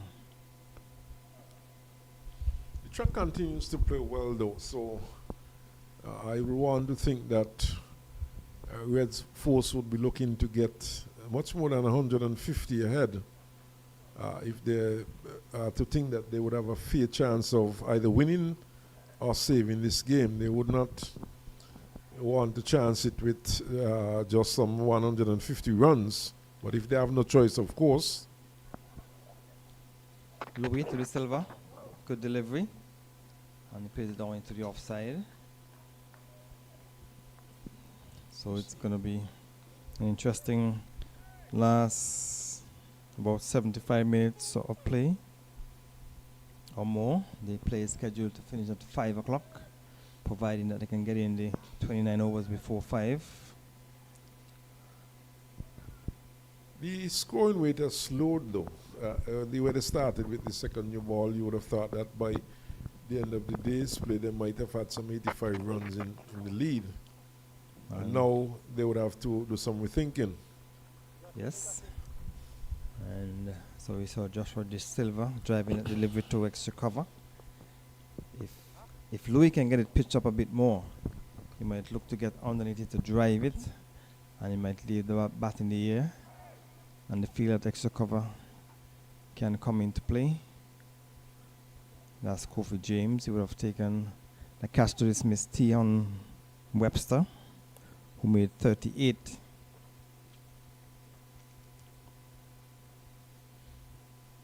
So it's Silva facing up to Louis. Drive in, coming off the hand of the fielder at extra cover. That ball leaving the bat in the air, dropping well short of Kofi James. He did well to knock it down, and the fielding completed by Casey Carty. So the Silva just walk away down towards the short square leg area, just on the edge of the square, just to probably compose himself. He realized that there's a man extra cover, and he has to be careful with that front foot drive. You want to stick around with Gooley, who is on 64, has been there since the fall of the first wicket, when the score was on 52. It's now 218. Louis wide outside the off stump to bring up the end of another over.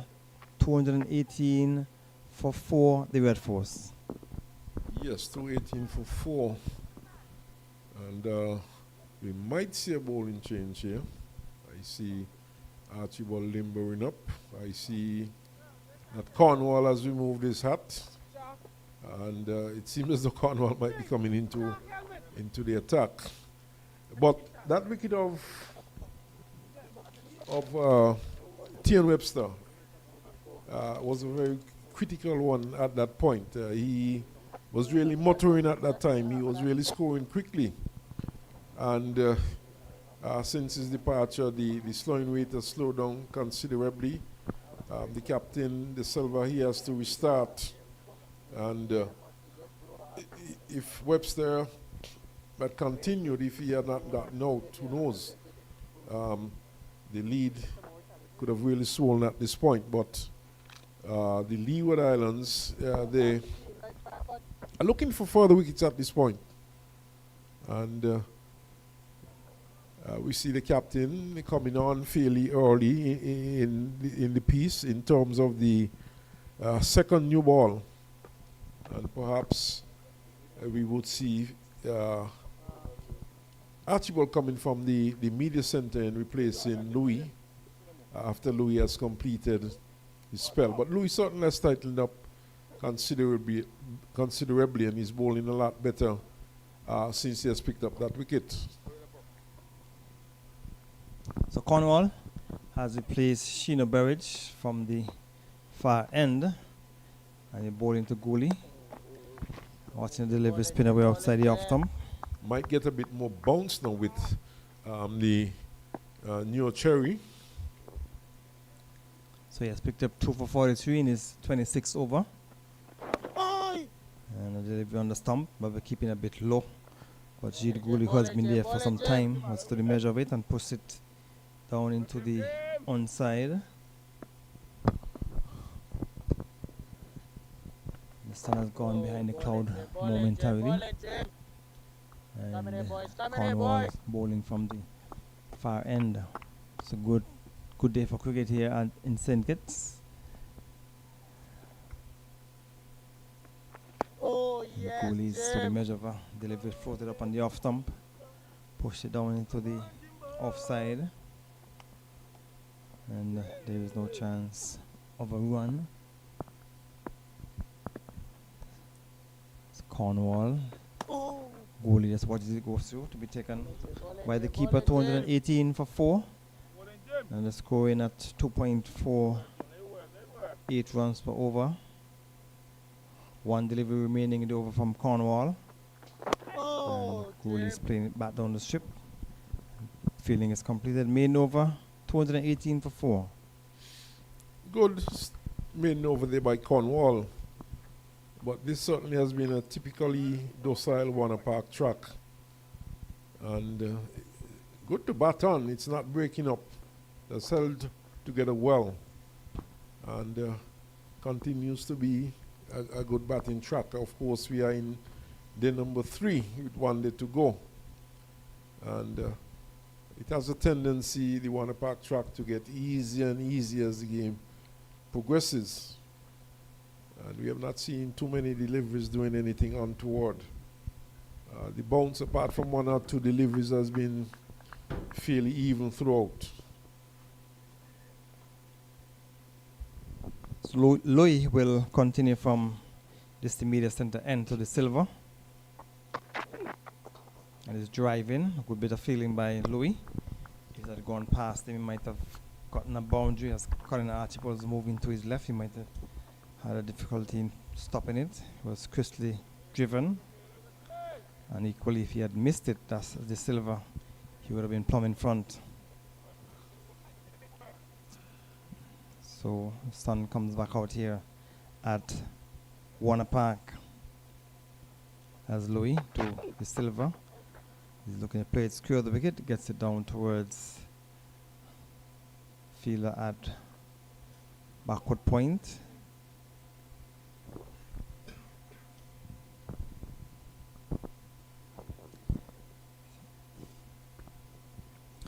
So the Leewards would want to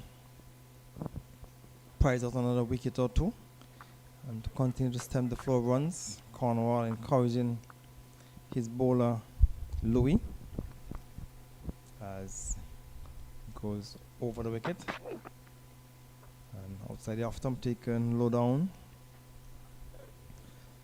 So it seems as though Kofi James is off the field. So Kerry Mago is at backward point.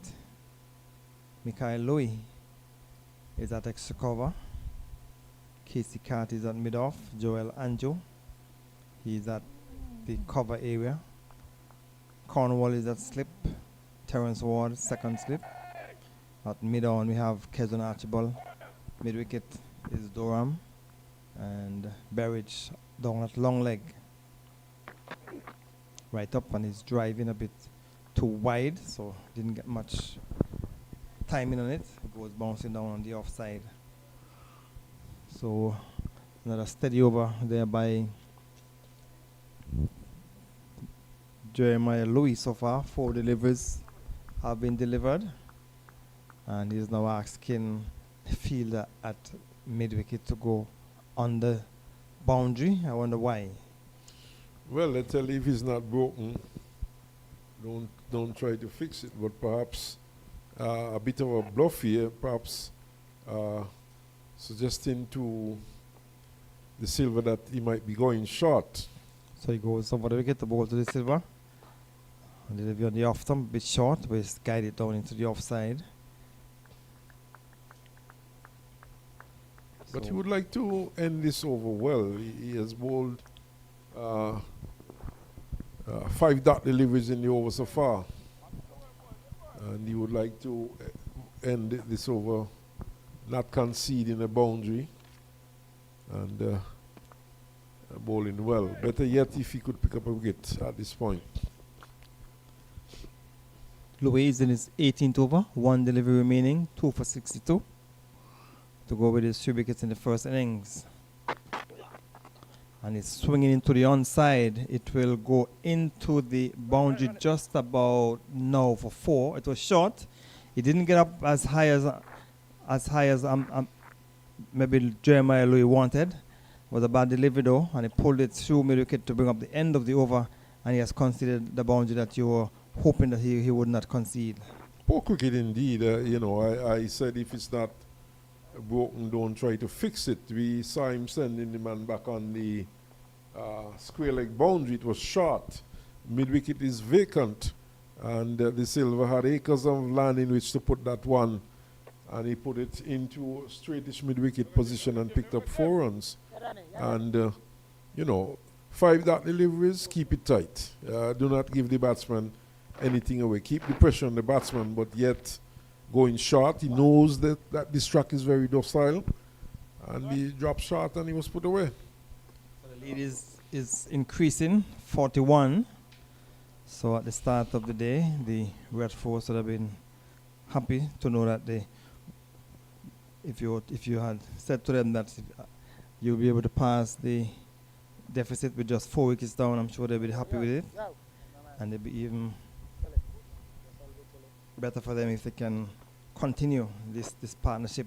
If these two can bat until the end of the day's play, then the lead should be close to 80-90 runs, and that will be something good to work with starting on day 4. And it's bowled, walking past the delivery from Cornwall. Delivery floated up, and it came down the pitch looking to drive, came from the under portion of the bat. He's looking at the bottom of the bat, but he has been bowled, and the Gooley innings, long innings, has come to an end. As we look at it on the monitor, as Cornwall goes around the wicket, floated up, and it came forward maybe a bit too casual from the under portion of the bat onto the stumps. The wicket has been taken, so Gooley has been bowled by Cornwall, and the 5th wicket has been taken. Yes, this is a very critical blow struck here by the Leeward Islands, by the captain Cornwall. And against the run of play, Gooley was batting quite well. He looked very solid out there. And he was bowled all over the shop there by Cornwall. So the wicket that the Leeward Islands was looking for. And certainly the new ball has brought them 2. Of course, one was taken by a spinner, but nevertheless, with the second new ball. So that's Terence Hines has now come to the middle. He's somewhat of an all-rounder. So he will be looking to lend some support to his captain. But this has certainly, the door has been opened for the Leeward Islands. And with some 19 overs left in the day's play, the Leeward Islands could very well pick up another wicket or two here and put them in a very, very good position at the end of the day's play. So the outlook changing a bit now for Trinidad and Tobago. And, well, of course, for the Leewards also. But in their favor, of course. So 5 wickets down, 222. The lead is 41. And Tion Webster, is, as I said, is somewhat of an all-arounder and an aggressive player as well. So Hines, that's it. So Terence Hines has an average of 39.93 in first-class cricket. 1 century and 5 half-centuries. So producer giving us the stats on the batsmen. But for Cornwall to bowl into Terence Hines, a slip, a leg slip and a forward short leg. And he's coming easily forward. Cornwall has picked up another wicket. So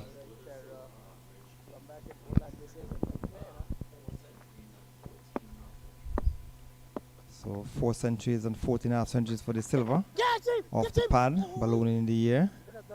Goes down to the onside where Kofi James at forward short leg picks it up, and the total remains on 225 for 5. The lead is 41.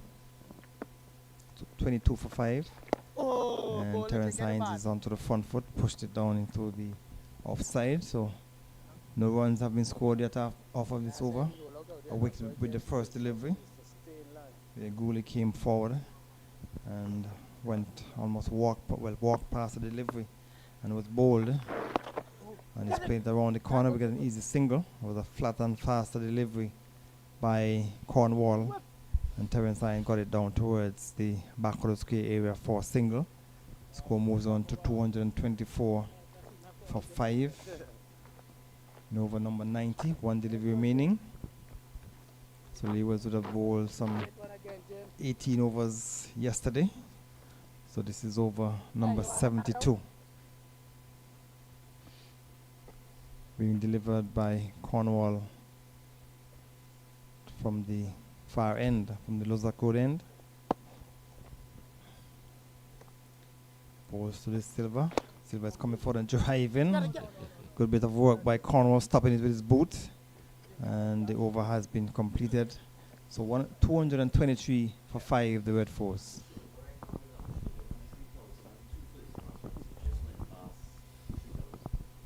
So the Silver has gone past 3,000 runs in first class cricket. 3,002 in total. So he's on 6. And they will want to bat long for the Red Force. And of course, with Hines, with an average of 39.53, virtually 40, averaging 40. It's a very good average, and so many of our batsmen around here, they're not averaging close to that. We know quite a few of them are in the 20s and 30s, and so it shows that he has good batting skills. And he even has a better batting average than his captain, who has an average of some 32. But I suspect, though, that Hines might have had a few not-outs in that performance, coming low down in the order. And of course, that always helps your average. I guess it's a question of looking at the overall picture. So Archibald has replaced Louis from the immediate center end, bowling to Terence Hines, wide outside the off stump. So you want to get closer to the new batsman Terence Hines. You have 2 slips and a gully waiting. And there's also the extra cover. I think the Silver was caught in that same extra cover first innings of the bowling of Archibald. It was Doran who was fielding that extra cover, who took the catch to dismiss the silver in the first innings. So you see, so it's Kofi James is the man at extra cover. He has already taken a catch. Another delivery, wide outside the off stump.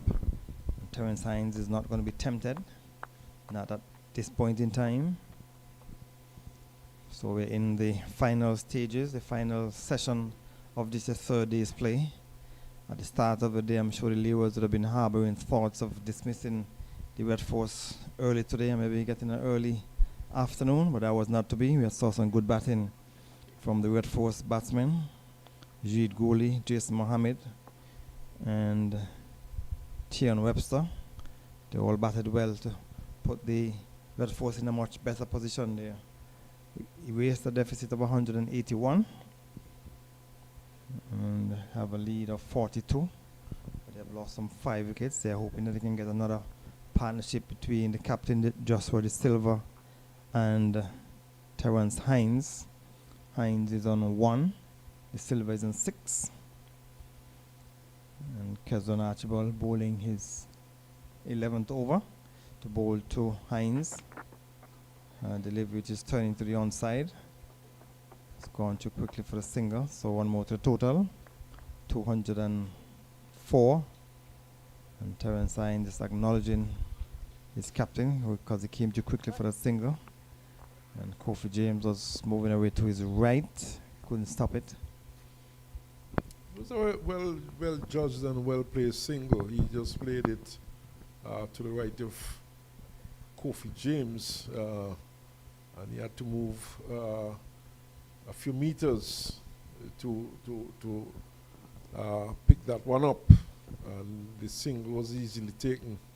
So for the silver, the 2 slips on the gully, and the cover has been removed, so they have an extra cover, backward point and a mid-off.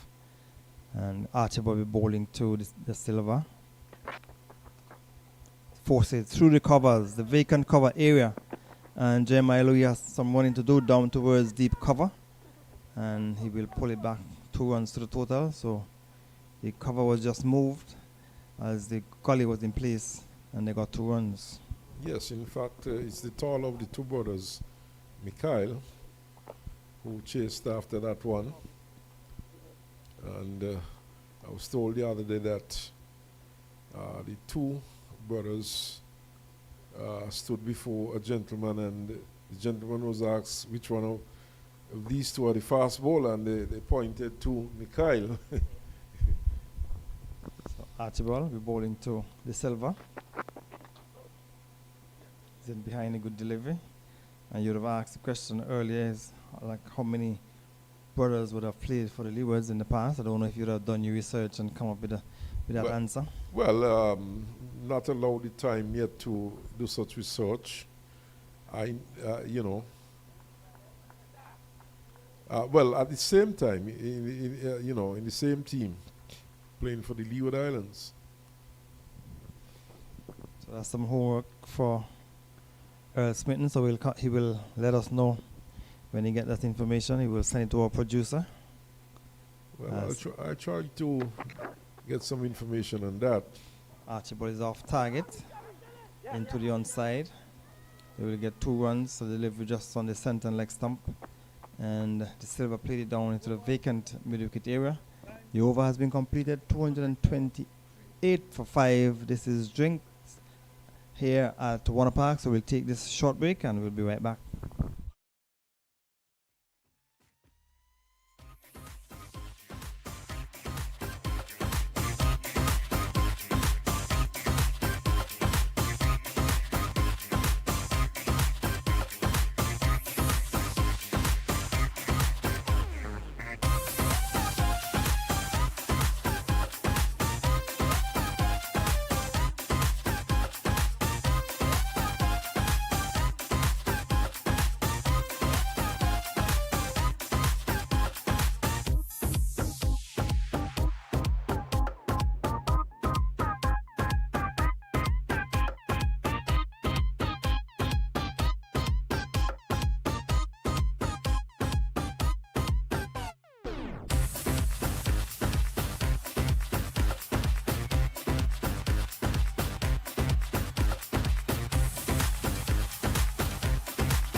So we're back after a short water break. Cornwall will continue from the far end to 28 for 5 of 91 overs. Leader 47. So leg slip, fourth short leg in place for Hines, who's defending. And it goes into the leg gully region. So shadows beginning to lengthen just a little after 4 on a Friday afternoon here in Bastia. He's turning this one down to short fine leg, can't score. Go is fielding, no run. And as we look to our left, as we see Nevis in the background, turned into the onside up to short mid wicket. And it's fielded there by Mikhail doing a run. Oh, yes, Jim. This time he pushes straight back up to Cornwall, who feels to his own bowling. No run. So Cornwall getting through his overs very quickly. And he has picked up some 2 wickets so far. In fact, 3 for 44. And this is 28 over as this one. Looks like a chance slowing down. I'll look at it again.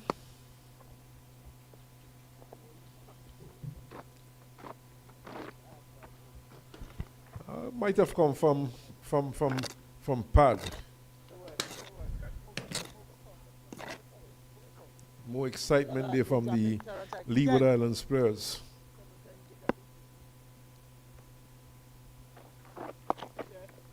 And the Silver is defending. It drops in front of him and the onside. The over comes to an end.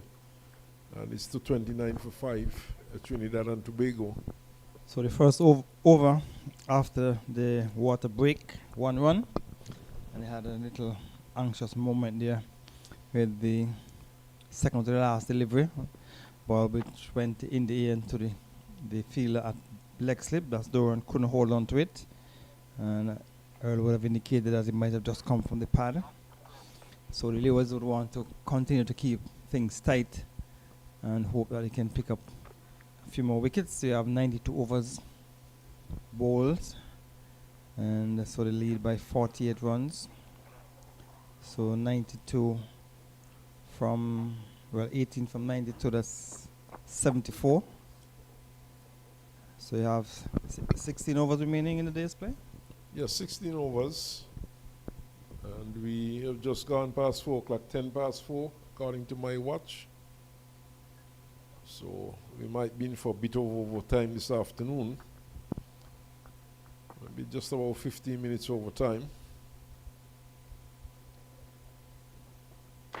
It's Archibald, driven well. In fact, it beats Carty and goes into the extra cover boundary for 4. That's a good shot there by Hines. Too far up, and Hines came forward and he drove it through the extra cover region between extra cover and made off down towards the boundary for 4. So welcome boundary there for the Trinidad and Tobago team. In fact, taking the lead past 50, 52 now in front, Trinidad and Tobago, and the 4 precious runs there to their cause. So important runs being scored by the Red Force, and every run will be important. Archibald. Shortish, and there's a loud appeal. In fact, they are going for a run as the ball is thrown in the air. In fact, by signal. So the keeper saw the ball in the air and he was appealing, and in the meantime, just to the silver call, the batsman threw for a single. And have you ever seen something like this before? No, but I know Hamilton is a very excitable character. Obviously, the umpire thought that he had not gotten any baton to that. The close-in Leeward Island fieldsmen felt so. Hamilton still thinks so, but in the end, it's umpire Crawford who mattered. No, he threw it up in the air. It was high in the air, and the keeper didn't realize that De Silva had called Terence Hines for the thing. But even if he had realized, he probably couldn't have done anything because the ball was so high in the air. He had to wait until it come back down. Certainly, he waited ages for that to come back down, and I think had there been any clouds in the sky today, it certainly would have brought some moisture with it. It was that high. But Archibald once more. This time to the Silva, plays to short mid-wicket. And the Kofi James is there fielding and no run. So the Leeward Islands player, they thought they had their man. But umpire Crawford thought otherwise. And it is similar to when a batsman is struck on the pad and the fielders are there appealing, thinking that the umpire will send him LBW, but in the meantime, the batsman can cross for a single. Yes, and I really love the review system. Archibald once more. Defended by the Silva into the offside. And no run as it's fielded there by young Andrew. Interesting though, sometimes you see some very confident appeal from the fielders, and they have the opportunity to use the review system, and they do not. And you think, well, if they were so confident that the batsman was out, why not go for it? But Archibald once more goes in, shortish, the Silva behind it. Plays it straight to Andrew this time, who is that extra cover. And he fields, and there's no run. But the delivery that brought the appeal, that they run the bye, was a good delivery. Touch on about the off thumb. The batsman Hines was probably looking for it to move away. But it kept his same line and just went between his bat and body and taken behind by the keeper, who in his excitement thought he had the wicket, threw it high in the air, and in the meantime they run a bye. So the Silva for this delivery is turning it into the onside for a quick single. Return from Michael Louis goes past the stumps, backed up in the offside, and the single safely taken. So it's 235 for 5.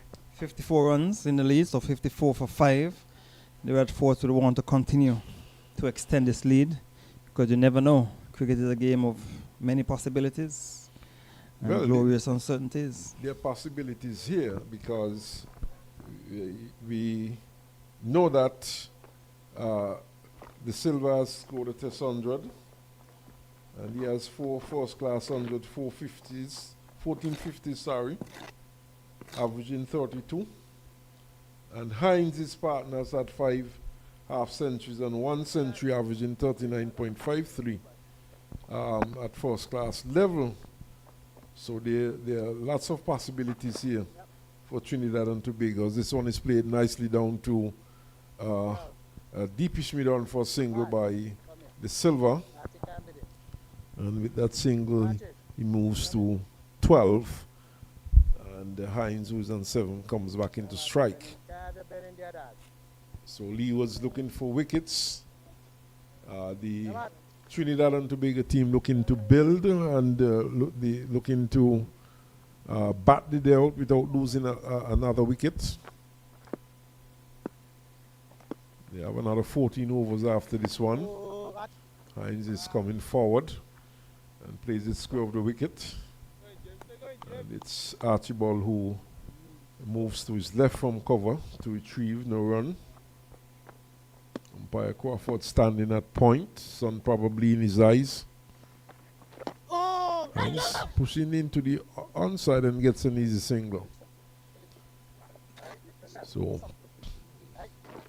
it's obvious that the Trinidad and Tobago batsmen, they're looking to pick up singles. They're looking to score as many runs as possible. Whipped into the onside, down to square leg. It's going out towards the square leg boundary. Pursued there by Go. Picks up just about a meter inside the boundary and sends a good strong return, but not before the Silver was back for his second run.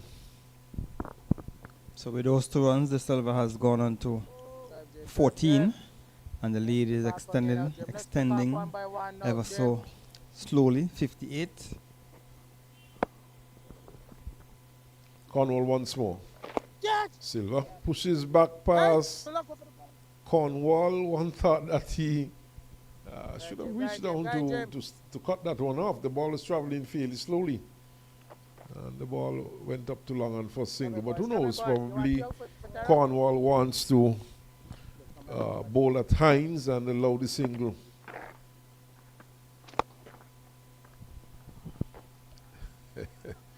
Well, to his own detriment, Hines struck him well over long off and right over the boundary for a good 6. Good shot when Cornwall was coming in. He did a step back and then forward, and he played it inside out over the long off area. Good shot, and with a 6, the lead continued to extend 246 at the end of the over. Well, Hines could be a dangerous character. He is an aggressive player, one who can score very quickly. And a few more of those could well see his team into a fairly good position with a fairly good lead towards the end of the day. So the Leewards, they certainly would have to be very careful at this point. But Archibald will continue.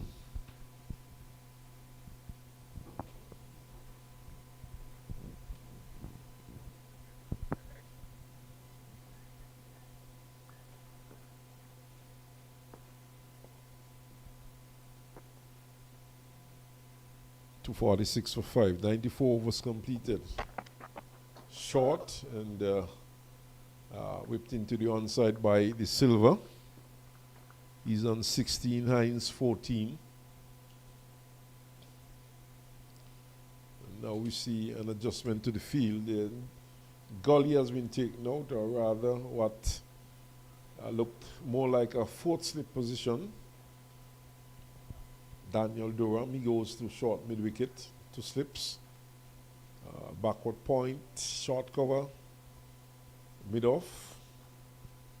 And on the onside, mid-on and deep backward square, long leg. And we just might see some short stuff here. Turned into the onside, it goes down to square leg for single. And with that single, Hines is back on strike, and his captain has moved on to 16 runs. Hines himself is on 14. So you have to keep your eyes on the lead. The lead is 66, and the Red Force will want to get it past the 100 mark. The Leewards would want to prevent that from happening. Archibald beats him outside the off stump, and Hamilton is fumbling. Best way, of course, rather tentative shot there by Hines. Seemed as though he initially was looking to play and then thought of withdrawing, but the ball had long gone past him. So another delivery which just held its own just on the off stump, and even deceived the keeper. He didn't collect, so there was no need for him to appeal.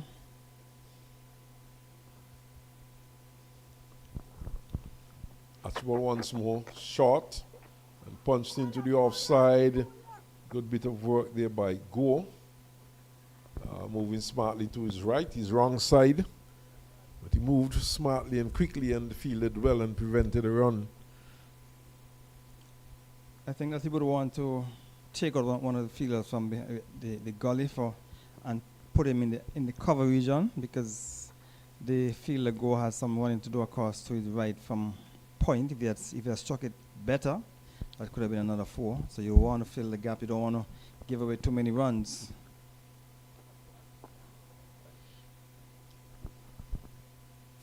Archibald once more. Short and turned into the onside down to backward square. Fumbled a bit there. But in the end, he Ward quickly. In fact, that's Michael Louis. He quickly recovered and prevented the second run. 68, the lead. 1 delivery remaining in the over. They're scoring at 2.63 runs. So the Red Force inching up to 75, and then when they reach 75, they'll probably look for another 100, another 25 to get up to the 100.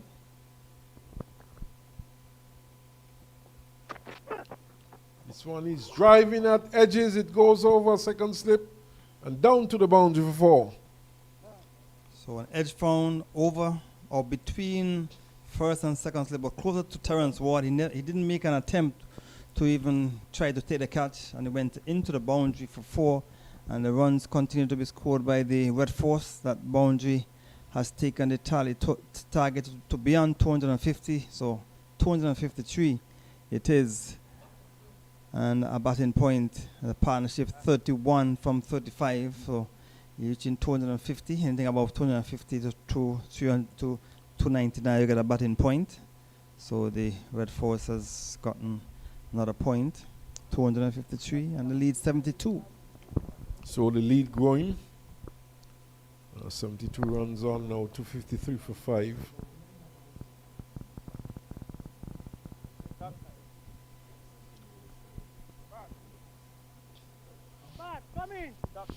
We're going to see a bowling change from the far end. Daniel Durham comes into the attack. And he's replacing Cornwall. Cornwall, in fact, seems to be going off the field.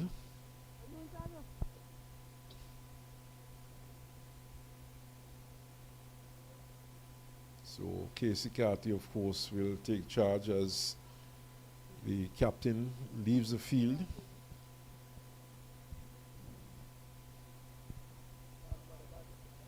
And for Durham, there's a forward short leg slip. Carty himself, he goes into a backward point position. There's a cover, extra cover mid off. Long on. Forward short leg slip and the straightish mid wicket and the backward square. But this one is put away, and put away well there by the Silver. It was short.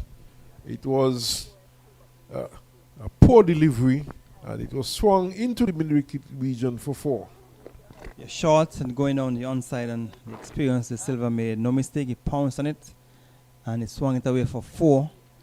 The total has gone on to 257, and you still have to keep your eyes on that lead. It is increasing ever so slightly. Durham once more to the Silver. The Silver is back and forces, but straight to Carty, who's at backward point, no run.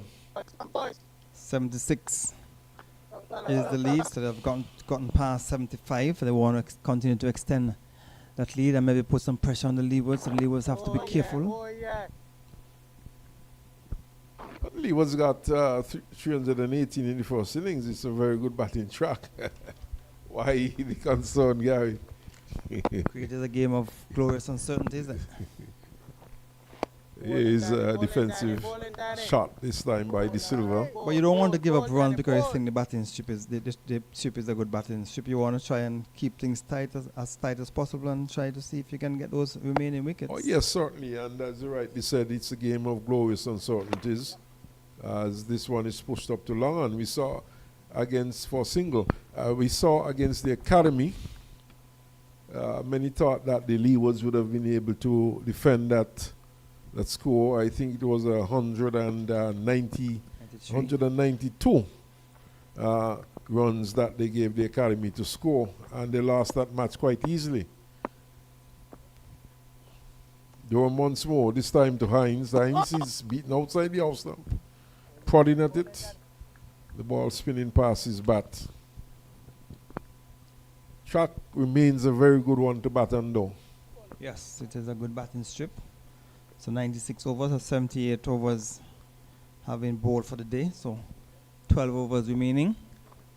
And we just have about 31 minutes to go before 5 o'clock. So there's no way they're going to be able to bowl those 12 overs in 31 minutes. So we'll be here until sometime after 5 o'clock, maybe closer to 5:30, depending on if you continue with the pacers or if you're going to bring in spinners. So Cornwall, but Cornwall is off the field.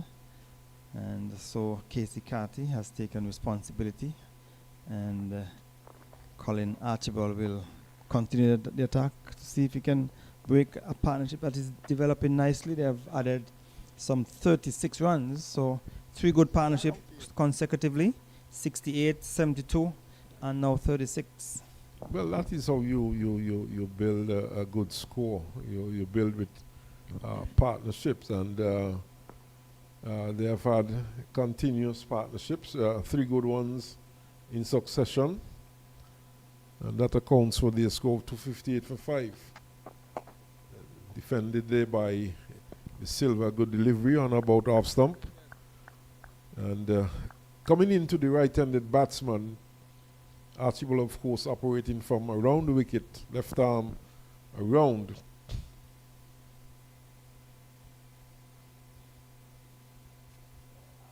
So the Trinidad and Tobago, they fought well today. They're into the 97th over batting with 258 for 5. And certainly have the fought well. Fended once more. This time it goes up to extra cover and finds Andrew in the way he feels, and there's no run. And that's what you want to see from your players. And if you're looking at the overall development of West Indies cricket, you want to see some fight, because when you go to the international level, that's what you'll have to do if you're to win matches, and you want to see the fight more consistent. And the Red Force certainly came out today, and they put their heads down and batted well on a good batting strip here at Warner Park.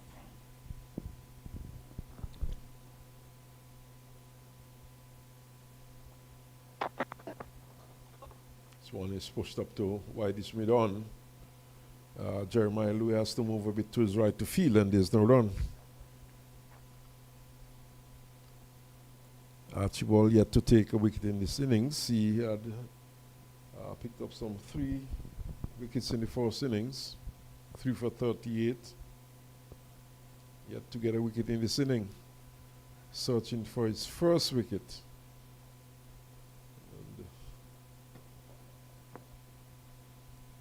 But he has run in well, he has toiled hard as he goes away from us. Short down the onside. No shot offered there by the Silver, and 3 goes to the keeper. So the Silver has looked good. He has come out with a sense of purpose, and that is to spend some time in the middle and see how many runs he can give the Leewards to make in the second innings when they bat. And so they have had a good day. Between lunch and tea, they scored 52 runs, 54 runs for 2 wickets. Between lunch and tea, actually 84 runs for 1 wicket from 32 overs.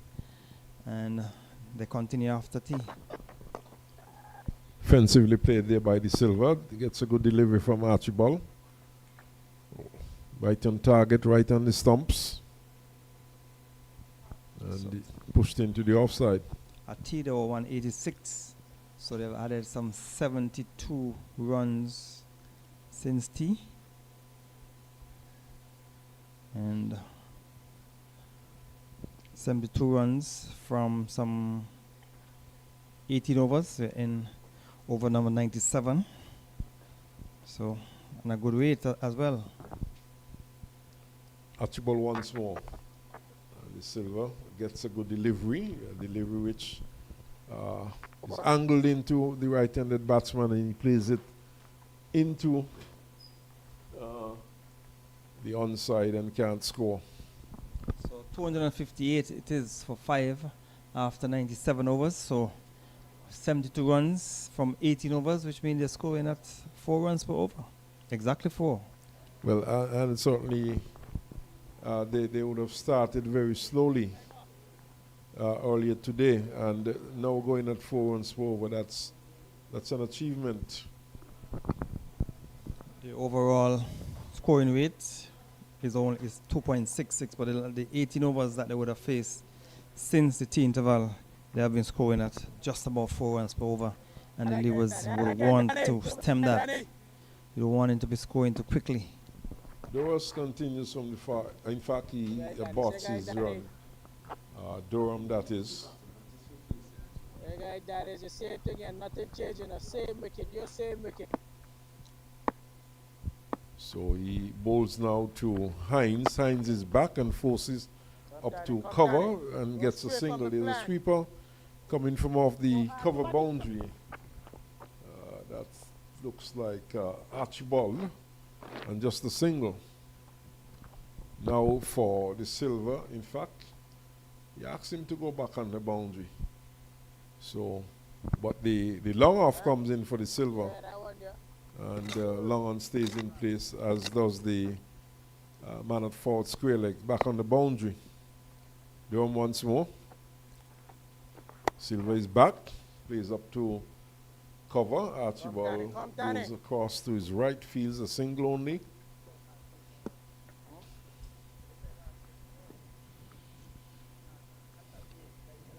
So the captain's still off the field. He left a couple of overs ago. Picks up the line of that one outside the off stump. Hines does not play a shot. And Gary certainly have been blessed with good weather today. Very good weather. Yes, good conditions, good weather for cricket. Yes, man. Outside the off stump, and a bit of shimmy in there. Moving towards leg and then back in position, Hines. He did that to Cornwall when he hit him over long off for 6. He's trying to throw off the bowler, Doran. It's pushing forward this time. It goes down to backward point where it's fielded by the acting captain, Casey Carty. No run. It's also a dream there for photographers, Gary. Very picturesque as we look out towards our left. This one is played up to long off for single by Hines. Hines has now moved on to 21, and his captain, the silver, is on 23, and it's now 261 for 5. Yes, we would have seen a number of tourists at Warner Park taking photos. And so they would have been able to take some excellent shots of players and the surrounding places here in St. Kitts in Bass there. And I know you're a photographer yourself, so you may be trying to indicate that you have taken some good photos of Warner Park and the surrounding areas. Yes, I certainly would have. I mean, it's rather picturesque here. As we look to our left, you can see Nevis in the background, and of course the hills of Bird Rock and the southeast peninsula area just in the foreground there. And even looking out towards the harbor, we can see a couple ships in the harbor. Rather picturesque. So the shot of Bird Rock on the screen, so the persons who are following the stream they will see the picturesque nature of St. Kitts and Nevis. Wonderful day. A dream day here at Warner Park. Excellent day for cricket. And we have seen some good cricket here today. We have seen some good batting, and we have seen good fight by the Trinidad and Tobago team. Archibald moves away from us and bowls a good delivery on off stump, which is defended by Hines. The Leewards, they have been made to fight for their wickets today. And they have only managed to pick up some 5 wickets.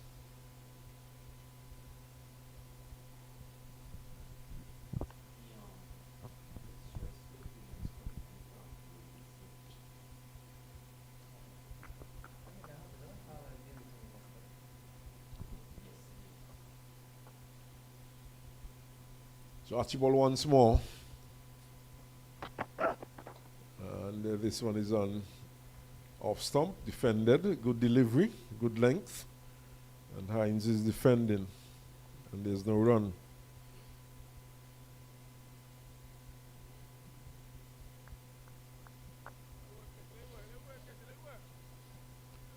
But as the shadows lengthen, we're coming to the end of another day's play, the end of day 3. Another 9 overs after this one. So still some way to go. Archibald once more.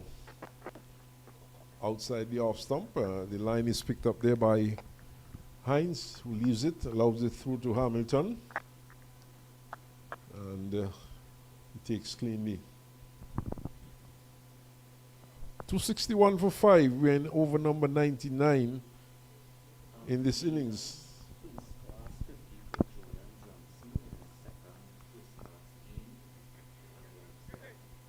So Jordan Johnson has scored his maiden first class half century in his second game against Guyana, and the score for the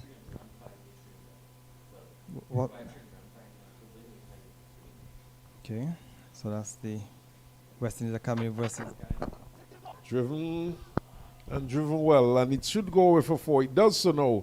Good shot indeed there by Hines. Driven out towards the extra cover boundary, and the ball going across the boundary rope. So another boundary. And the lead continued to extend. Good partnership. So 265. So the lead is 84. And Terence Hines has gone on to 25 from 30. So he has been scoring quite quickly. And the Red Force continue to do well here on day 3.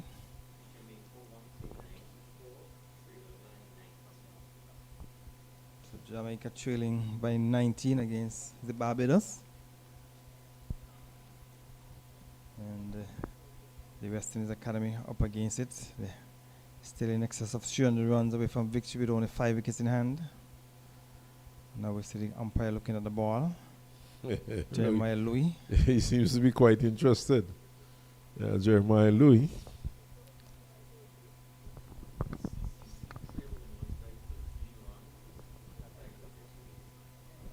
CCC trailing Widwards by 15 runs with 5 wickets remaining. Carter continuing his good form. He would have scored a century already for the season. He's now on a half century. So the experience coming to the fore for the combined campuses and colleges. So play will continue here at Warner Park as the lead by the Red Force is 84. Remember they had a deficit of 181. And they're now 265, so they batted much better in their second innings. In the first innings, they only got 237. So they have done well to pull themselves back into this game here on day 3. Well, Hines, we know he has scored some 5 half centuries and 1 first class 100. So this is beginning to look like an ominous and dangerous partnership here for the Leeward Islands. He, along with his captain, is restoring things here for the Red Force. And we know the capabilities of Joshua De Silva.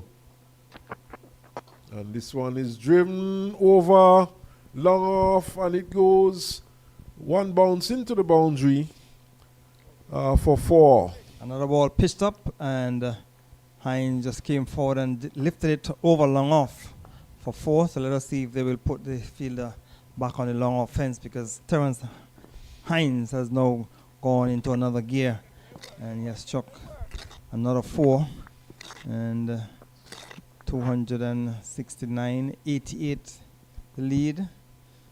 So Terence Hines has come out and he has scored quickly.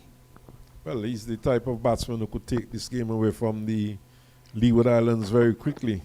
Gets a delivery outside the off stump, and that's about the 5th stump line, and he does not have to play. So another good over there for Trinidad and Tobago. 2 boundaries being scored in that particular over. So they have batted some 99 overs, 81 overs for the day. So we have some 9 overs remaining in the day's play, and the Red Force continue to extend the lead here at Warner Park. Leewards would do well to pick up another wicket, but the Red Force will want to go in end day 3 without losing any more wickets. Facing with 9 overs remaining, they can score another 30 runs, and that will take the lead in excess of 100. And if they can go into the end of the day's play without losing any further wicket, then tomorrow they can come out and take the attack to the Leewards bowlers. The ball is being looked at again. You see.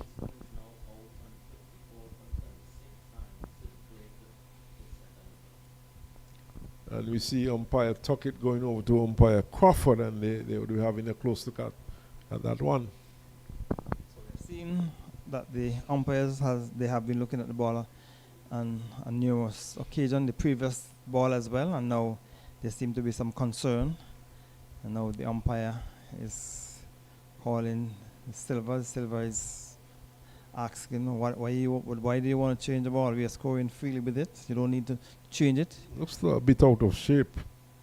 So they don't have the ring that they normally put the ball to see if it is. The caliper.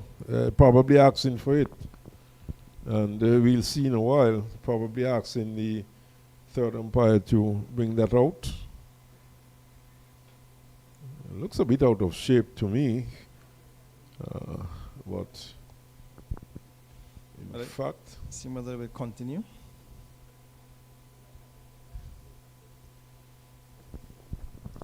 Maybe just a tactics by the psychological move or tactics by the Leeward Islands, maybe to slow down things. Well, that's a possibility, but at this stage where the lead is less than 100 runs, in fact 88 runs and 5 wickets down, I think they should be thinking more in terms of trying to break this partnership and get themselves in the ascendancy. But Durham will continue from the far end.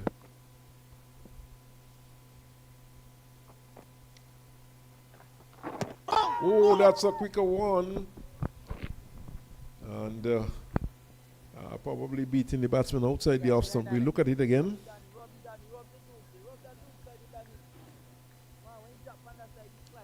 Played it onto the pads. So quicker delivery onto the back foot was the Silver. Forward, beaten, a bit of bounce there. And Hamilton takes it on the second attempt.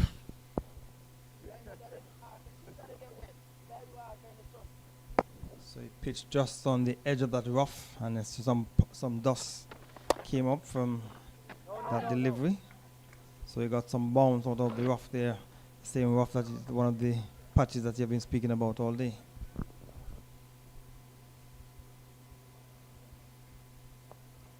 So actually it's more pronounced at the far end, the patches. Yep. But here's an easy single stayed up to cover by the Silver.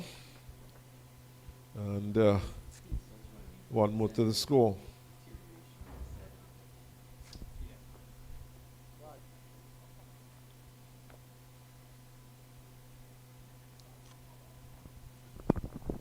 So that was one of the ball bounce or turn out of the rough that was created by the left arm coming over the wicket from this end. And you see the batsman Terence Hines just going down and prodding at that spot. Yes, and of course, throughout the day, it would have gotten a bit worse. So, with the... So that could be worrying signs for the Leewards? It could be. This one is played down towards cover point for 2 runs, in fact. And that one, of course, is just outside the off stump. And... the Leeward Islands, predominantly their right-hand batting side, of course. Powell is injured and he might not bat in this innings. But as we look around, most of the batsmen for the Leewards are right-handers. Archibald, of course, is a left-hander, but he's been paid to bowl mainly. Played into the offside up to cover for another single. So I don't think that would be of too much concern. Probably from an off spinner to the right-hander, but certainly not from a leg spinner. Over has been completed, 273 for 5, so 100 overs. So there is it a 50 partnership for these two. So they came together when the score was on 222, so 51 runs partnership, and the lead is now 92. So now Sheena Berridge has been brought into the attack from the media center end. You think that's a good move by the captain? Well, I don't know if he should have gone back to Jeremiah Louis. Another 8 overs left in the day's play. Louis has been the chief wicket taker, but he would have had quite a bit of bowling to do today. So probably he might have be a bit tired. But with the captain off the field, Cornwall off the field, there are not much options, except of course he had opted to go back to Ward. But Ward was not too effective. So I would not totally disagree with the move. Give the young man Berridge a go from the media center end and see what he can produce. Oh my goodness, this is wonderful fielding there by the young man Andrew. Diving to his left at cover. Michael Louis had to take evasive action as he turned to have a shot at the stumps, and he was in the line of throw, so he had to go on the ground. The return came in, but good feeling by the youngster, Joel Andrew. Who is, of course, by nature a wicket keeper. So he's certainly doing well in the outfield. But Berridge once more outside the off stump. And so far today he has been fairly ineffective. For the entire match, because he has not picked up a wicket so far in this. He didn't get a wicket in the first innings, and now in his second, he's in his 11th over, and still yet to pick up a wicket. He will do well to get one here before the end of the day's play. Goes away, bowls outside the off stump. De Silva does not have to play. And through it goes to Hamilton. Too wide on the off stump. You want to get it closer to the right-handed batsman and make him force him to play. There's a fielder deep on the cover point boundary. There's 2 slips. Not only too wide, but I think he's a bit too short. And anything closer to the batsman could be easily dispatched through the offside. You need to bowl between wicket and wicket. If you want to get a batsman dismissed, you cannot be bowling too wide. He might go after it and get an edge, but your best bet is to bowl straight.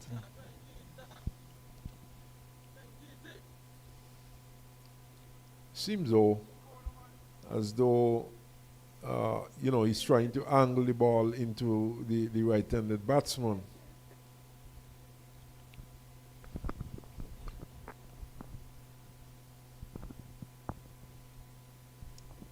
Berridge once more. This time it's closer to the stumps and stayed down to backward point for a single.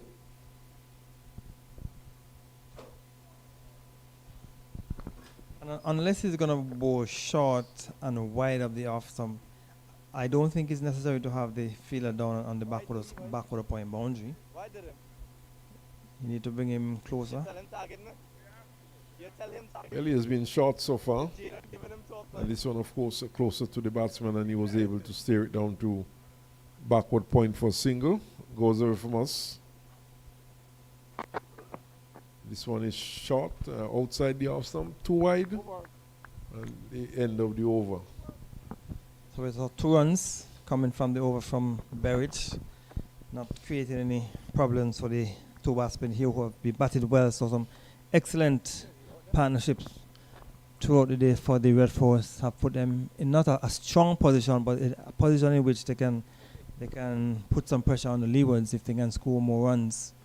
And they certainly would have cleared the deficit of 181, and they now added some 94 runs to that. So 94 runs in the lead, and it's looking like they can get the lead up to 150. And I tell you, Smitten, if they can get the lead to 150, the Leewards would be under a lot of pressure. Yes, certainly. And this has been a commendable performance by the TNT batsmen so far. And after conceding 181 runs on 4 innings, as the Silver is punching up to cover for single, they certainly have come back well, and they have batted well today. And they find themselves in a position where they could build on a good lead that they have acquired at 95 runs, and perhaps put some pressure on the Leeward Islands tomorrow.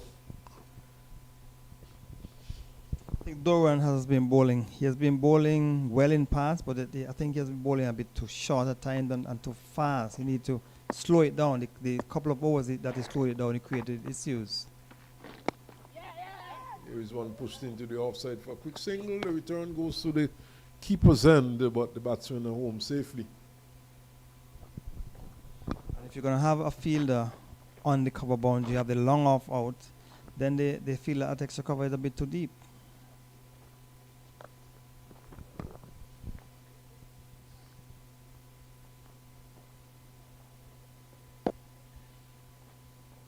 But the one once home. This one is driven up to Logan for an easy single. So singles are coming quite easily now. They are scoring easily on the offside, easily on the onside. So it means that the bowler is bowling on both sides of the pitch, of the wicket.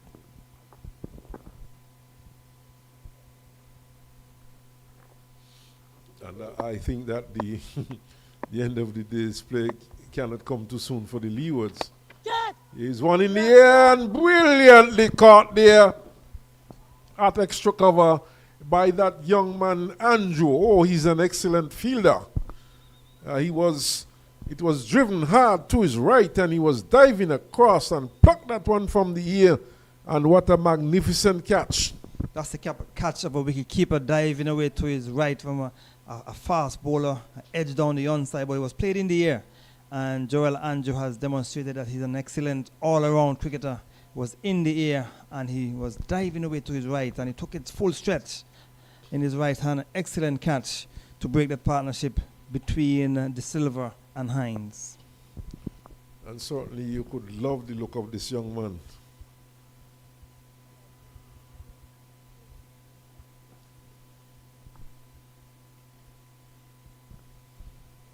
And he has been having a very good match so far.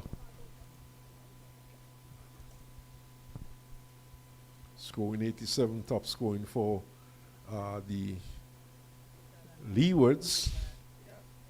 And we have seen him taking some excellent catches. Pierre, who is also a capable batsman, comes to the crease.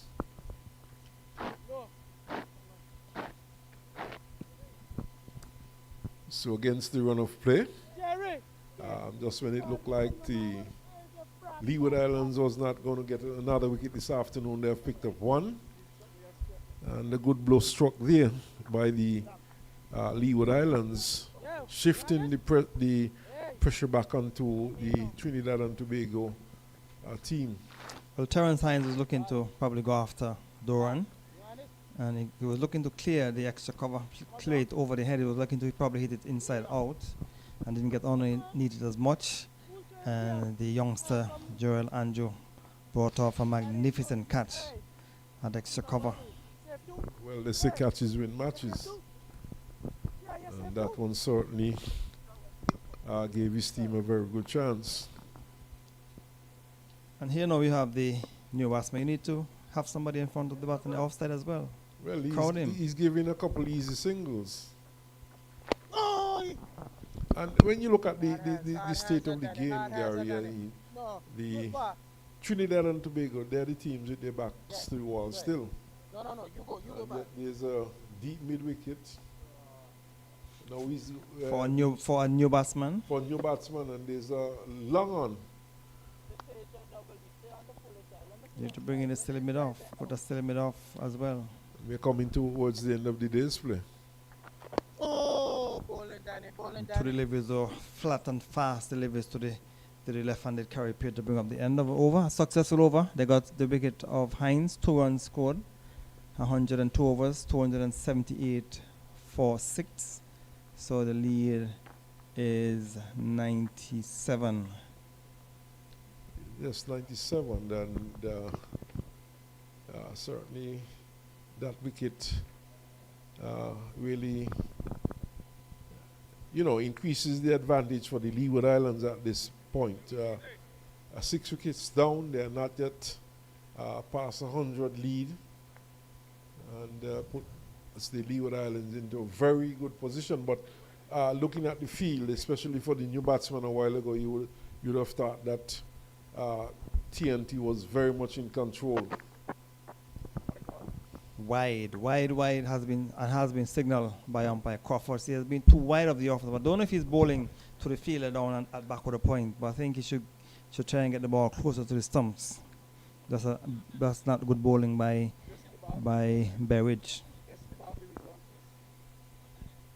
No, certainly not. And we see the changes have been made. A slip has been put in. Perhaps a gully. Mikhail Louis goes into the mid-wicket position. There's an extra cover, but still there's the man down there on the backward point boundary.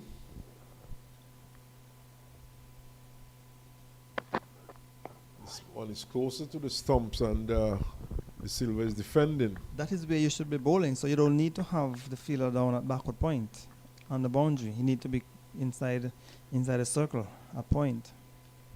And having said that too, the Leewards, they should be thinking that they are the team on top and not Trinidad and Tobago. And one gets the impression as if at this point they are trying to save runs as opposed to getting wickets. Berridge once more, short, whipped into the onside for a quick single. The return goes past the non-striker's end, and it's backed up in the offside. But a quick single, well taken there by the Silver. And good feeling by Jeremiah Louis running across to his right from mid-on. Picked it up and in one motion had the return in, but they missed the stumps. And they were able to come through for the single. And the Silver just having a little play with Jeremiah Louis, asking if you're trying to decapitate me. So Louis goes back to his position. In fact, he's at mid-off now for the left-handed carry pair.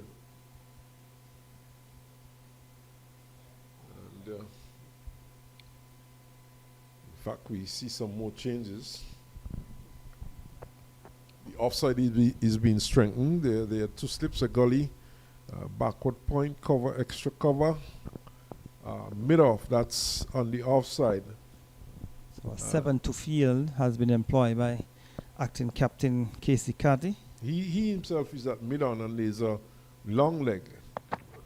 This one is outside the off stump and through to Hamilton. Just need to get it a little closer to the new batsman carry pair.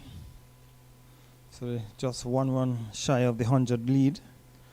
So they've been getting closer and closer. So they've been doing their target maybe in 25 to reach to 50, then 75. Now they're looking for 100. They get to 100, they think about 125, and then see how close you can get to 150. Berridge once more bowls outside the off stump, and just wasting it, not really attacking the stumps of the new batsman. trying to force him to play. He's new to the crease and he should be attacking the stumps. Yes. Forcing the batsman to play. And perhaps, who knows, inducing an error from the new batsman. So he's trying to bowl that off stump line, get it was a little closer but bouncing over the stump to the batsman's shoulders, arms. That's better. Pierre has to defend. He defends well. This time it's on target.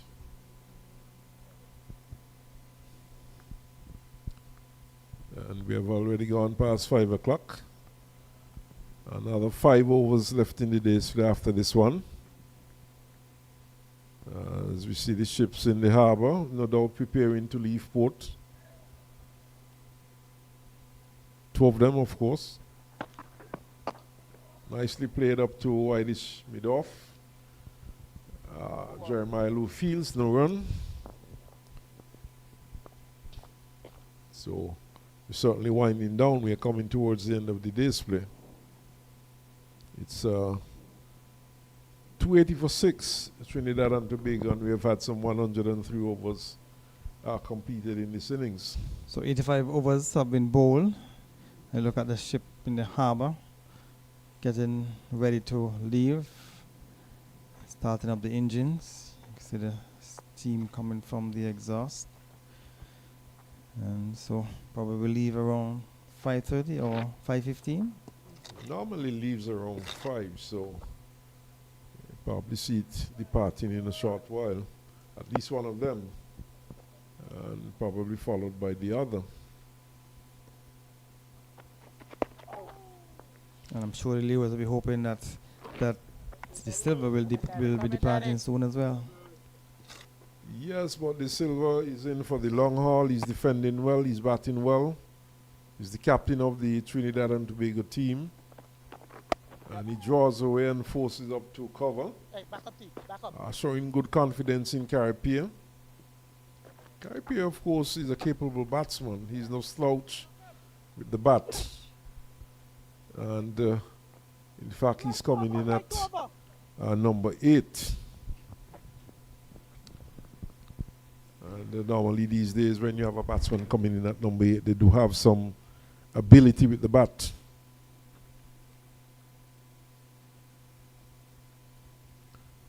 But for the left-handed peer, for Durham, there's a slip, a forward short leg in place. He's defending, and it goes back up the track to the bowler, picks up perhaps a silly point at this stage. Mid-wicket stays on the boundary, long on the boundary. Oh, Danny. Pierce defending, and he seems to be bent on keeping it out, bent on defending at this stage. And Durham is bent on bowling quickly to the new batsman. He has not flighted in one delivery to the new batsman as yet. Quicker delivery, if there's, if I could describe that as a quicker delivery, but certainly quicker than the previous delivery. And you called it right just now, Gary. He's not looking to flight anything. He's looking to push it through.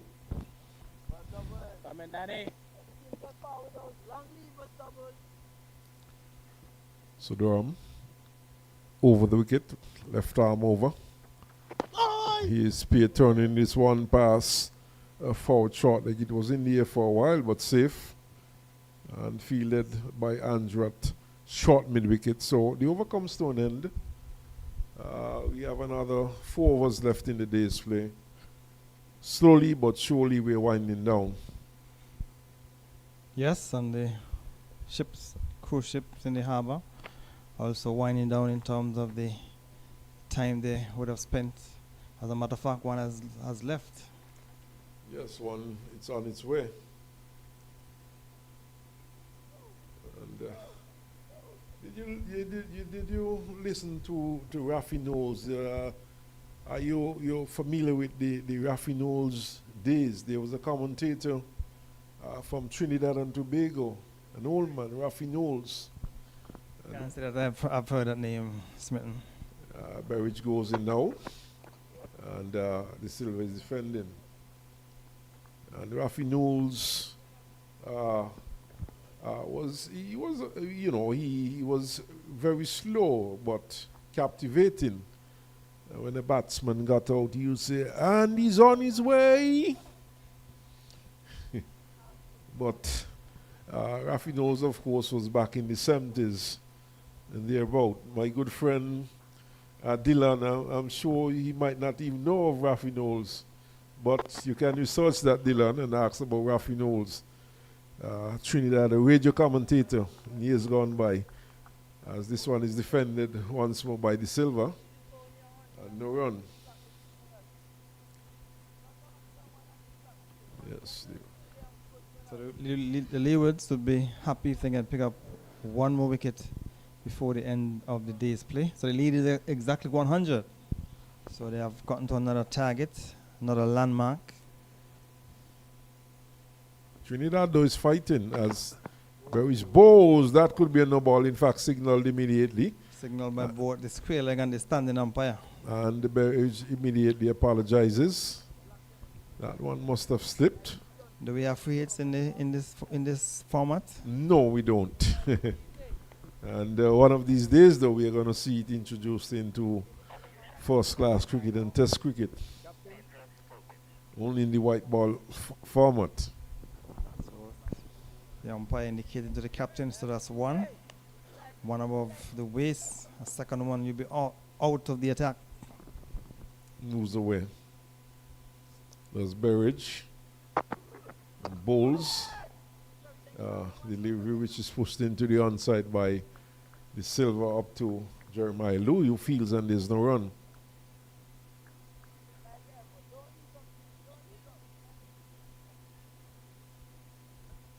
.281 for 6. Yeah, another 3 overs after this remaining in the day split. 282 in fact for 6. And over number 105. Joshua De Silva is on 29. Pierre is yet to score. He has faced some 10 deliveries. Pulled away in the air. It's going out towards wideish long on, and the batsmen are back for 2. It was short, and De Silva pulling into the onside, didn't time it, and went down towards the wide long on area for 2 runs. So 2 runs, 2 important runs. Take the lead to 103. Scoring at 2.71 runs per over. Silver, of course, will be looking to marshal his forces and get this lead up to a workable total. Turned into the onside, and this could be suicidal had he hit. No, in fact, he got back as it was picked up there by Mikhail Louis. And he has been quite busy in that position. He and his brother, they would have had a number of attempts at running out the non-striker. But none has hit so far.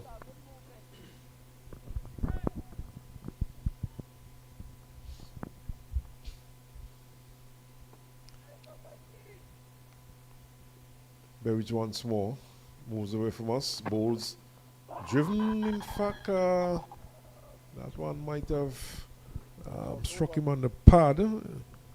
Good delivery coming from the inner portion of the bat onto the pad. Pitched up, and he was looking to drive. Yes, in fact, it came from bat on the pad. And if you had missed that, it could have been plumb in front, but edge onto the pad to bring up the end of over 100 and the 105th over of the innings has just been completed. You know, Gary, interestingly, when you look at the teams warming up at mornings, if you look at the white ball games, 2020 in particular, you see the warm-ups, players trying to hit stumps. But for the red ball game, you don't really see that happening.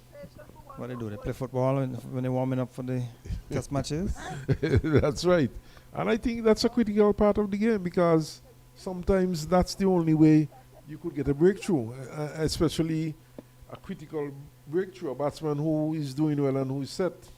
But Durham continues and Pierre defends once more. So there seems to be more of an emphasis in the white ball game, but I think it's very important in the red ball game also. Durham once more to Pierre. Pierre is pushing up to Whitey Smith off. But can't score. Danny, them hands are hard, you know, Danny. So 2 overs remaining after this.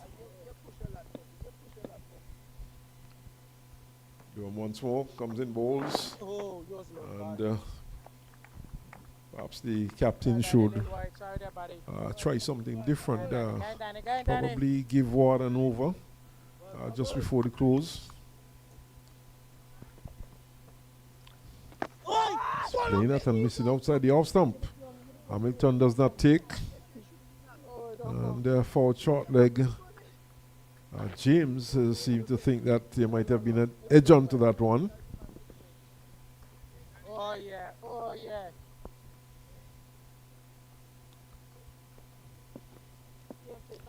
So he switches to around the wicket, Durham, and bowls to Pierre, who turns it down into the leg gully region. Carty's at short fine leg. He comes in, picks up, and there's no run. Now he goes into a leg slip position for the final delivery of this over. It has been a long day.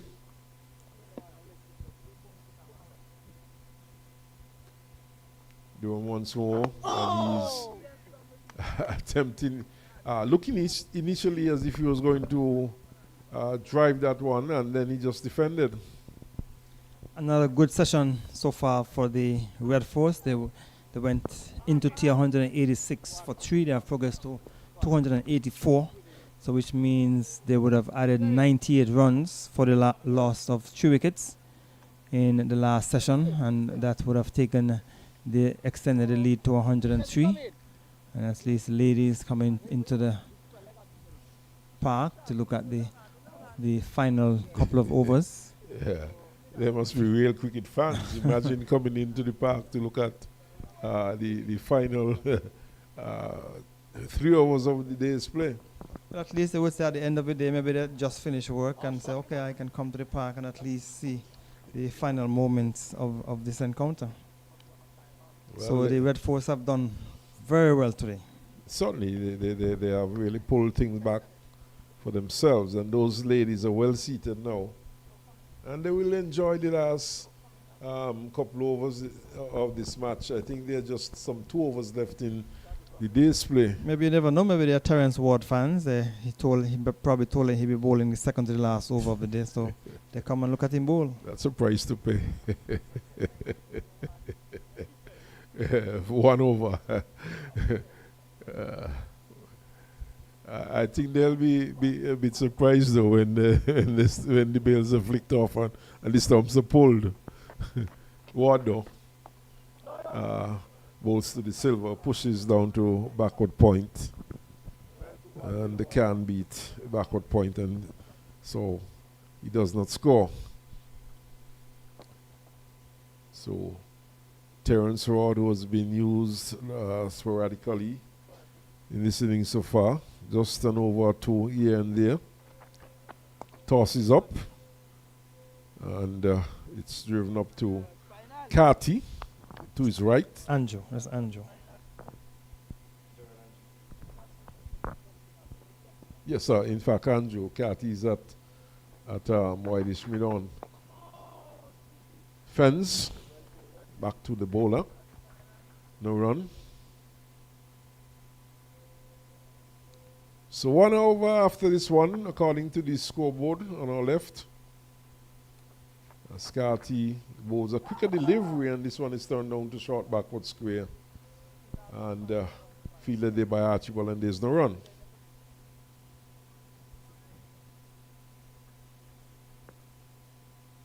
Two deliveries left in the over. In fact, one after this one turns into the silver, turns it into the onside for a single.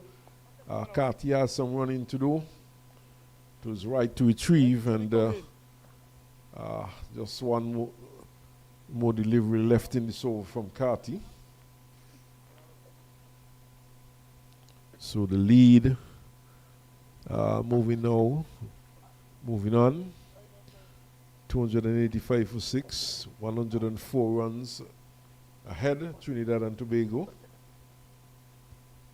See Silly Point being put in place. And Kofi James, the specialist Silly Point and forward short leg man, dons the helmet and goes into position. And now you see Ward is asking for mid-wicket to go to a very short mid-off in catching position. That's Andrew. Then he brings his backward square round into a mid-wicket position for his final delivery outside the off stump. Carrier pads up, allows it through. The over comes to an end. It's 285 for 6 Trinidad and Tobago. So with 1 over remaining, Carrier has decided to get rid of the helmet. So the substitute fielder bringing on the cap. So 1 over remaining in the display, a day in which we saw 2 cruise ships docked at Port Zante, and they are both left the harbour. And the Red Force would have started the innings 48 without loss, and they would be very, very happy with the way things have gone in terms of their batting today. So what should be the final over of the display coming up? Durham will be bowling that from behind. Rather interestingly, Pierre has sent for his cap. Last over of the day. Well, maybe the helmet is obscure in his view, so you want to ensure he can get a clear view if he get a chance to face any of the remaining deliveries. And of course, a spinner is in operation, so defended by Captain De Silva, and it goes up to short mid-off. It's fielded by James, and there's no run.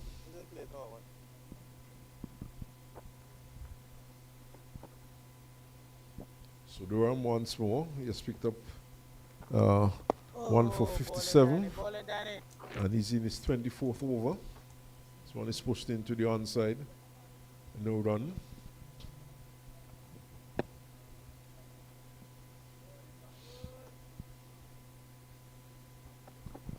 Driven, but knocked down there by Durham.